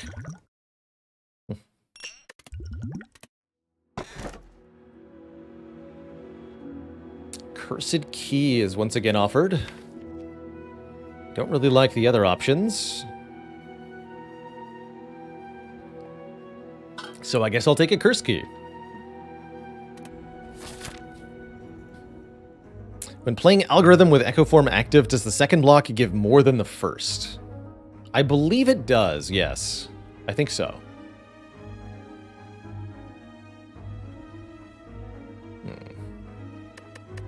How do we feel about combats? They're important because of Genetic Algorithm.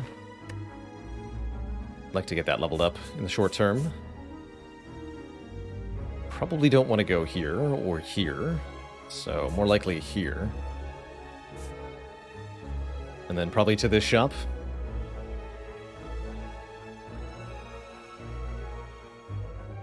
How much easier would Spire be if you could see the relics and the boss relics at the same time? Or the cards, rather, and the boss relics at the same time? I think it would mostly be a really big buff to Snecko Eye, because you could then just click Snecko Eye and the 3 or 4 cost card. Am I a Canadian? I am. Born in Edmonton.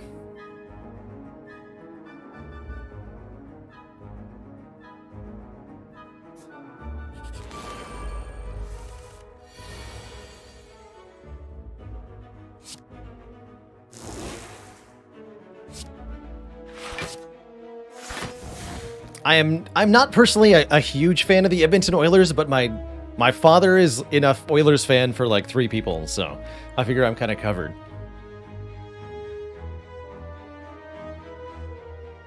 I do currently live in the US. I have for over 20 years at this point. I've actually spent more time in the US than in Canada, despite it being my homeland. Mike Quest, thanks for the tier 1 sub. Welcome to the Cozy Sub Club. Are there any 4-cost cards in Spire other than Blood for Blood? Force Field, Omniscience. Eviscerate is 3-cost. Force Field and Omniscience are both 4-cost. Sands of Time.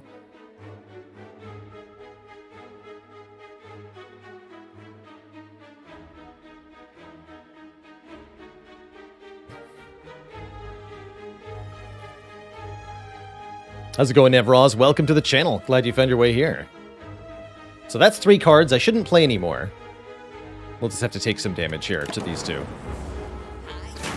Thieves as the first encounter of Act 2 always gets ya. They're tough. It's just how it is. I think we want a recursion, dual cast, then we can multicast. Or, yeah. Will that be enough damage, though? Let's evaluate. Oh, we can get Darkness Plus. That's even better. That makes this 18 damage.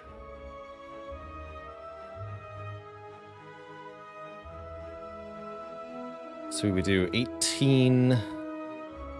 Go down to 4. This is plus 3, so 7.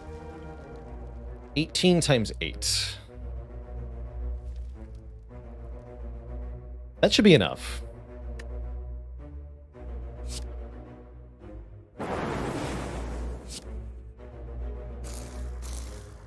That sure sounds like it kills.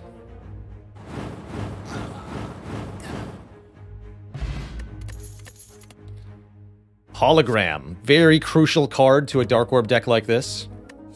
Hologram Recursion. Big deal. Bullseye is also an option here. However, I don't think it's quite as powerful as a hologram for letting us either play Darkness a second time or fetch Recursion or something. So we'll take hologram. And we can donate a card to the Purple Fire Spirits, receiving a reward based on the card donated. We give up an uncommon card, we can get a full heal. If we give up a rare card, we'll get a full heal and 10 max health. Problem is, I'm not exactly willing to give up any of my uncommon or rare cards. You'd have to lose Doom and Gloom or Algorithm or Glacier.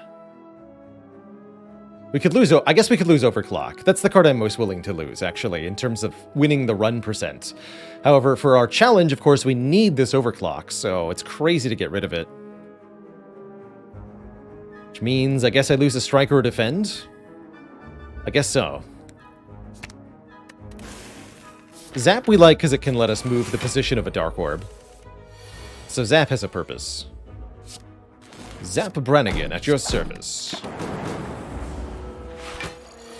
Have we mastered Spirit Poop? We have. We've gotten all of the relics in the game have been mastered. We're just down to 7 cards. 7 lonely cards. So we can go Doom and Gloom, Darkness, Recursion, guess I was actually supposed to block a little bit more. This isn't quite a kill, huh? Okay, defend. Take 1. Slight misplay.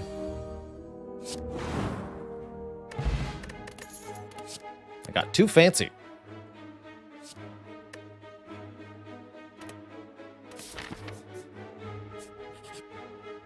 Just a little bit. Not a whole lot that's exciting here. I guess Clockwork Souvenir can be nice to block 1 debuff. Lots of enemies have nasty debuffs, including the heart. So even if we just have this for the heart, it's pretty good. And we can still afford a removal. Could also keep our money, but I guess that gives us more options here. Blockwork Souvenir. Let's take it. Let's take it. Let's block work.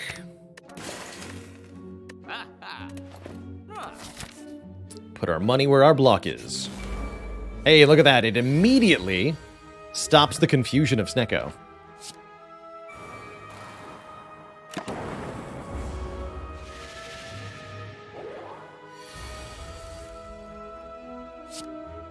Get Hecko, Snecko.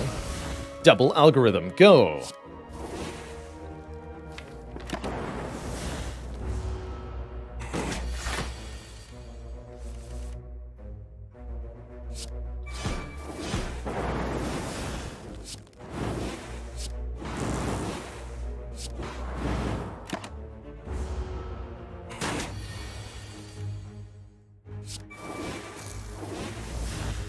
$24 times 7.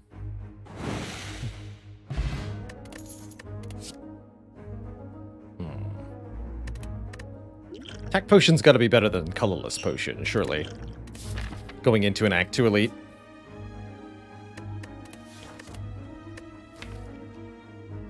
And for upgrades, I guess Doom and Gloom is good? Doom and Gloom is pretty good. Let's upgrade Doom and Gloom. Could also rest for 21 hit points preemptively. Feels excessive, but not a bad idea. Just excessively cautious.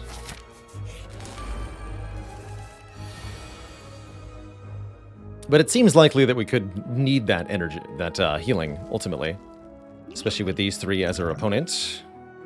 Get an extra Doom and Gloom. Scrape is kind of cute. Doesn't do much, though. Take the extra Doom and Gloom. So we go Echo Form, Doom and Gloom, Genetic. Let the Pocket Watch do the rest. That sounds good to me.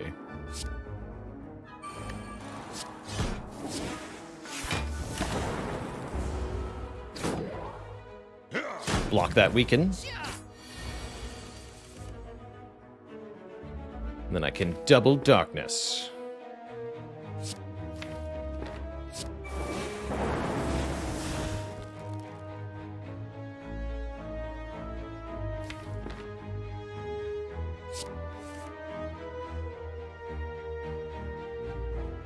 Dark Orb's targeting the lowest health enemy. What's the way to do this here? I can dual cast hologram. Dual cast? No, we can do better than that.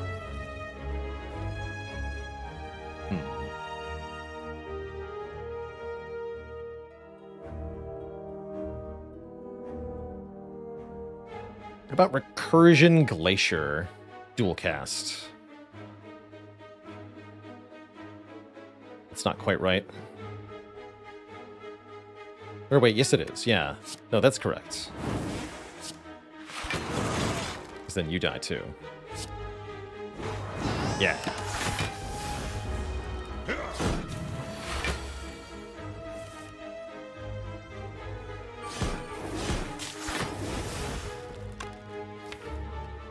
Cool. That wasn't too bad. Now we're going to get a trickle of healing. Blood Vial will heal us 2 per fight. Not a lot, but a little bit. Core Surge provides another way to gain Artifact, which is kind of neat. That means we can rely on it more if we get a self-debuffing card. Sure.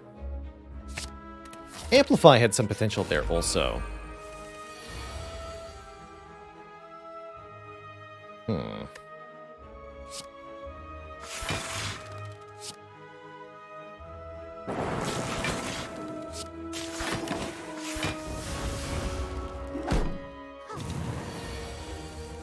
Could have played Echo Form by taking some damage, but I chose not to. Chose not to.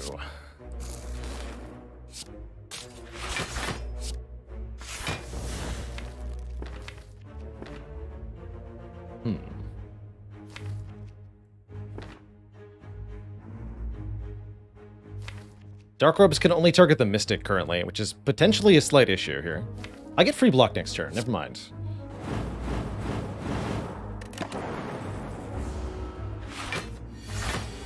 Easy.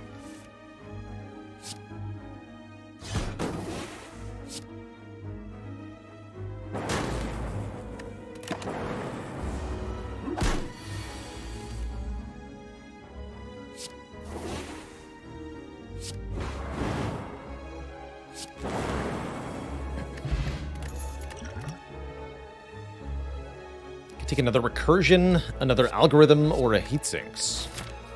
It's possible to level that second algorithm up quite a bit with the Echo Form. It's not too late for it to be good. Let's grab it. Gallopers would be good here. I guess having one curse ain't so bad either. We do, of course, want to know if it's clumsy. Yes, it is! Excellent! Okay. Now we need to get the second copy. At all costs. At all costs. I'm also super taking Gremlin Horn. Very helpful. All right.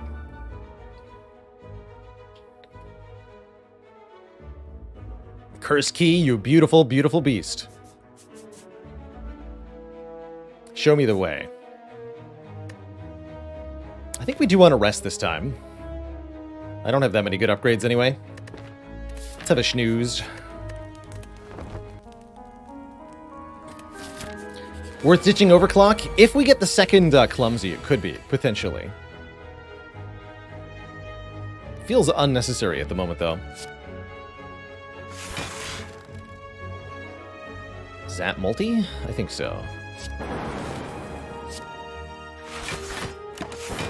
That's pretty good. Quite happy to get attacked by Gremlin Leader on turn 1. Totally fine with that.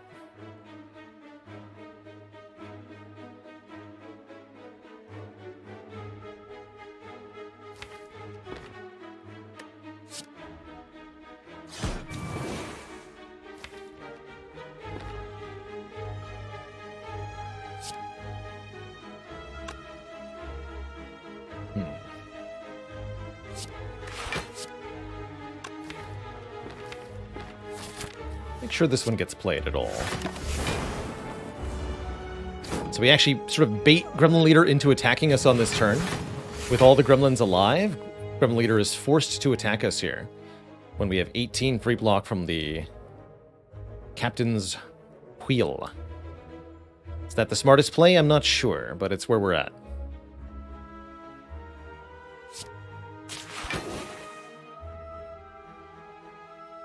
Okay, this Dark Orb will strike the front gremlin.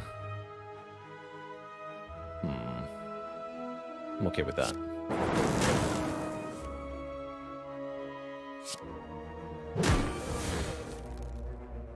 And then we block. Although it sure would be nice to play Echo Form. Let's see. Yeah. Good.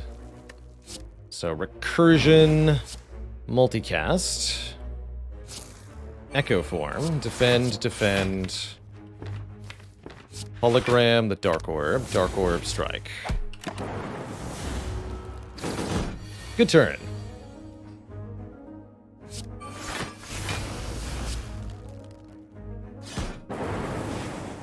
And let Pocket Watch prevail. Doom and gloom.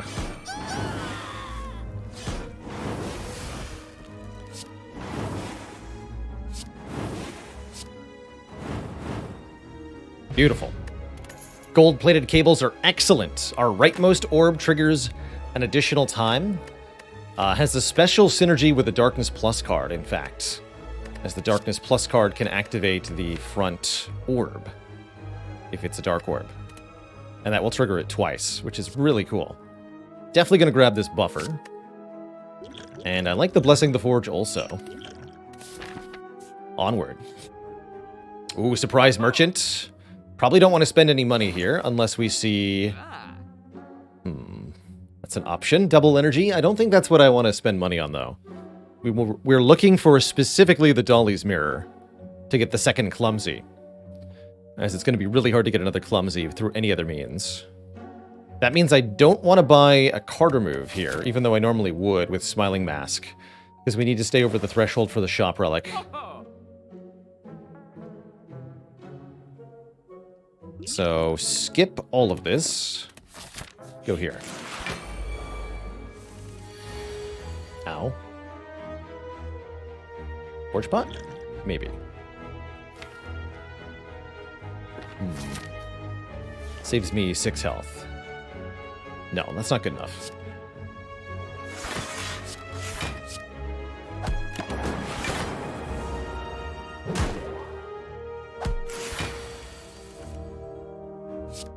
Not good enough. Thank you, Core Surge.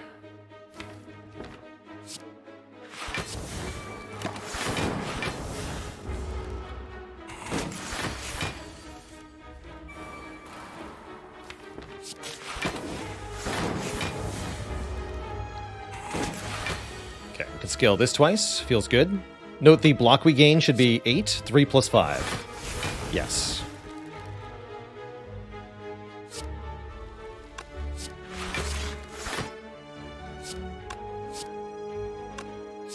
Put the Dark Orb in front to benefit from the cables here. Blow them up.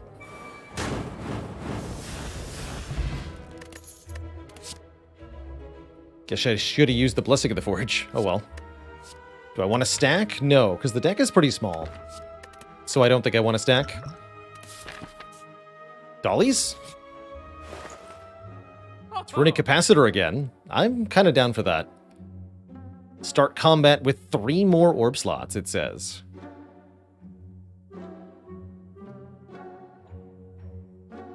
We also have enough money for card remove and Centennial Puzzle. If I don't want the Runic Capacitor. But I think I do want the Runic Capacitor. Isn't that bad for us? I think it gets good against enemies with a lot of health, like Bronze Automaton.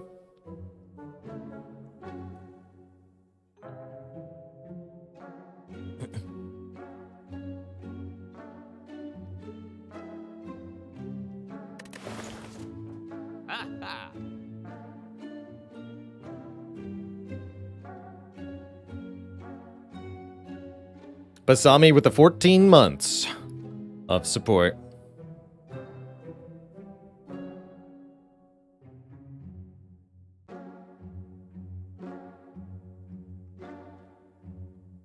I'm gonna grab it. I think we have enough orb manipulation. Normally more orb slots is kind of bad for Dark Orbs, but when you have enough orb manipulation powers, it turns into a good thing. And I think that's where we're at. Hopefully this fight can demonstrate that. We'll see. So I actually want to get rid of this Lightning Orb before I play Darkness here. Check this out.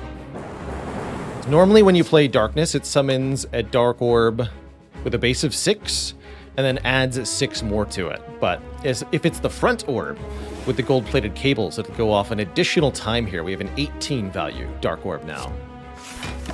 And it goes to 30 at the end of the turn with gold-plated cables.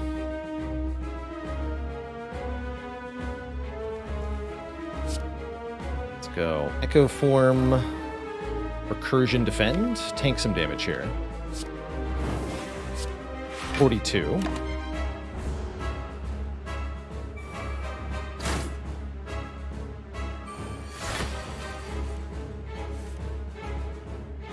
Yeah, so...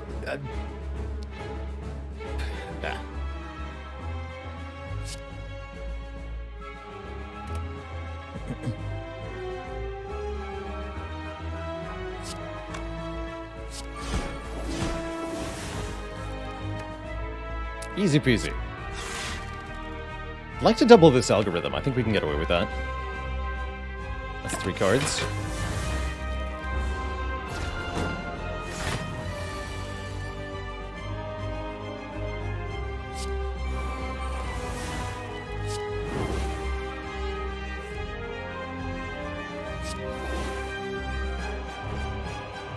buffer this?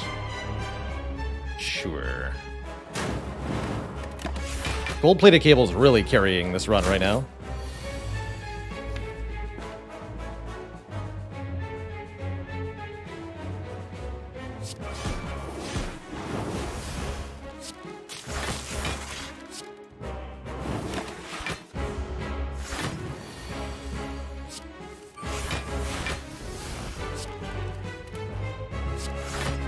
Full blocked.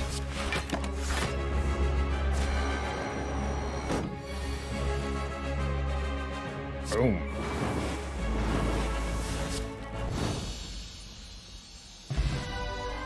GG. Grab another multicast, another buffer, or a creative AI. I think I'm down for another buffer here, especially good with our Echo form. Uniquely K, thanks for 18 months. Twin baby Twitch sub. About time to start a nursery. Grab that buffer.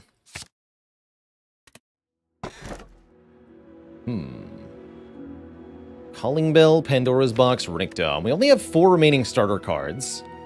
That's a pretty weak Pandora's Box. 5 energy is kind of nice, but buffers really want me to know what the enemy is doing. So probably take Calling Bell here. That curse is nasty, but 3 relics, 1 common, 1 uncommon, and 1 rare ought to be helpful, hopefully. I think that's what we take here. Not convinced that's right. Well, we get Toy Ornithopter, Meat on the Bone, Duvu Doll. I feel pretty good about that. This is a 3-strength Duvu Doll. Cool. Don't have that many attacks, but that slaps.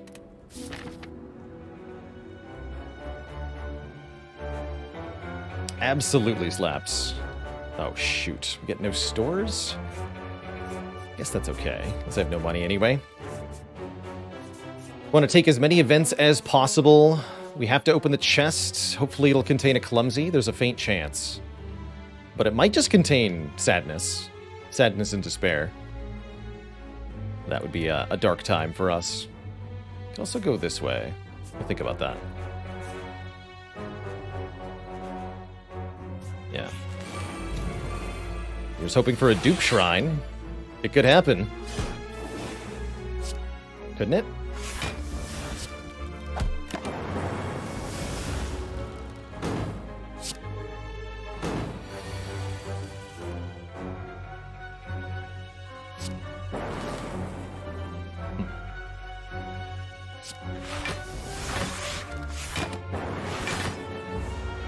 Can always count on Lightning Orb to target the wrong enemy. No matter which enemy is the wrong one. Alright, there's nothing left to do in this fight anyway. Good talk. Skim. Where were you last run? Guess you were in the Act 4 shop, that's where. Here you come to us upgraded for free. We want to get 5 curses, we could take 2 normalities right now, but let me tell you, that's not smart. I'd much rather fight a boss for a rare relic here. Would I dupe Overclock or Clumsy here? Clumsy. This is by far the hardest card to get that remains, and I would very much like to cross it off the list. That's right, there's not even any shops left. Get out of here.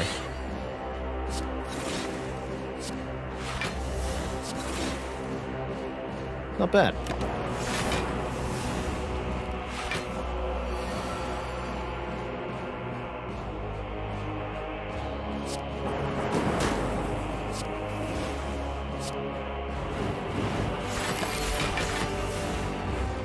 Not bad.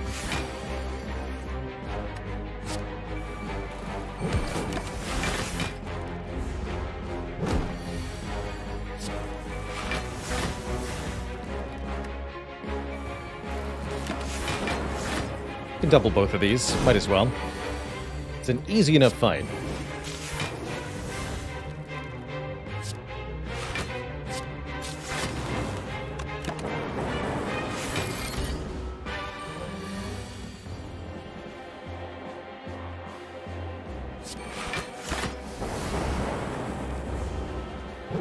Gotta not kill it too early.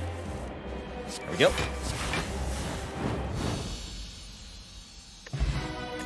Even more healing. The bird faced turn. We got 3 healing relics in the last 4.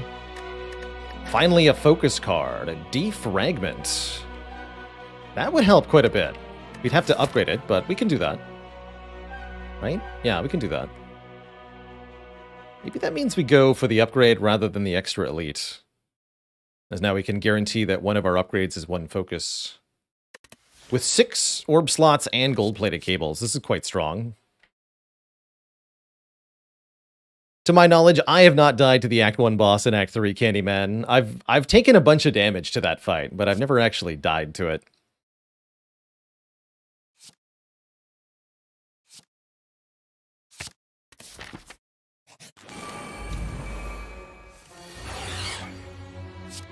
Oh, actually, it's even better because we can double it, right? With Echo Form.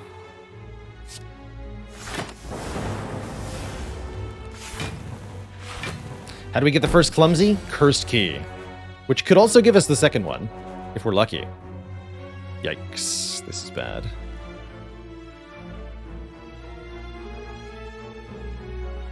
No, I've got answers, okay. I see the way. Let's go defragment.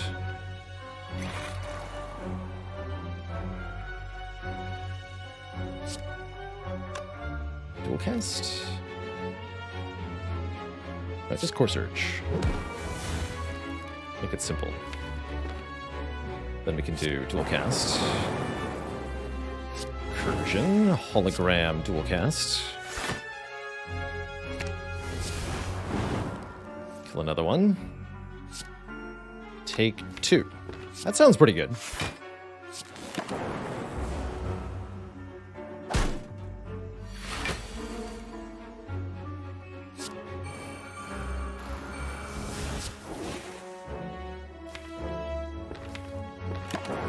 Could have won the fight right there, but we want to double our remaining algorithm for more block. That's both of them right. Yes.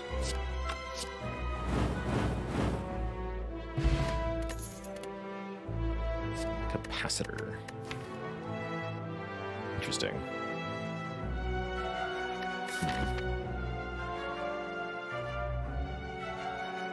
That could be useful. That would also want an upgrade.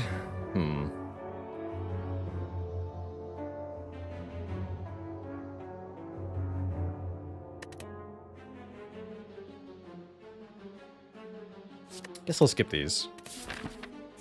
Not sure about that, though. Full HP, this fight shouldn't be too bad. We have tons of healing, so even if I have to take 50 damage to win, we can get all of that health back pretty quickly.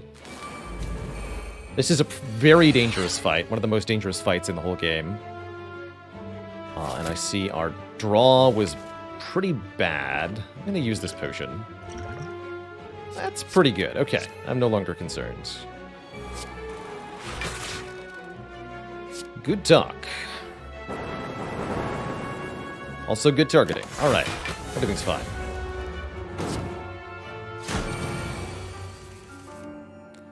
Double your buffer, double your fun.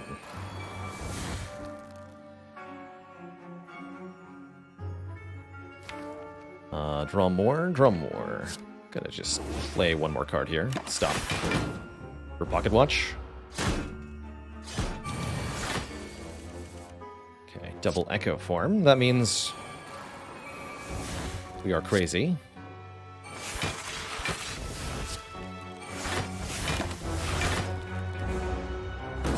Although these burns could be a problem. Yeah. Okay.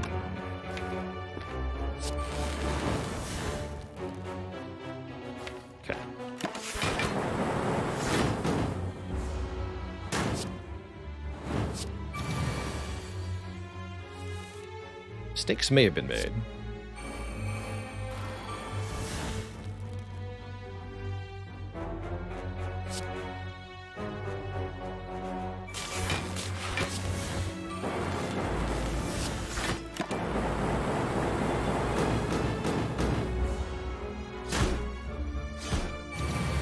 definitely need to kill one. Oh no, never mind. I'm gonna say we need to kill one right now or else. And what I meant by that is we need to kill one next turn. Maybe. Let's take the pocket watch here.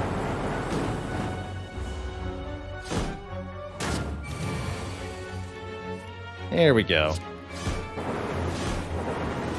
Easy fight. Look at that. Take some last minute healing too. You get a dead branch for that effort, and that's super worth it. When we exhaust a card, get a random card added to our hand. I should have taken the capacitor. I'll still take that. Second Darkness is pretty good too. Freaking capacitor, man. Madness. Also, ow, apparently. Go for the eyes, boo. Get him.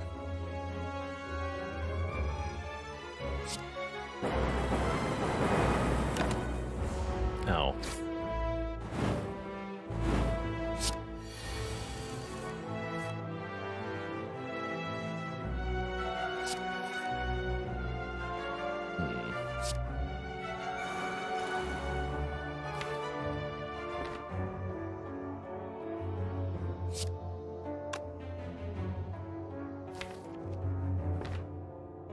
Really want one of these things to die.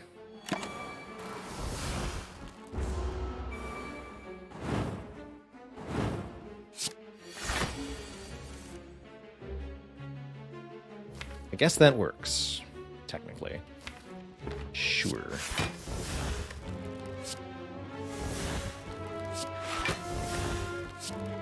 Wait a minute, creative AI?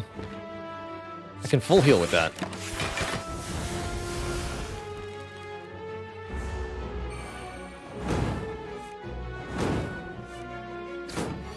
I'd like to do that.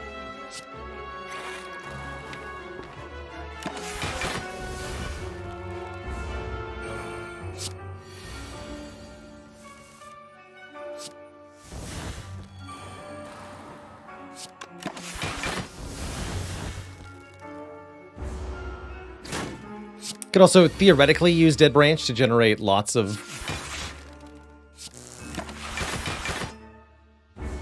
random cards from Repulsor and get powers that way.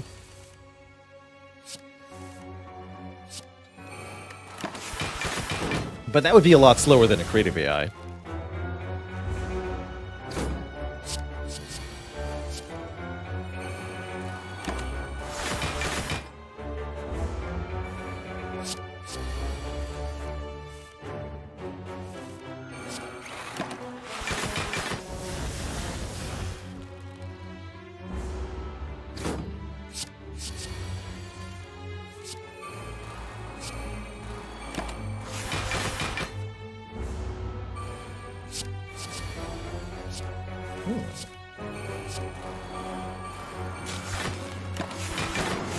Perfect.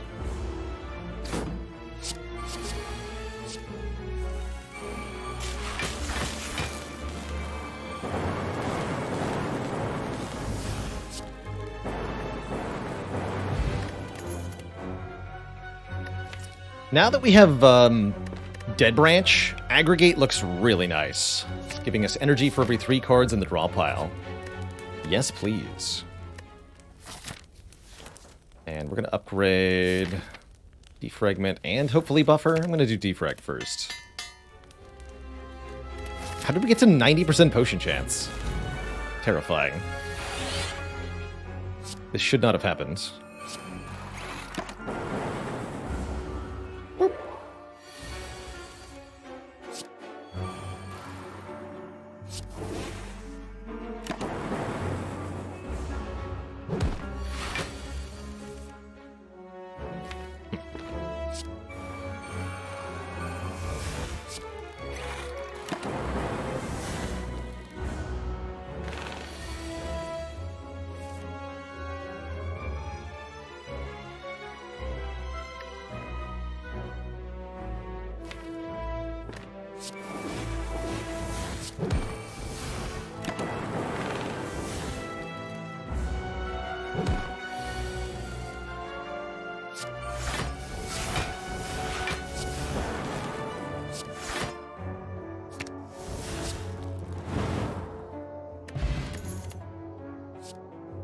Seek with Dead Branch. Definitely. Okay, big moment of truth here. Does the cursed key come through for us? Does not. There's a shame in here. 100% potion chance. We did it!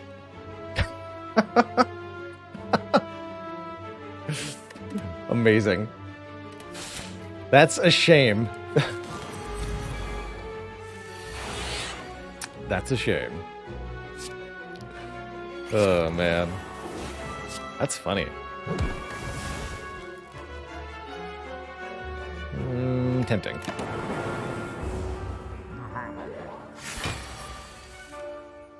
Oh, being able to seek for Echo Form is also very important.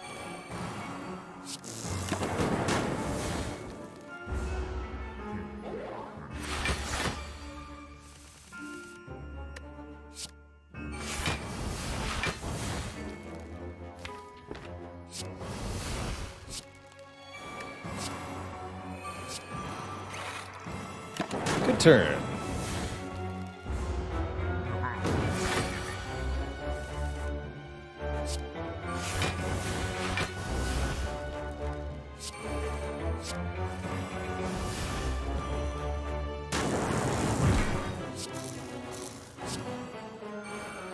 Should have hologrammed Meteor Strike first. That's okay. Do skim.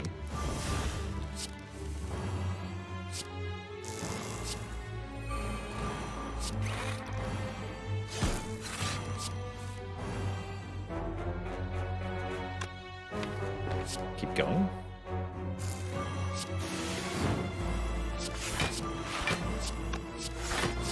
"21 slow stacks. 34 damage twice.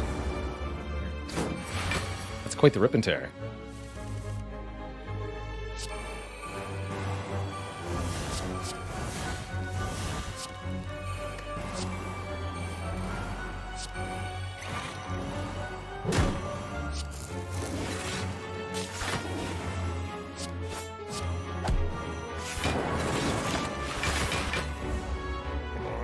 He's tired.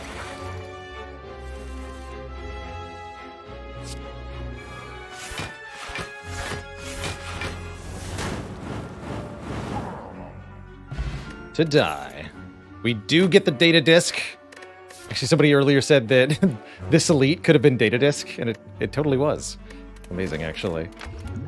Totally was. But more importantly, we get a second overclock. We have a mastery candidate, Twitch chat. All we have to do is win, and I'd say our odds are better than last time with this deck. We can definitely scale higher than the previous attempt. There's also still a chance we could additionally get the second Clumsy. Although I'd say that one's a long shot.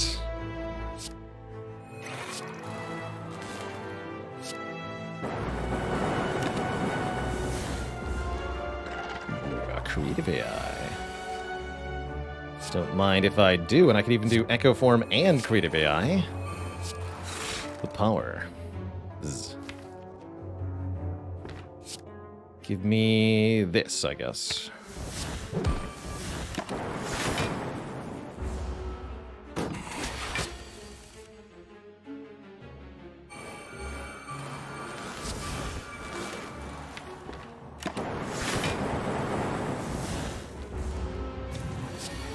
I don't want to kill it too hard.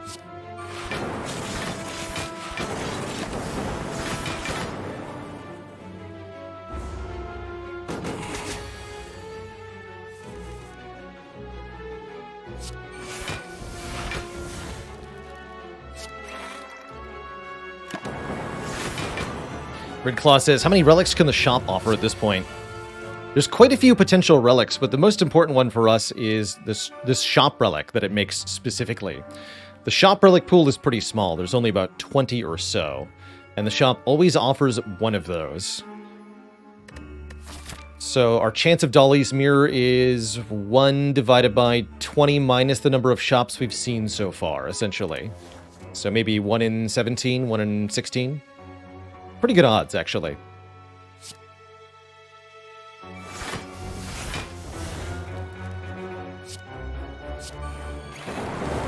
Both of them? Yes. Okay, just kill.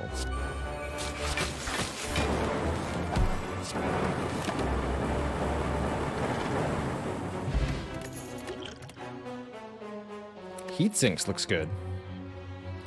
I am definitely down for a heat sinks. Even unupgraded. Travel immediately to the boss. How about no thank you? I want a duplication. That's not a duplication. Heck. I want a refund.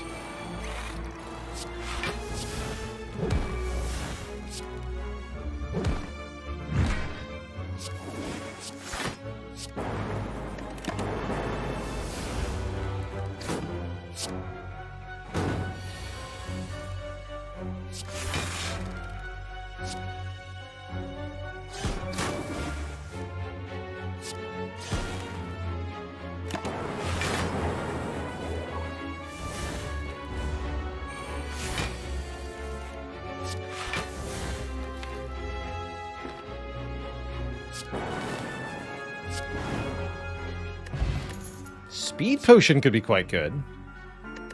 Tempest seems potentially strong in the heart fight also. I'll grab that. Take both of these things. Speed potion seems quite strong with the souvenir. And with the core surge too.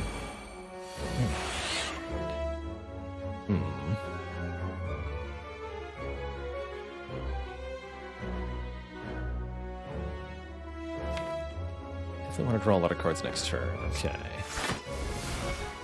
Let's just do it this way. Well, that's a guaranteed kill. Okay, let's do that. Let's do that. And I lose card draw if I play Defrag. I don't think I'll play it.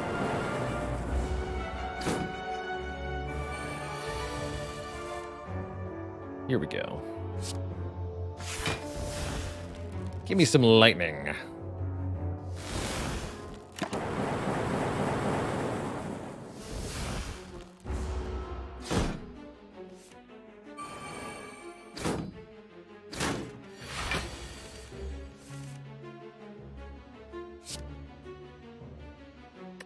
Perfect.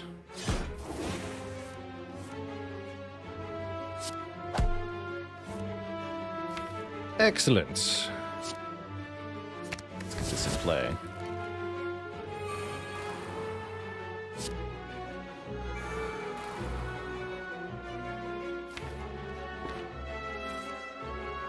Good.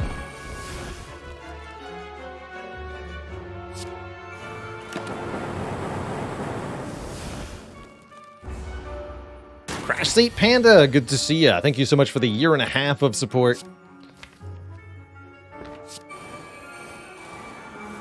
So happy to see you're still kicking around in the Spire community one way or another.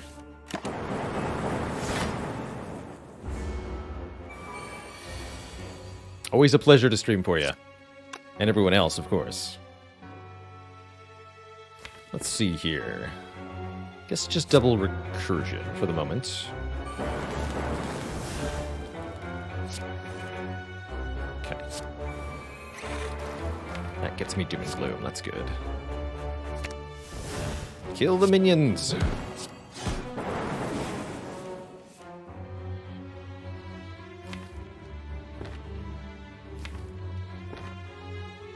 That's one buffer. Oof. Hello? That's not how this is supposed to go. I guess I could do Chaos Dual Cast. That's fine.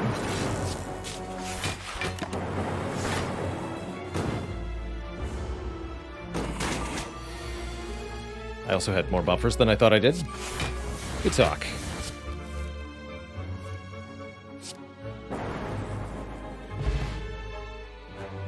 GamerVic, thanks for the 14 months of support. Oh, a reboot with Dead Branch. This could be a last-minute Mastery Edition. I'd love to see it happen.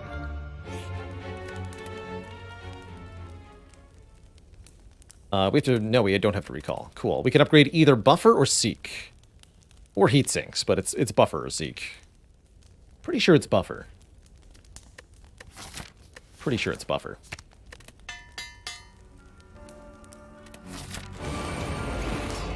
Bird Nerd shouldn't be too hard. Especially not with Echo Form turn 1. Excellent. A lot we can do with that. We can seek Aggregate. Let's do it. Generate a whole bunch of cards. We can rebound Aggregate. That's interesting. I think I'm going to hologram it. Do it again. For a really big Tempest.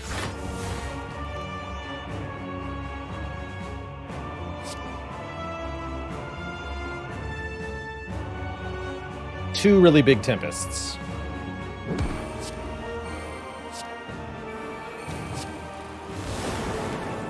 Maybe. Ah, so close. If this one had died, we would have drawn Aggregate, and I could play Aggregate with the 1 energy, and then I could Tempest for 9 again. It was so close. Instead, we waste it. So close. This is not great. I guess I'll double turbo. Feels bad.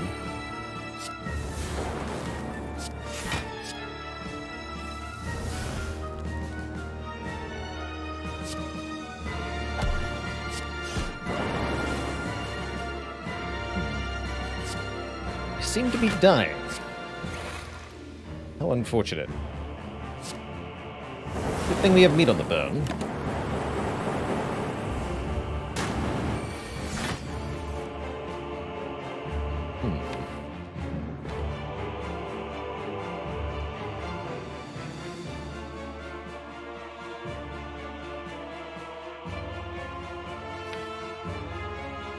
Yeah, we only have 1 Frost Source. That's part of our problem here.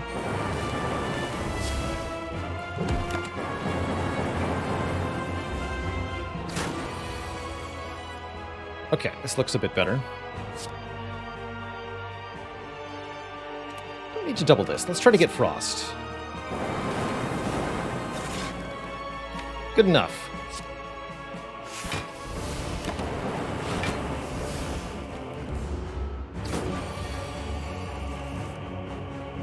Hello?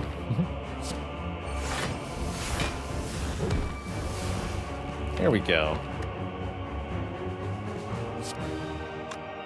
Sort of.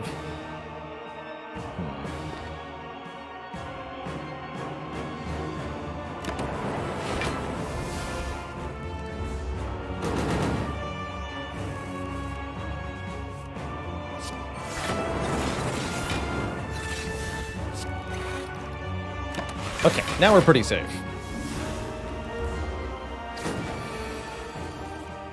Seeing a full heal here? Potentially. We're now able to passively block every multi-hit of the Awakened one. We can also go to phase 2.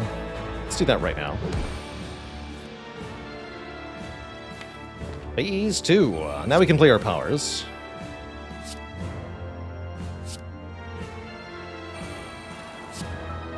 It's a full heal, but not for me.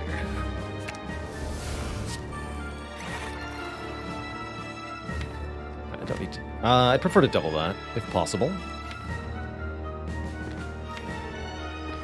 Is there anything else that can give us more random cards? Yes, the Void. It's okay. If I really, really want to...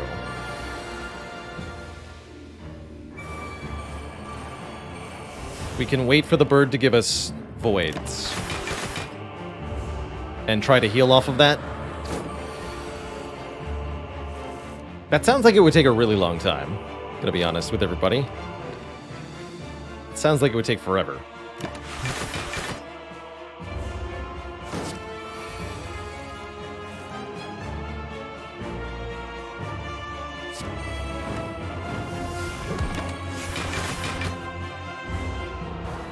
We have forever. You know, you might be onto something.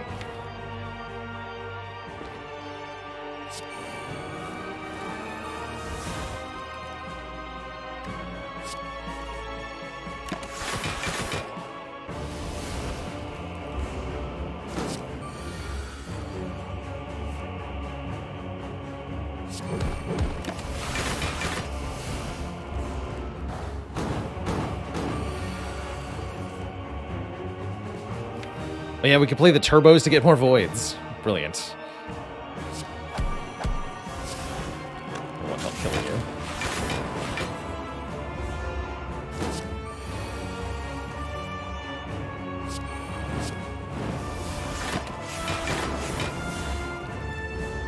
I just failed to do so. I was distracted with the pocket watch. Play this twice. Go.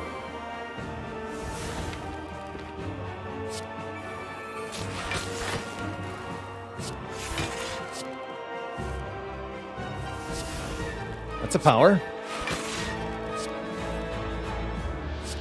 I'll take it.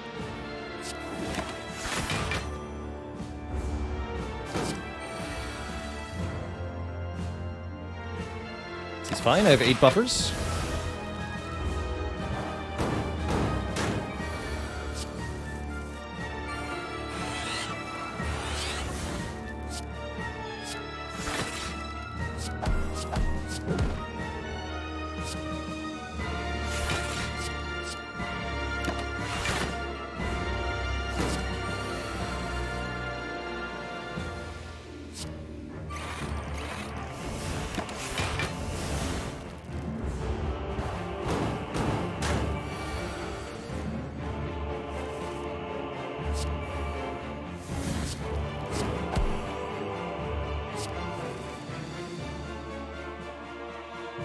Let's just go to 34.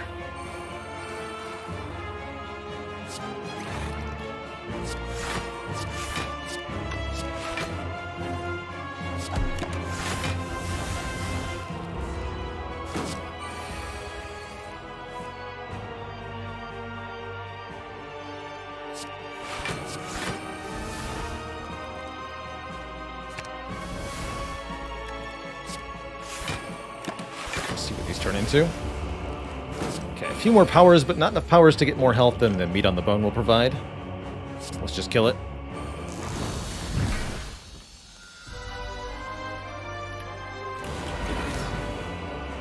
On to Tim.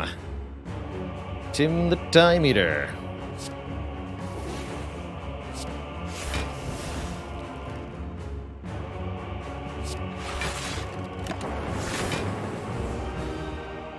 Could we have healed to full? Only if we could continue to find more powers to play without killing the Awakened one, and given that I had a Dark Orb cooking, that was going to be pretty difficult to do. Not impossible, just kind of tough.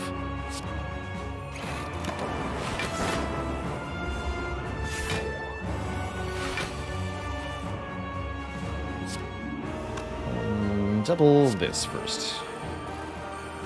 Seems too good to ignore.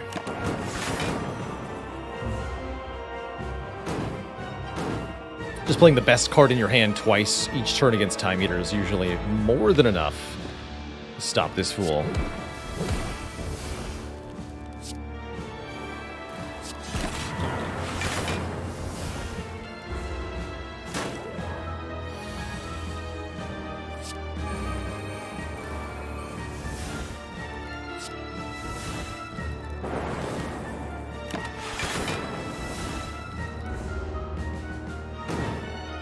We just get multicast to kill.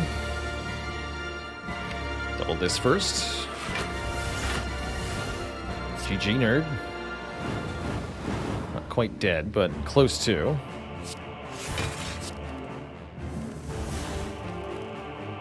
Let's stop there.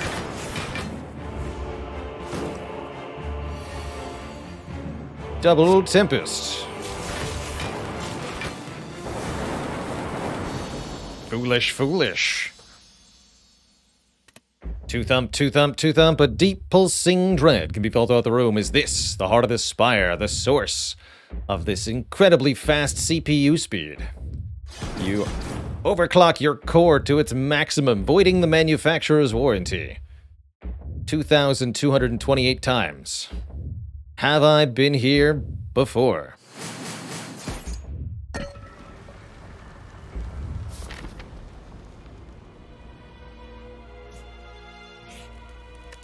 Will we get the mirror?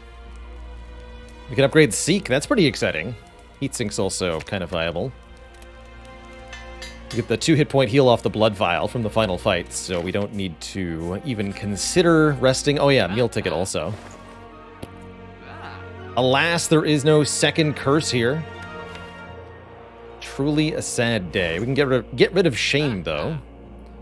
And I probably want to buy duplication potion. Do a speed potion, duplication potion. Seems pretty good. Don't have a real reinforced body, huh? But yeah, let's get rid of shame.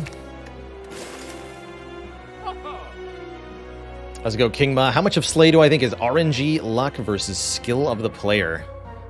99% skill, 1% luck, I would say. Maybe 90-10, depending on what you consider to be luck, but almost all of the randomness of Spire can be navigated with experience and proper decision-making, even up to the highest difficulty levels, Ascension 20. The lower you go on the difficulty, the more your skill will overcome randomness.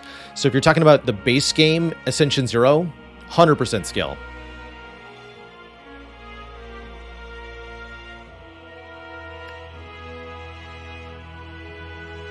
And game knowledge, too, which kind of falls under the term of skill, I suppose. Knowing what the enemies can do, knowing what all the different cards in the game are, what relics you could get, the synergies you could build towards. That stuff all matters quite a lot. Do we go to 4 points of strength? I guess removing the curse did lose strength. That's kind of cute. Oddly tempted by Storm here.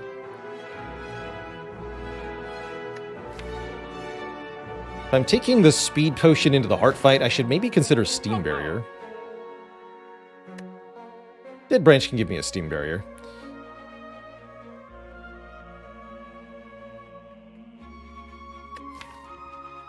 Storm does seem kind of important.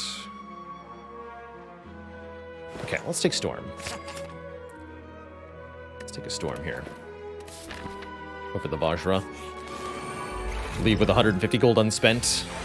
Tragic, I know. Ouch, this turn, though. Maybe I use the speed potion here? No way. Why not the artifact potion? We've already got 2 different ways to apply artifact, including starting with 1. Classic defect turn 1, so it goes. I do want to get rid of this orb, I guess.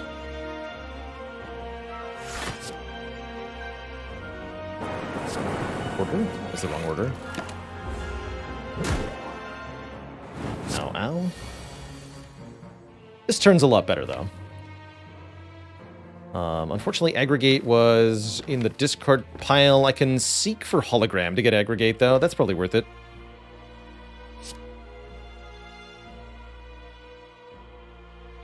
Let's do Algorithm. Yeah, this one. And Hologram. Ooh, Amplify. Excellent. Okay, here we go. Hologram, Aggregate. Aggregate. Amplify Echo Form. Glacier. Genetic. And I guess Tempest for 2? Might as well. Okay, that's not bad.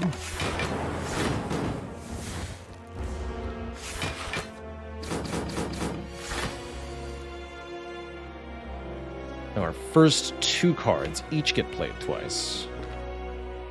Let's go double skim first. Double buffer.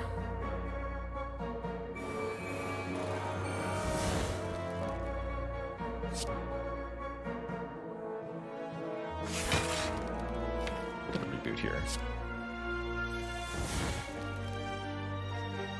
Turn around.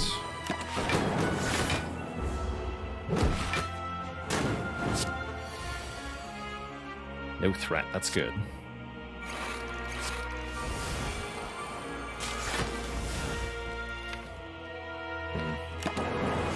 I kind of wish I'd only played 1 Storm. If only I could control the Echo Form there.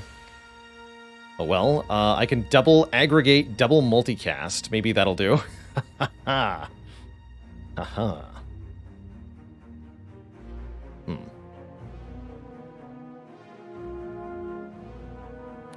Check some math here. So this would be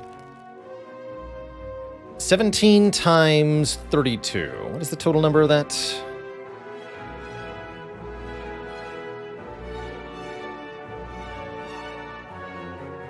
544. Oh yeah, that's way too much damage. So I can kill them both right now.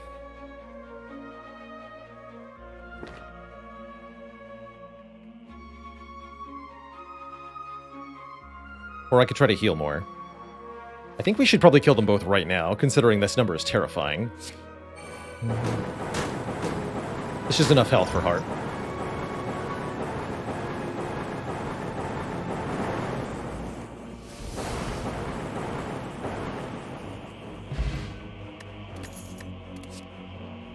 Turbo. Yeah. Take the turbo. Okay. This is for all the marbles. We've got double overclock here, so there is a card to be mastered should we prevail against the Heart. Love this turn 1 draw with Echo Form turn 1. We can Duplication Potion Echo Form and still get the benefit of the Pocket Watch next turn. That's ideal. Could not have possibly drawn better here, I don't think. Could also play the Defragment one time.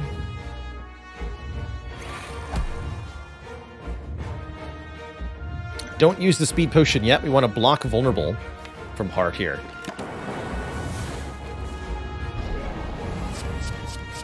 And then we use the Core Surge to block the Speed Potion debuff.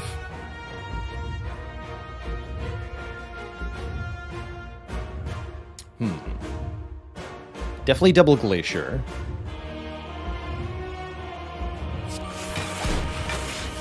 We're not full blocking, so playing double Buffer doesn't make any sense.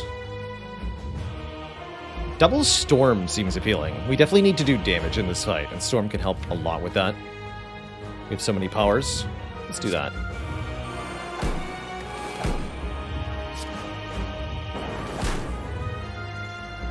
Stack does basically nothing. Let's just reboot. Let's just reboot. Seek Plus. Cool. Alright, what else do we want to get in play here?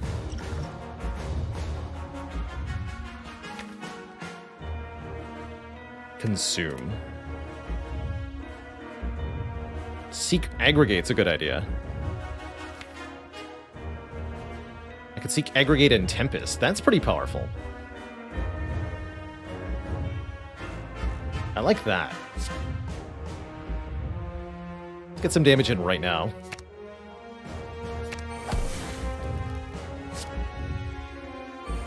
And we can hologram it.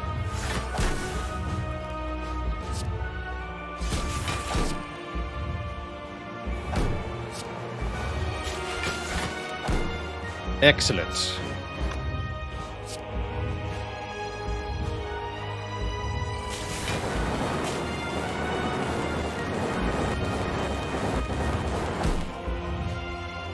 And I would like you to do a small amount of damage to me.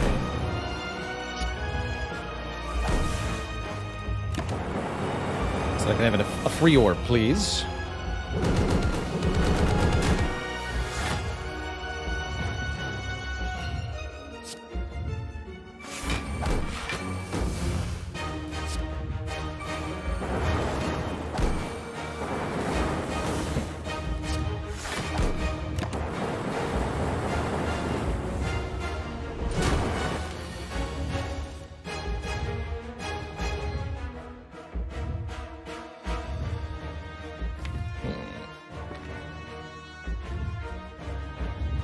Some different orbs.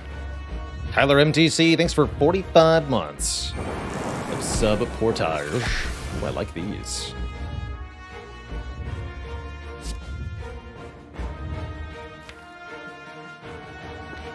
I'm gonna pass on this buffer, I think. No, we play the buffer. Plasma goes to the front.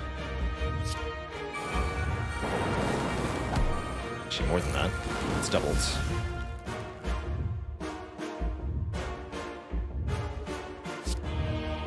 Defend. Consume. Perfect. So we have 2 buffers in place for this hit. We can also just play this twice.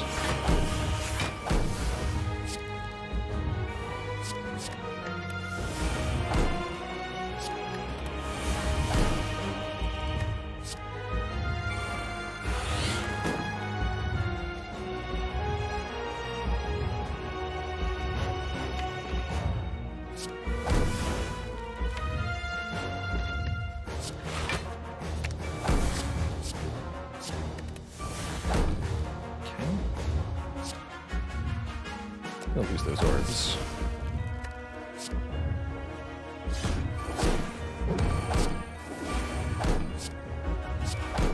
Make a really big Dark Orb, please.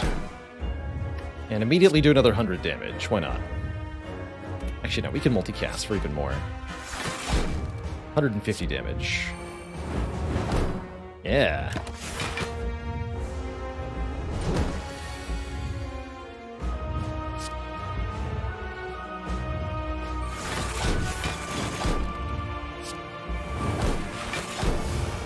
Bring it.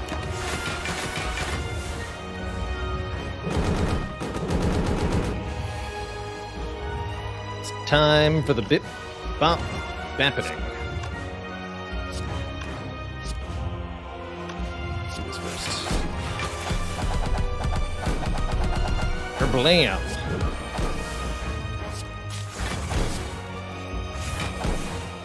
GG, Mr. Hart. GG. Now that's some high-tier CPU performance.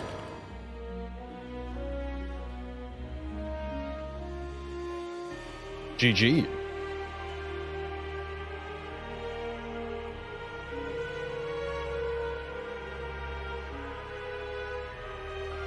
Six cards left. LM Damasi, thanks for the 346 bits for 346 mastered cards.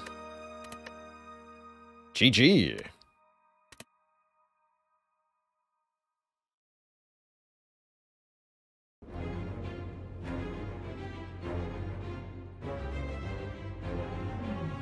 Now what has it been done? The Spire sleepeth, and so shall I. GG. Overclocking our machine to get top performance. It's a shame we didn't get the second Clumsy. That was going to be the real star of the show if it happened. But simply being able to double all of the powers consistently made for a heckin' good time. This was a convincingly strong deck, and really enjoyable for dealing damage so much with the Dark Orbs. Always cool to see a dark deck prevail in the Spire. Well, Twitch chat, we've been at it in the Spire for 5.5 hours here. I have accomplished my goal, which was getting at least one of these cards crossed off the list. What I'm going to try to do now is complete an expert challenge in Monster Train. See if we can cross off another run in our Monster Train Mastery Challenge. So that's going to be next on the list. Before that happens, I'm going to take a quick break, refill the legs, stretch the water. Back in a few minutes, everybody. When I return, we're going to hell. BRB.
All right, the wait is over. It's time to go to hell. Let's play some Monster Train. I almost typed Monster Hell. Monster Train.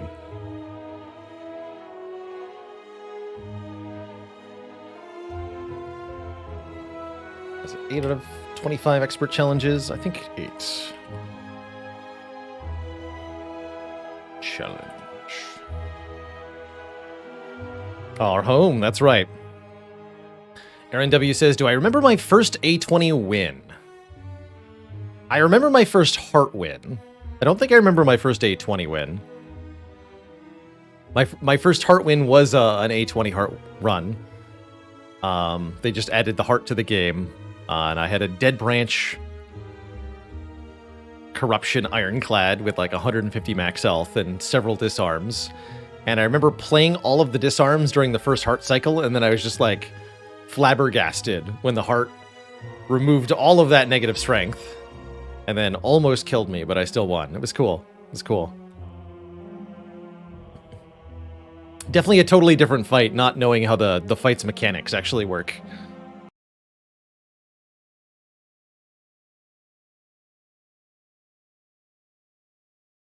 Earl.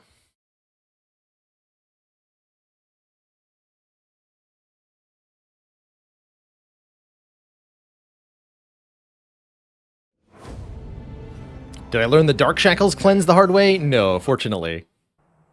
I just learned the lesson of wasting 3 upgraded disarms on the heart. So, let me just double check. How many expert challenges have we finished here? 1, 2, 3, 4, 5, 6, 7, 8, 9. Oh, that's right, we're doing Pure Chance. Oh no. We start with Volatile Gauge, the Snecko-Eye equivalent of Monster Train. Our map path is automatically chosen, and we get a random champion that isn't from our clans. I'm deciding to play this with random because it feels like the only appropriate way to tackle this challenge. It's definitely a tough one. Here we go.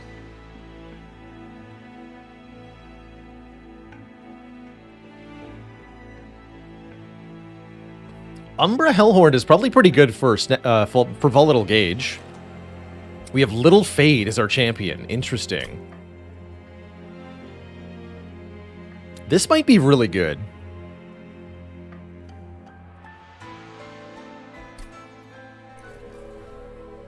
How much RNG would I say is in the current expert challenge? Oh boy, it's brutal, man.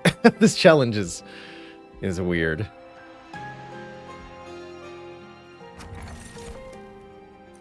Morsels have damage shield 1. We do have Plinks in the starting deck. I don't really like Golden Vault, so sure. And we are offered Little Icarus, Little Fade. Gains spikes and attack power permanently. Problem is we have no reform, right? So Little Fade, if she dies, she's just gone. I guess that's true of this one too. Oh well. All right. Here goes. Here goes.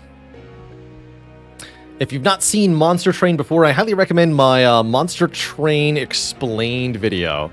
Right, I go through a run of Monster Train and I talk about the core mechanics and a little bit of the core strategy for this game. If you're totally lost looking at all the keywords and stuff, that could be very helpful. Mark of Invasion. Every combat offers, or every non-major boss combat, rather, offers a trial. Take an additional challenge in the fight for an additional reward. Some of these are worth it, some of them will kill you.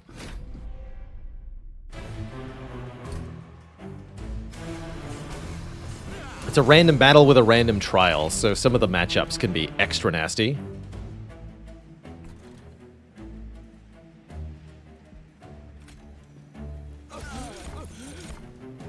Okay, those aren't what we wanted.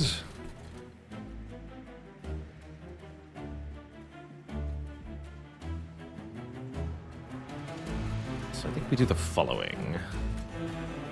Mine Collapse, Plink again. That's a little bit helpful.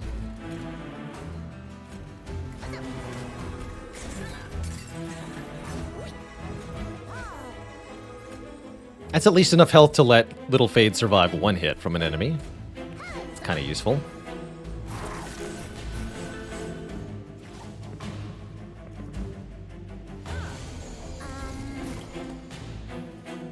We'd like to let Little Fade kill as many enemies herself as possible. She gets permanent stat scaling per enemy killed. We can do that pretty well here. Welder Helper, deploy. Actually, we want to plink here first, right? Let's plink here first. Nice. Very good. So we can now add damage shield to Little Fade. That's great news. I did that order a little bit wrong, though.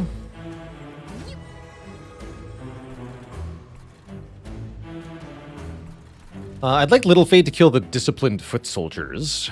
Let's try to weaken the disciple.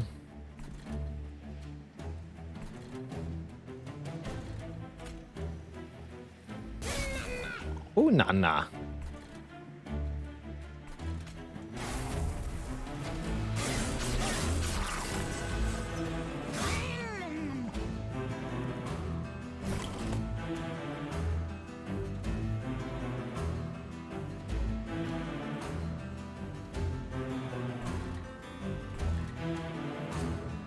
Little Fade does 19.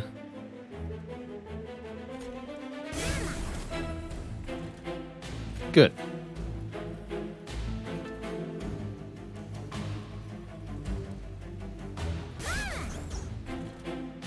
That means not playing the Welder Helper. I guess I'm okay with that.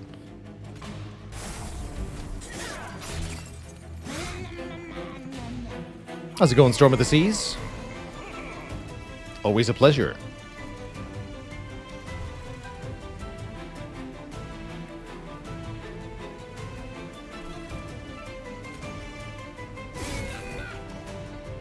So I could kill this enemy with Mind Collapse. I'm tempted to let Little Fade get the kill credit, though.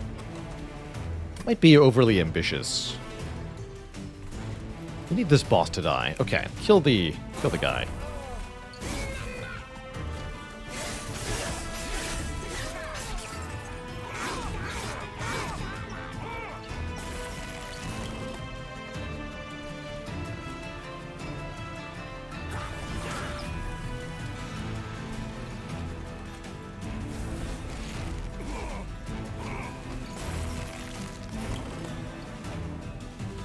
Very good. Pretty sure Little Fade is getting kill credit. I'm not 100% sure, but let's hope so.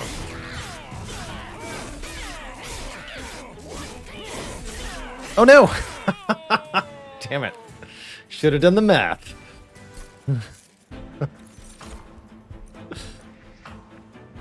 Stupid imp. Oh well, good work. Good work.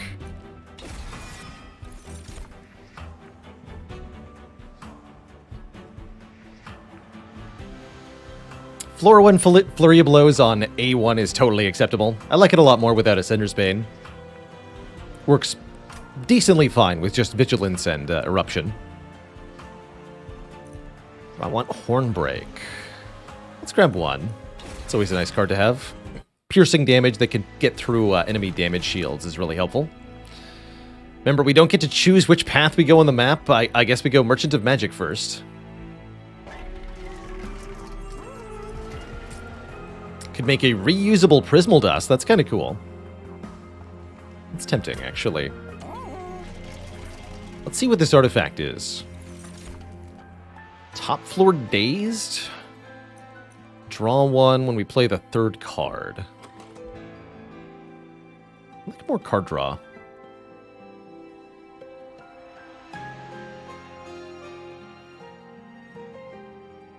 Do we have to do Divinity for these challenges? Yes. Divinity completion and regular completion are tracked separately. And if you want the Mastery card frame and full logbook completion, you must do Expert challenges with Divine Victories.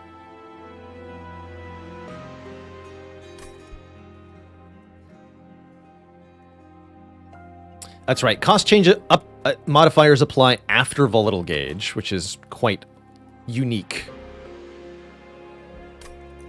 I'll take Winged Steel. Is this run going to be like the worst first run to watch? Kind of, Aaron. Yeah, this is like watching a daily run as your first run of Slay the Spire. So you've got these special modifiers that are not usually modifying the run, that are totally changing the context of all the choices. Or in this case, just outright removing some of my choices, like the map path.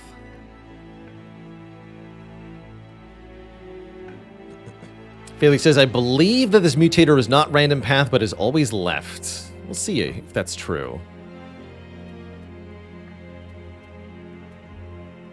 I feel like I've seen it go the other way, but I'm not actually sure, so now I'm curious.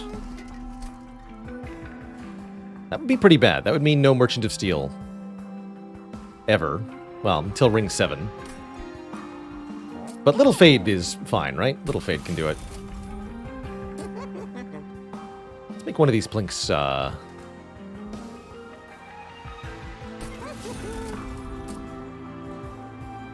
better or something. Pay for a purge? No, it's not. Not yet, anyway. Pay for a reroll and buy the -1 cost.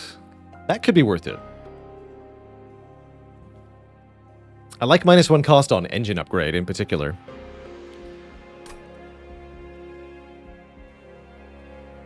Sure. Yeah, let's do it. I can buy this too. I'm gonna have Horn Break, I might as well have it be useful.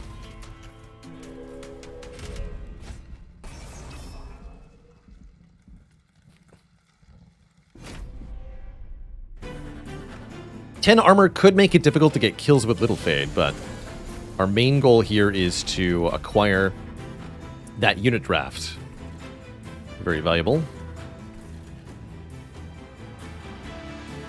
You have spikes 13 currently.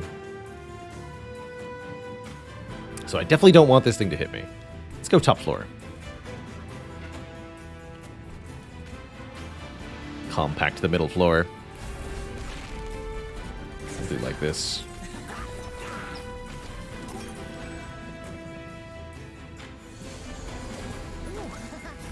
Oh, good. That's an easy kill for us.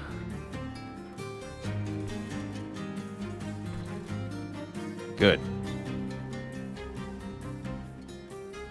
Let's weaken you.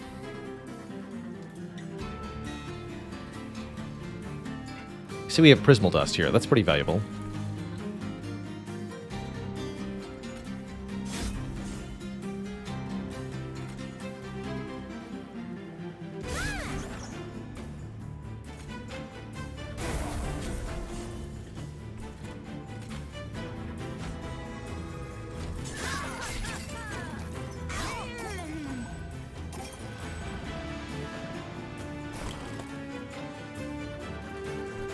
Okay, if we want Little Fade to get both of these kills, we need to drop this enemy's health below 15. Mind Collapse can do that. We can get more armor too. So let's go Welder Helper, Mind Collapse.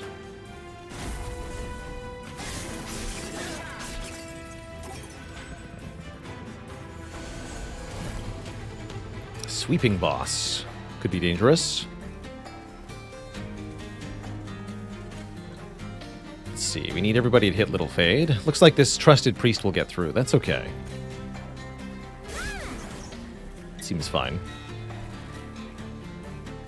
Here, kill this. Oh, dang it! The Imp strikes again.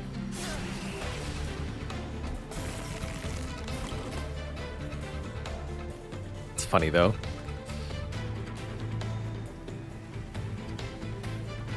I'd rather let Little Fade kill that Discipled Foot Soldier.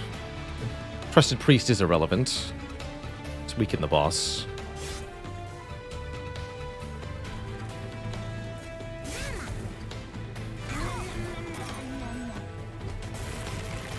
Are we winning? Yes. Good.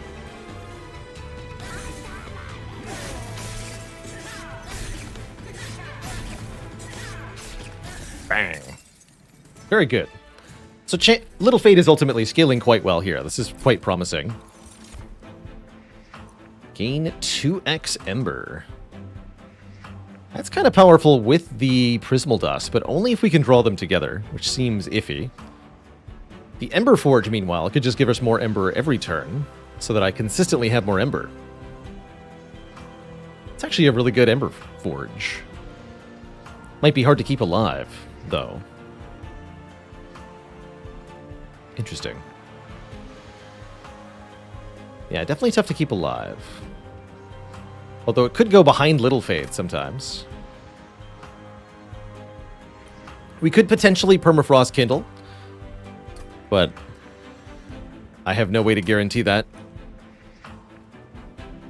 We have so much card draw. I think it's pretty good. Let's say Kindle. Do we want a Hidden Passage? I don't think so.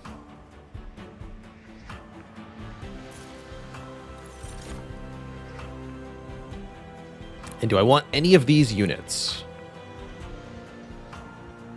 Not exactly.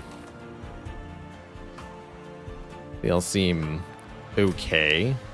I like Crucible Collector as an infusion. 5 lifesteal can be quite good. How's it going, Bloodwolf? You're looking at Monster Train, which is a deck-building roguelite. The premise of the game is that you command the forces of hell who are fleeing on a train through hell, trying to reignite the pyre of hell. It's a bit convoluted lore-wise, but the gameplay is that it's deck-building combat meets tower defense. You place units on 3 different floors of a train and buff their stats with various cards to try to win combats against enemies before they reach the top of your train and deal damage to your pyre. Quite deep, 25 different Covenant rank difficulty levels to ascend through. Quite challenging with all of them in effect at the same time. It's a very replayable and very enjoyable deck builder.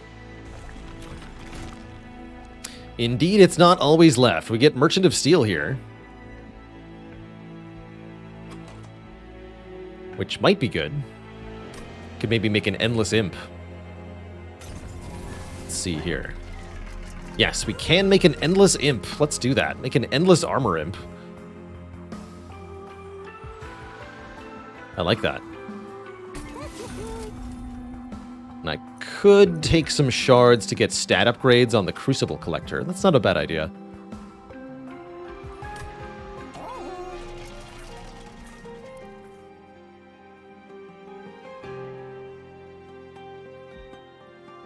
Let's see what the Concealed Caverns have first. Which clan's brand do you want? A rare Awoken, Melting Remnant, or Stygian Guard draft pick? Lots of 3-cost in the rare Stygian Guard cards. Let's see what we get. Gifts for a Guard is specifically the one I was hoping for. Draw 3 spells. Make them consume plus 20 magic power and 0 cost. Really good for fetching our plinks. Excellent.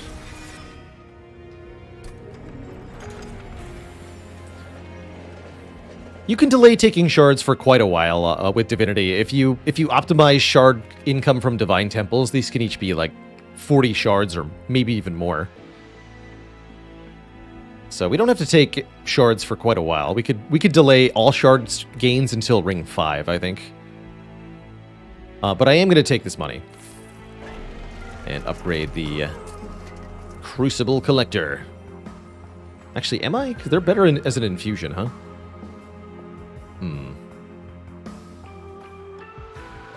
Guess I'll give them the Battlestone. Short-term thing.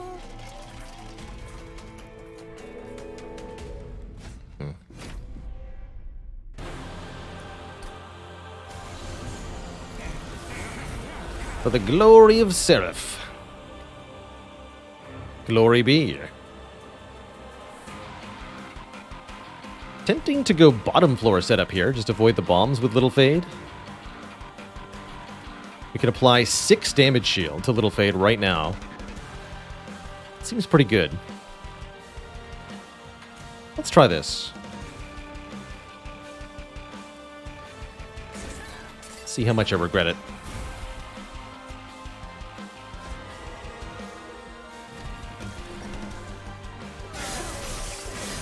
Oh, wait. Oh, yeah. I regret it immediately. Oh, no. I forgot about the explode on death effect here. Terrifying.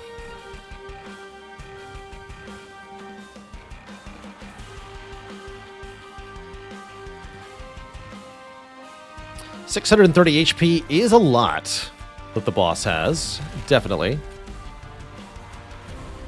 Compared to later bosses, it's going to be way... We're going to see way more than that. So it's small potatoes, really. Potatoes. Tasty potatoes. Okay, you need to be deployed right now. Mind Collapse specifies an enemy, unfortunately.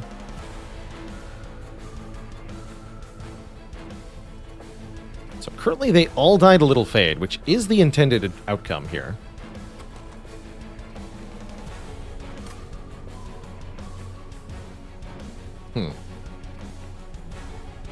I think we're losing too much armor, though. Let's kill the clergyman.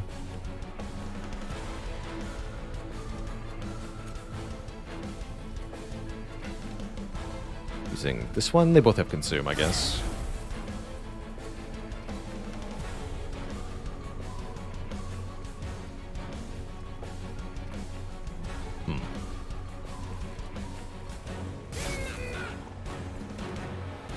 Okay.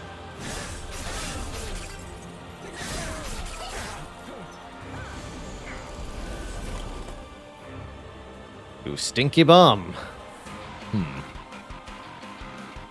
No way to kill that bomb either. We can jump block it though.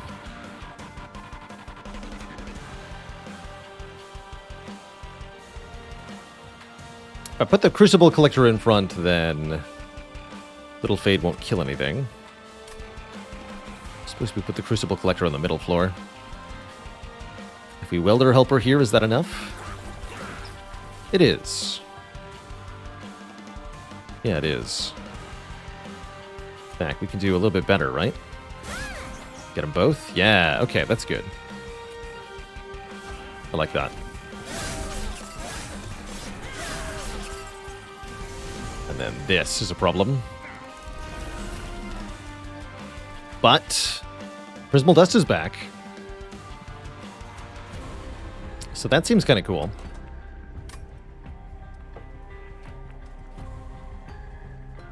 And I should plink first. Knowing about that self-destruct damage thing. So we don't really want to kill too many of these.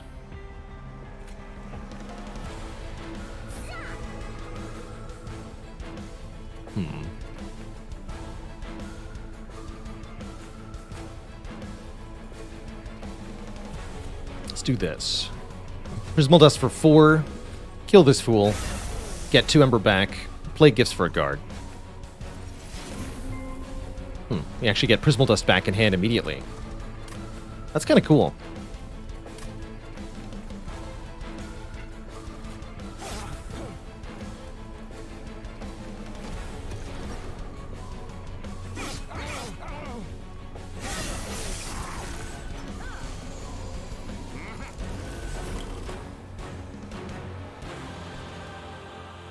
Oh, I probably should have killed my Welder Helper with that, actually. Not having a way to kill my own units is kind of bad. Because of the limited capacity in Monster Train. Slight problems. Oh well. Unleash the Super Plinks. That's right, get him.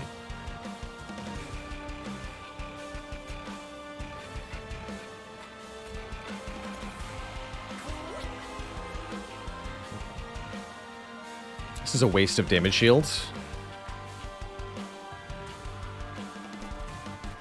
Put you up top just in case.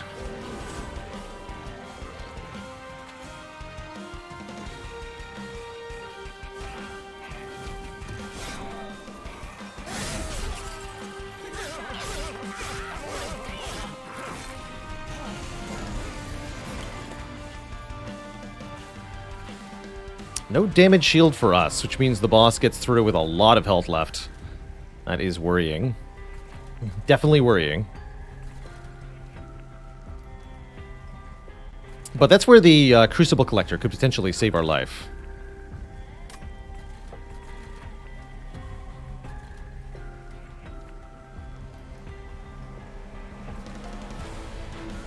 Okay, you get up here.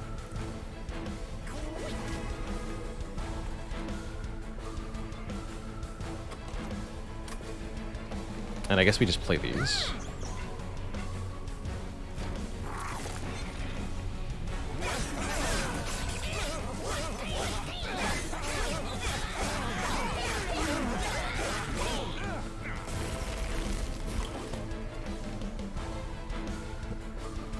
We can give the Crucible Collector 4 damage shield, and that will help quite a bit here.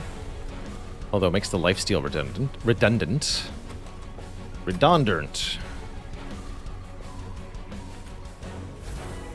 We'll have to do. Not 100% sure we win against the boss here. Not quite. But we can play Welder Helper and Gifts for a Guard. That will help a little bit. That'll give me Plink. So I think the Pyre kills Daedalus after 1 hit. That's good enough.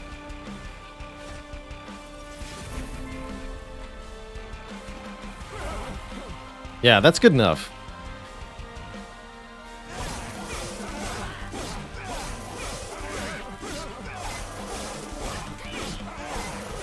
A bit of a harrowing first boss fight, but usually the game gets a little easier at this point. As long as we keep our shard count low, that's kind of important.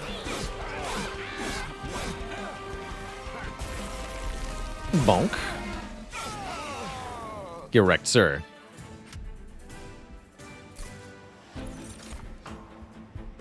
$30x damage. That's important enough to probably take.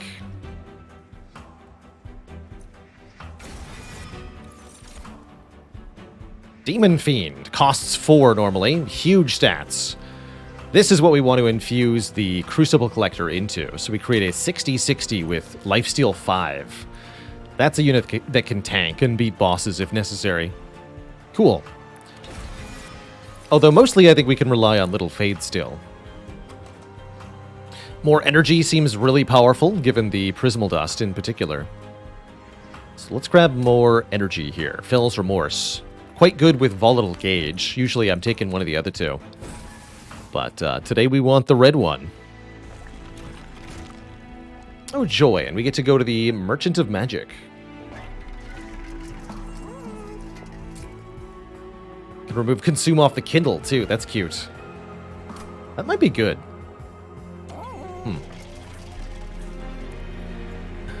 Could also give -2 cost. Very interesting.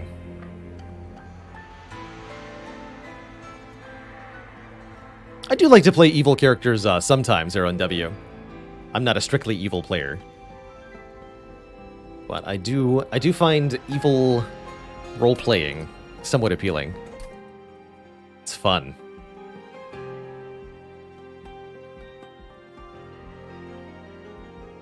Does -2 cost even work with the gauge? Yes. Yes, it does. It's a fun interaction. The randomness applies first and then the modifier.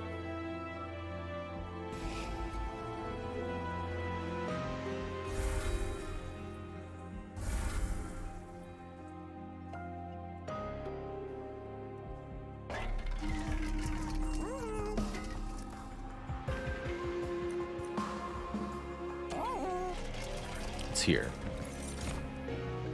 Alpha Fiend. Get out. We have another Divine Temple next floor. Wondering if I combine the units now or not.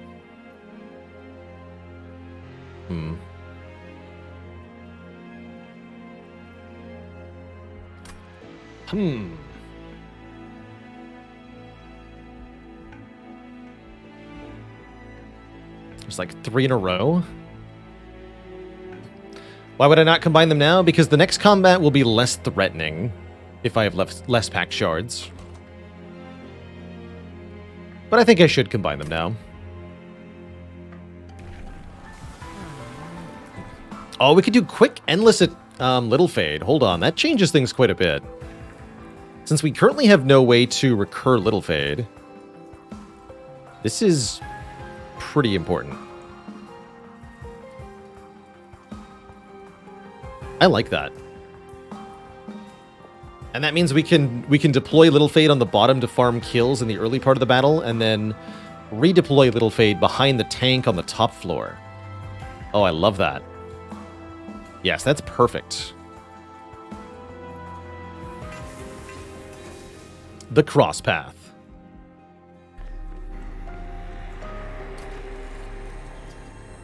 In that case, I don't feel like I need to spend too many shards, and I don't want to do the super ember thing.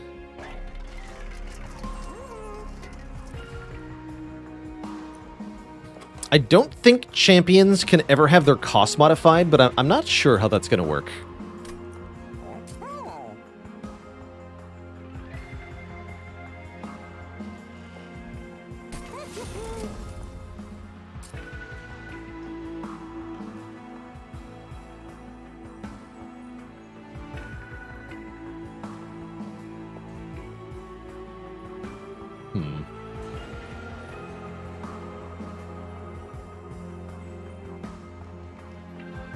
So the idea is to repeatedly use that with Prismal Dust.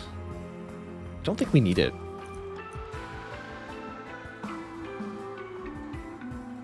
Champions are always 0 no matter what. That's what I figured.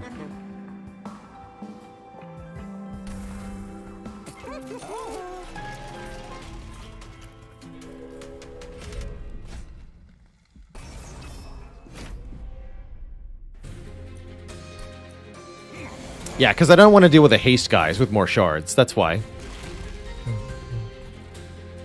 That's why we don't fuse yet.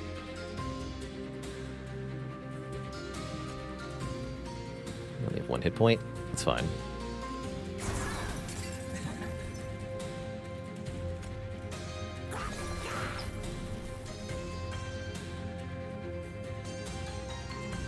I'd have to play both of these to get a kill? I can do that. Let's do that.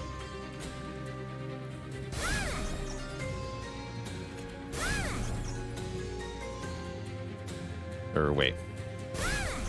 There we go.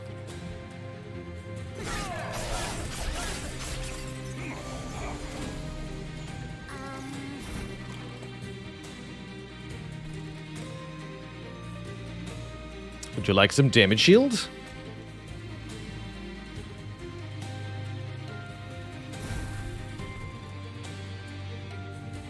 Have some damage shield.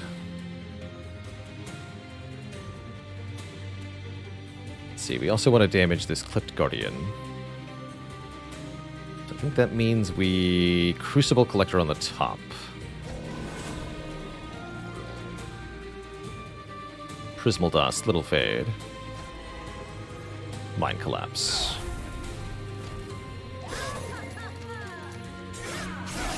Yeah. 3 for 3.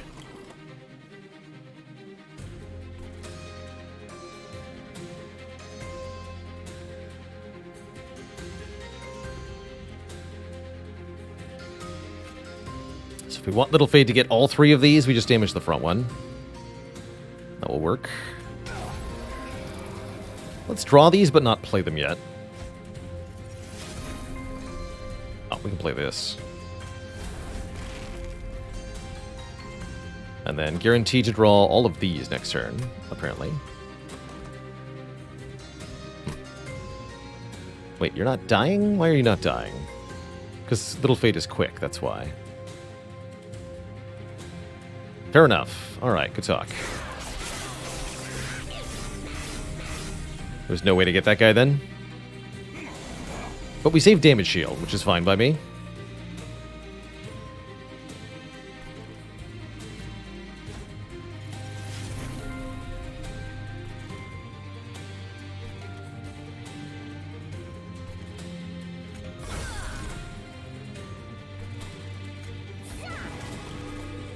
Pizza.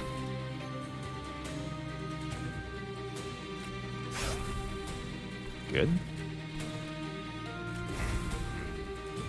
How are you not dead? Be gone.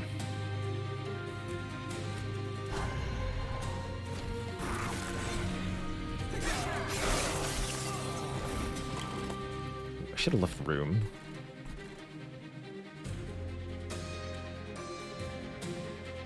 Seems fine, though. We just give Little Fade a ton of damage shields. Bring on the Porcupine. 1 spikes does eat through damage shield, unfortunately. But what if you took 1,000,000 damage? Boom. Seems like a win to me.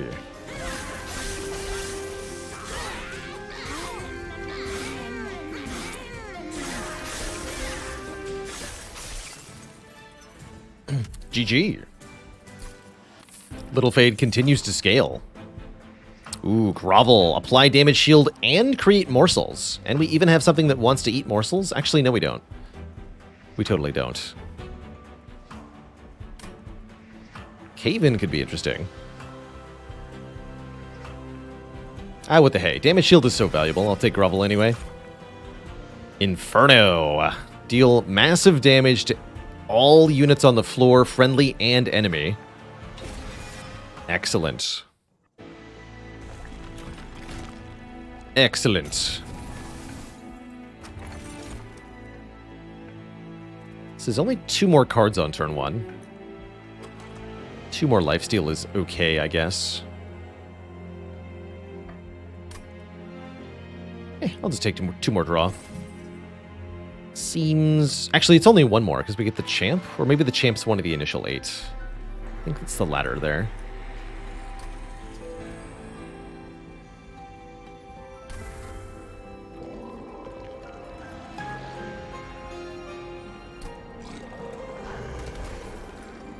Big boy.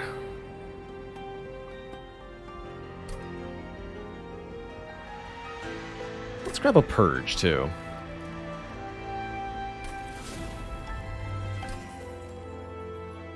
Cryogenic, thanks for the Prime sub. Welcome to the Cozy Sub Club.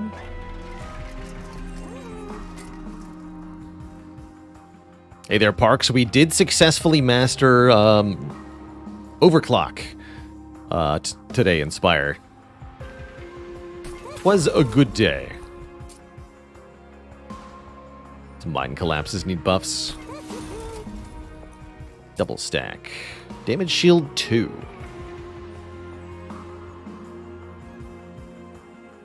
That would have been better on Prismal Dust. It's gonna reroll. Another chance to remove Consume from Kindle. I still don't think we need it, though. But I will give it a one-time buff.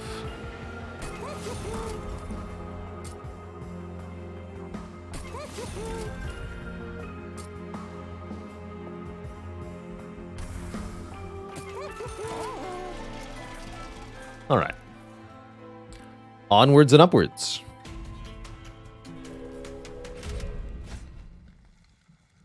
Just wanted to say thanks for the last few months of content and one of the few things you look forward to every day. So glad to hear that. My pleasure to provide educational entertainment content each and every week. It's a good life. It's a good life. All right, Little Fade, it's on you to do.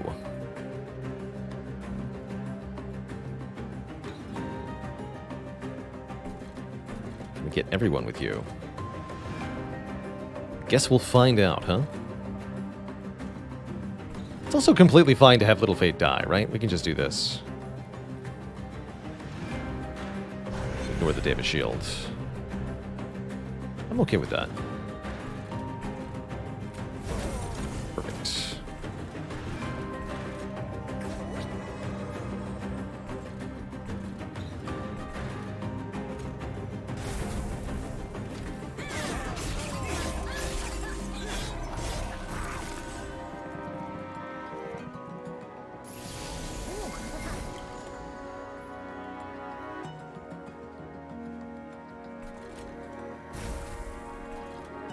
Inferno!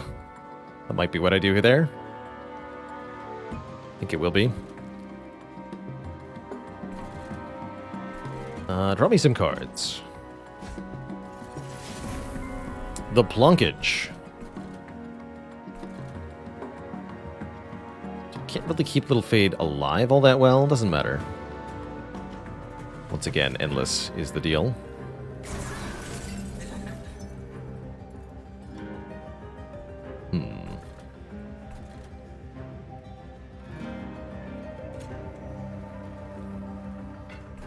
So many ways to do this.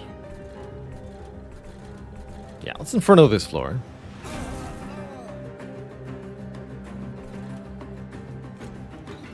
Let's blink one time here. Perfect. Did not actually want to kill them. Let's grovel on you. Engine upgrade, middle floor. So we're trying to set up Little Fade for kills without excessive losses here.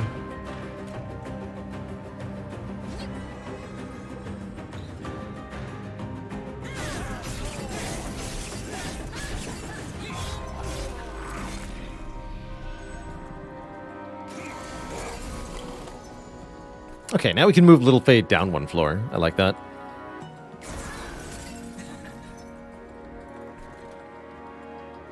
You are tanky. You need to have less health.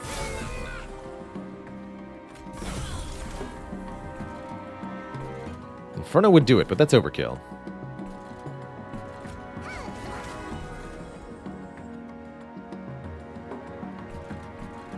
Let's stay deployed here.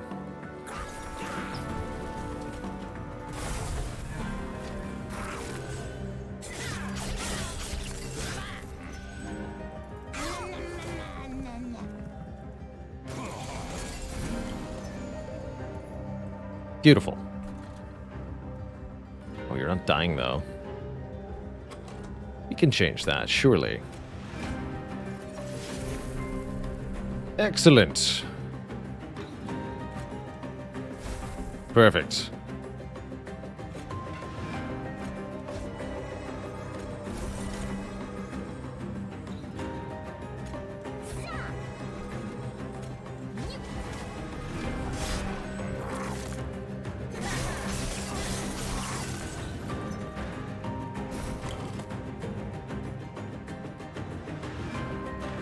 Little Fade only gets 2 kills this turn. Surely we can do better than that. Not really, I guess.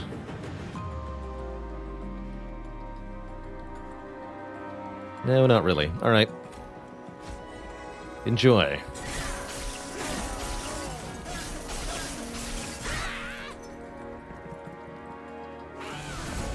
Caw.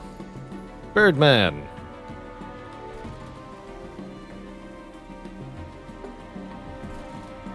6x6 is going to get demolished by spikes, though, right? A bad time.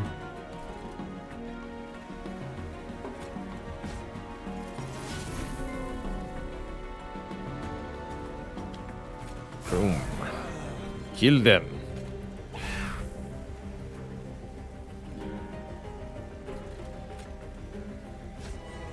So yeah, you're going to take 91 times 7 at minimum. That's a winner right there. What a way to go. Ouch. Get spiked on. I'll take another grovel if I want. I don't really want the morsels it makes. Let's not take this one. Impish Scholar can return a random consumed card like Kindle. Although we have a lot of stuff that's consuming on purpose. Let's not. Apply Daze to an enemy is pretty useful. Tiresome Climb could be quite useful against the Last Divinity in particular.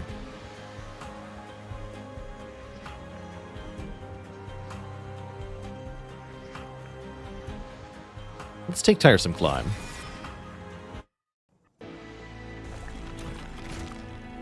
Get a Hell Vent. We can duplicate something. I'll probably duplicate our Prismal Dust. Let's look at the Temple and the Caverns first, though. Can apply Spell Chain.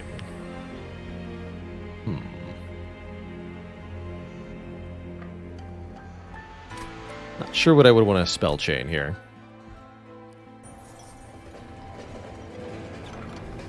Penance Yard.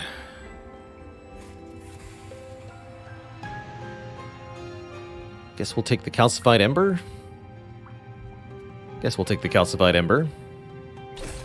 It's a pretty lousy event. This one gives us 3 curses that are temporary and a special relic that says playing one of those curse cards deals 120 damage to the front enemy unit. That can have a couple specific uses. But overall, I think that's a pretty weak event. Pretty sad. And Haligonian with 4 metric years, holy moly. How the time flies.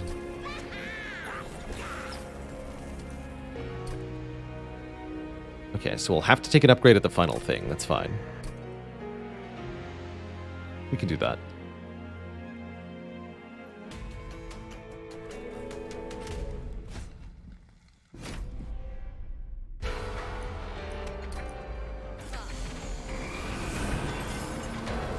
So this boss fight, Arcus summons Dark Shards onto the train each turn. Dark Shards essentially penalize you for taking a certain action on their floor. Kind of like a little game of Simon Says, so to speak.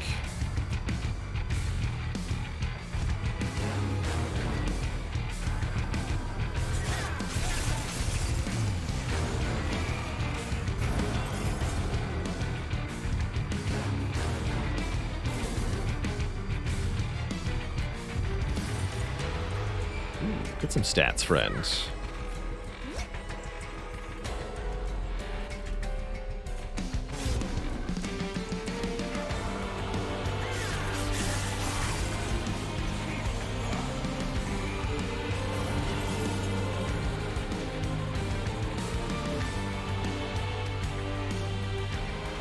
So if we play any non-morsel units, our units will be dazed. That means I cannot support Little Fade with the Welder Helper here. We should just use the Prismal Dust. Kill them all. That seems fine.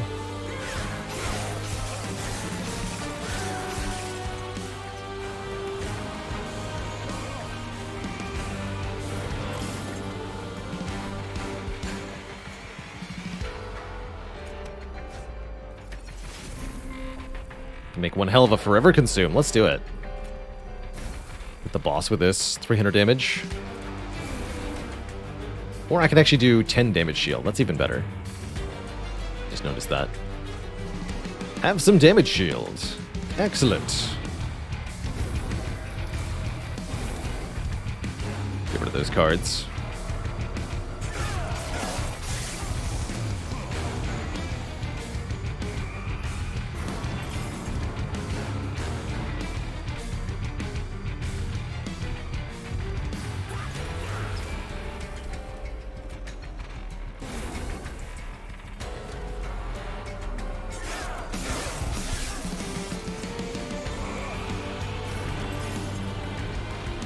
No dying.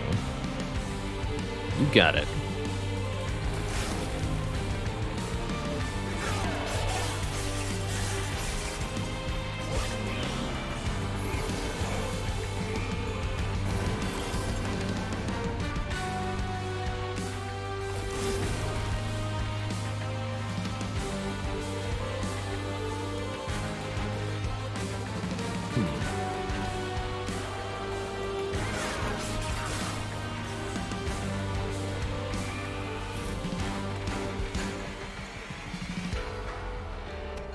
We win.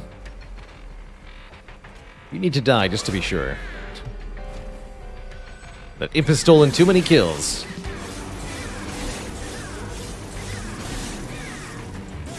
Get spiked, sir.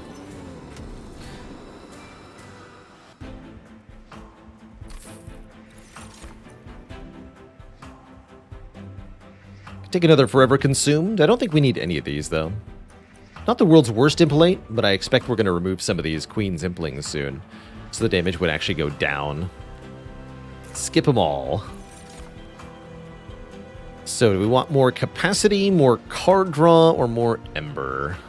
Even more Ember would mean even more damage shield. Actually, kind of dig that. Give me even more Ember. Double red upgrades. It's the way to go. We luck out with a Merchant of Steel and a Remove 2. Although we really haven't used the big unit. I'm still more than okay giving this 600 by 2 attack power. Maybe 25 more health. Sure. It sounds extra useful. We're going to purge 2 Implings. Be gone. Going to upgrade Little Fade to gain more spikes and damage permanently per enemy we kill. Could also double the stat boost each time Little Fade dies, but I don't think that's that good. Spell Chain Kindle. I guess that is kind of good. Double your double energy. Double your fun.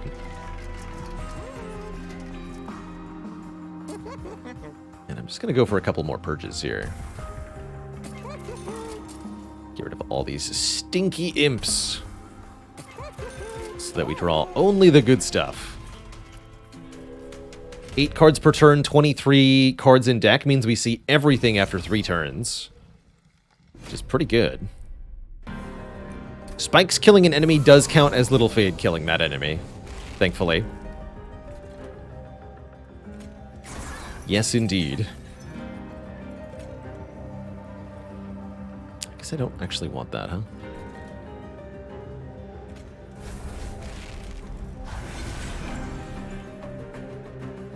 Get rid of this. Good talk.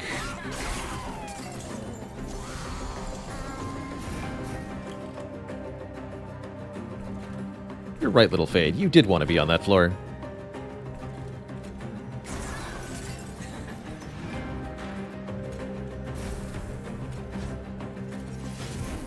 How did you know?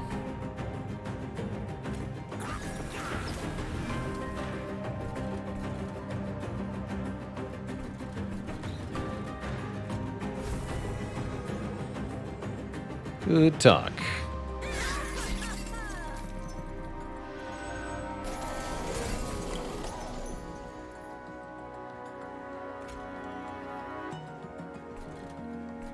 Little Fade can't kill that as it is. Sure.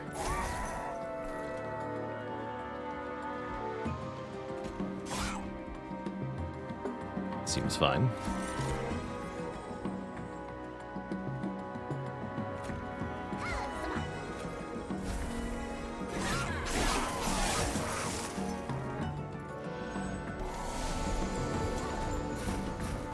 That's right, I also can't weaken things. Because they heal. Silly me. I can try.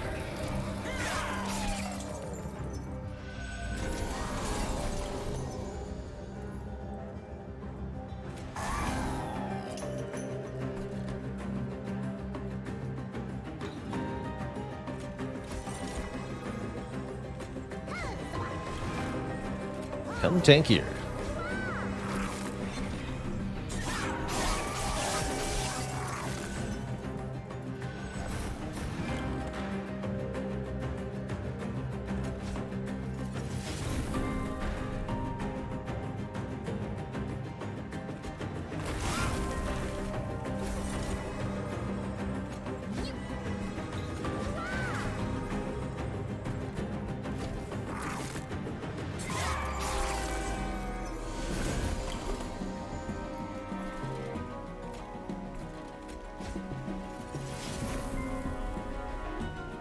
This is helpful.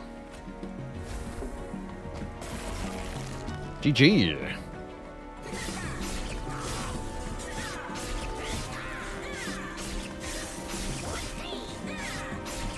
Get knifed.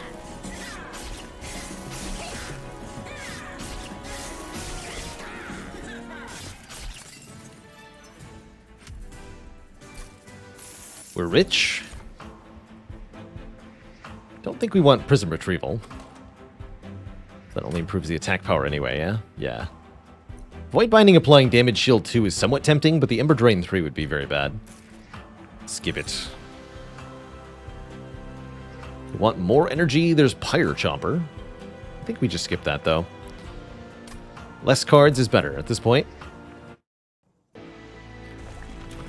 Oh, good choice, Random Path Chooser. Hellvent Unstable Vortex, I love it. Get rid of the last Queen's Impling and one of these Plinks. Can add a Holdover on something. Interesting. Holdover Grovel, maybe? I don't need that.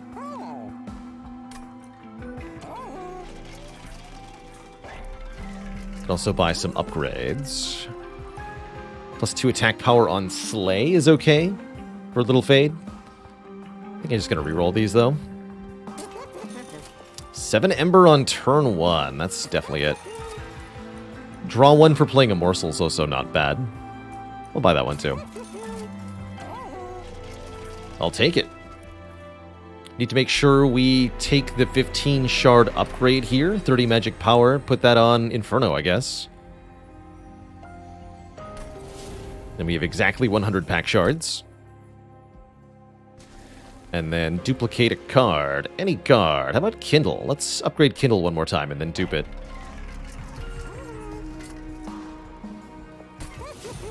Sounds good to me.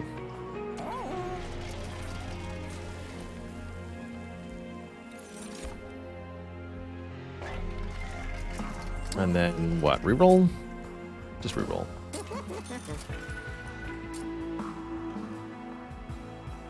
Can remove consume off engine upgrade. That's cute. It's ought to work pretty well. As an arrangement. 75 gold left over. We have exactly 100 pack shards, which usually makes for an easy end game. Very low threat level.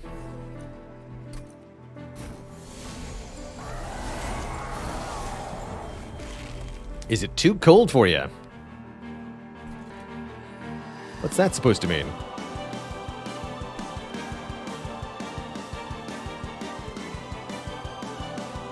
I think I just deploy up top here to get all the kills from the Seraph fight. I want them all.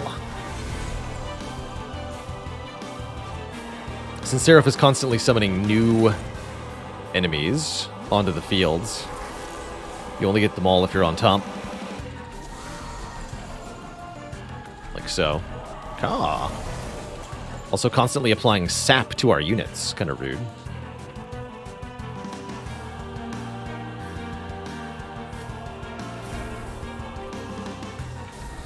But I guess having a 26-ish damage shield is pretty good. Seems adequate.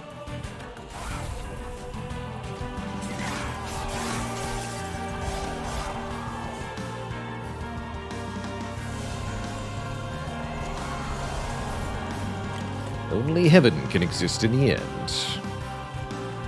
Is that so?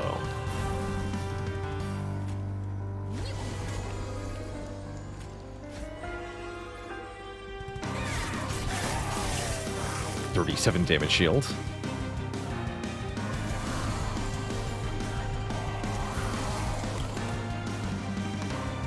It's pretty nuts, man.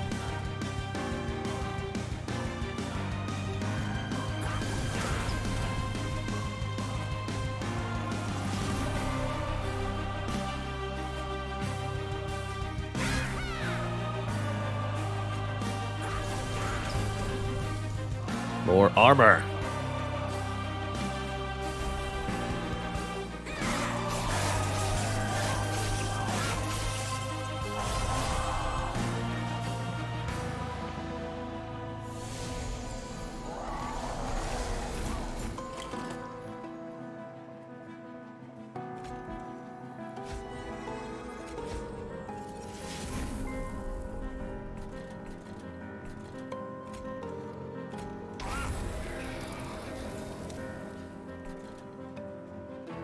Get rid of this.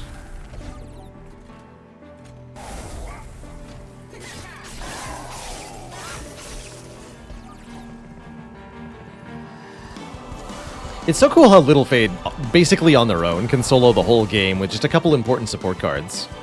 Prismal Dust is one of the big ones. Prismal Dust Little Fade is crazy pants. Whoopsie-doo. Definitely did not mean to allow that unit to survive. Thankfully, we have plenty of pyre health. Gotta be really careful there, man. That could have been really bad.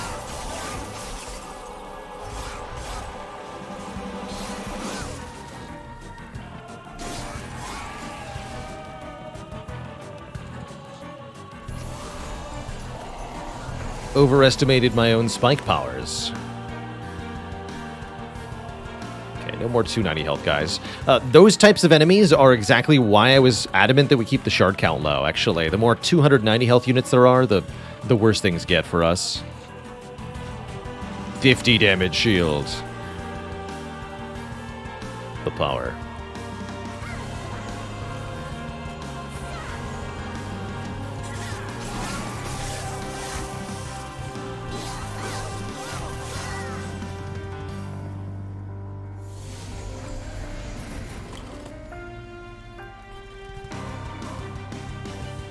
Best combo for Awoken? I like Awoken plus Wormkin quite a bit. I think that's a really strong one. But I think everything with Wormkin is pretty strong. So maybe I'm biased.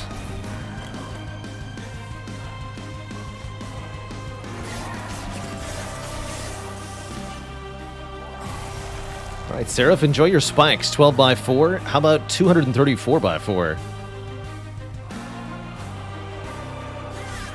Hero's beginning to think this was a real fight.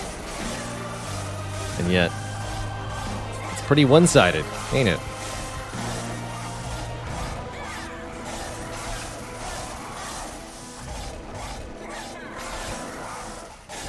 Spiky. GG. So we have 243 spikes going into the last divinity fight. Either in victory or defeat, the divinity's endless destruction rages on. This ultra big boss is present on all 3 floors of the train simultaneously. And I've drawn Kindle without the other thing. What a shame. Guess I'll just keep this Kindle then, because I can play everything already. Turn 1 Inferno definitely helps. We can just wipe the bottom floor here.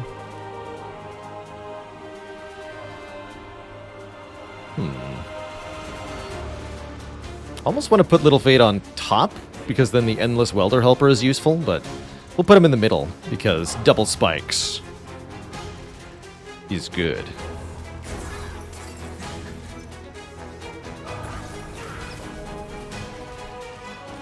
Boom. Oh, there's Prismal Dust. Foolish. Okay. Well, that makes things a lot easier.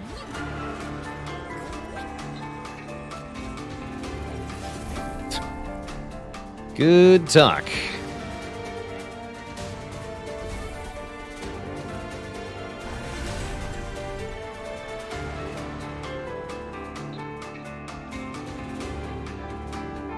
Let's use the non-consuming one.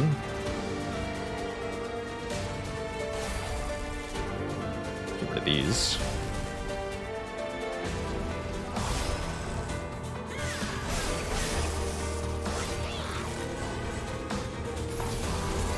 So there's 9 difficult waves to endure. There's a relentless phase if you can get through all of them, but it's actually quite challenging to do so. It's much easier, actually, to end this fight by simply out-DPSing the last divinity, essentially, and lowering their health to 0 before all of the waves arrive. That's what we're going to try to do here.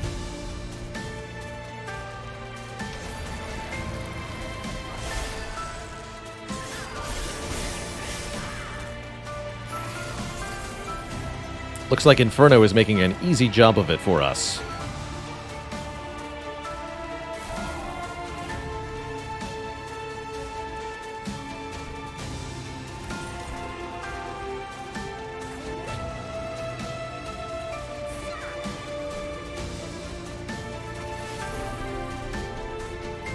Let's use this. Bang.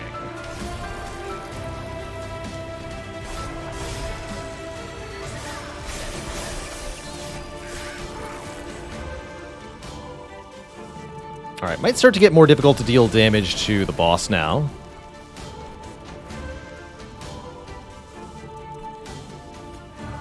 As the waves are more challenging. This guy does die outright, that's good.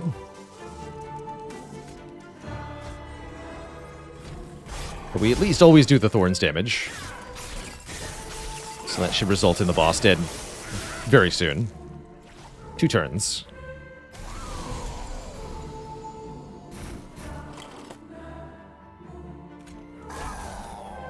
In fact, this turn. GG.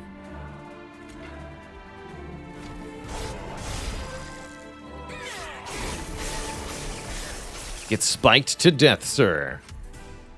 Cross another challenge off the list. Heck yeah. GG.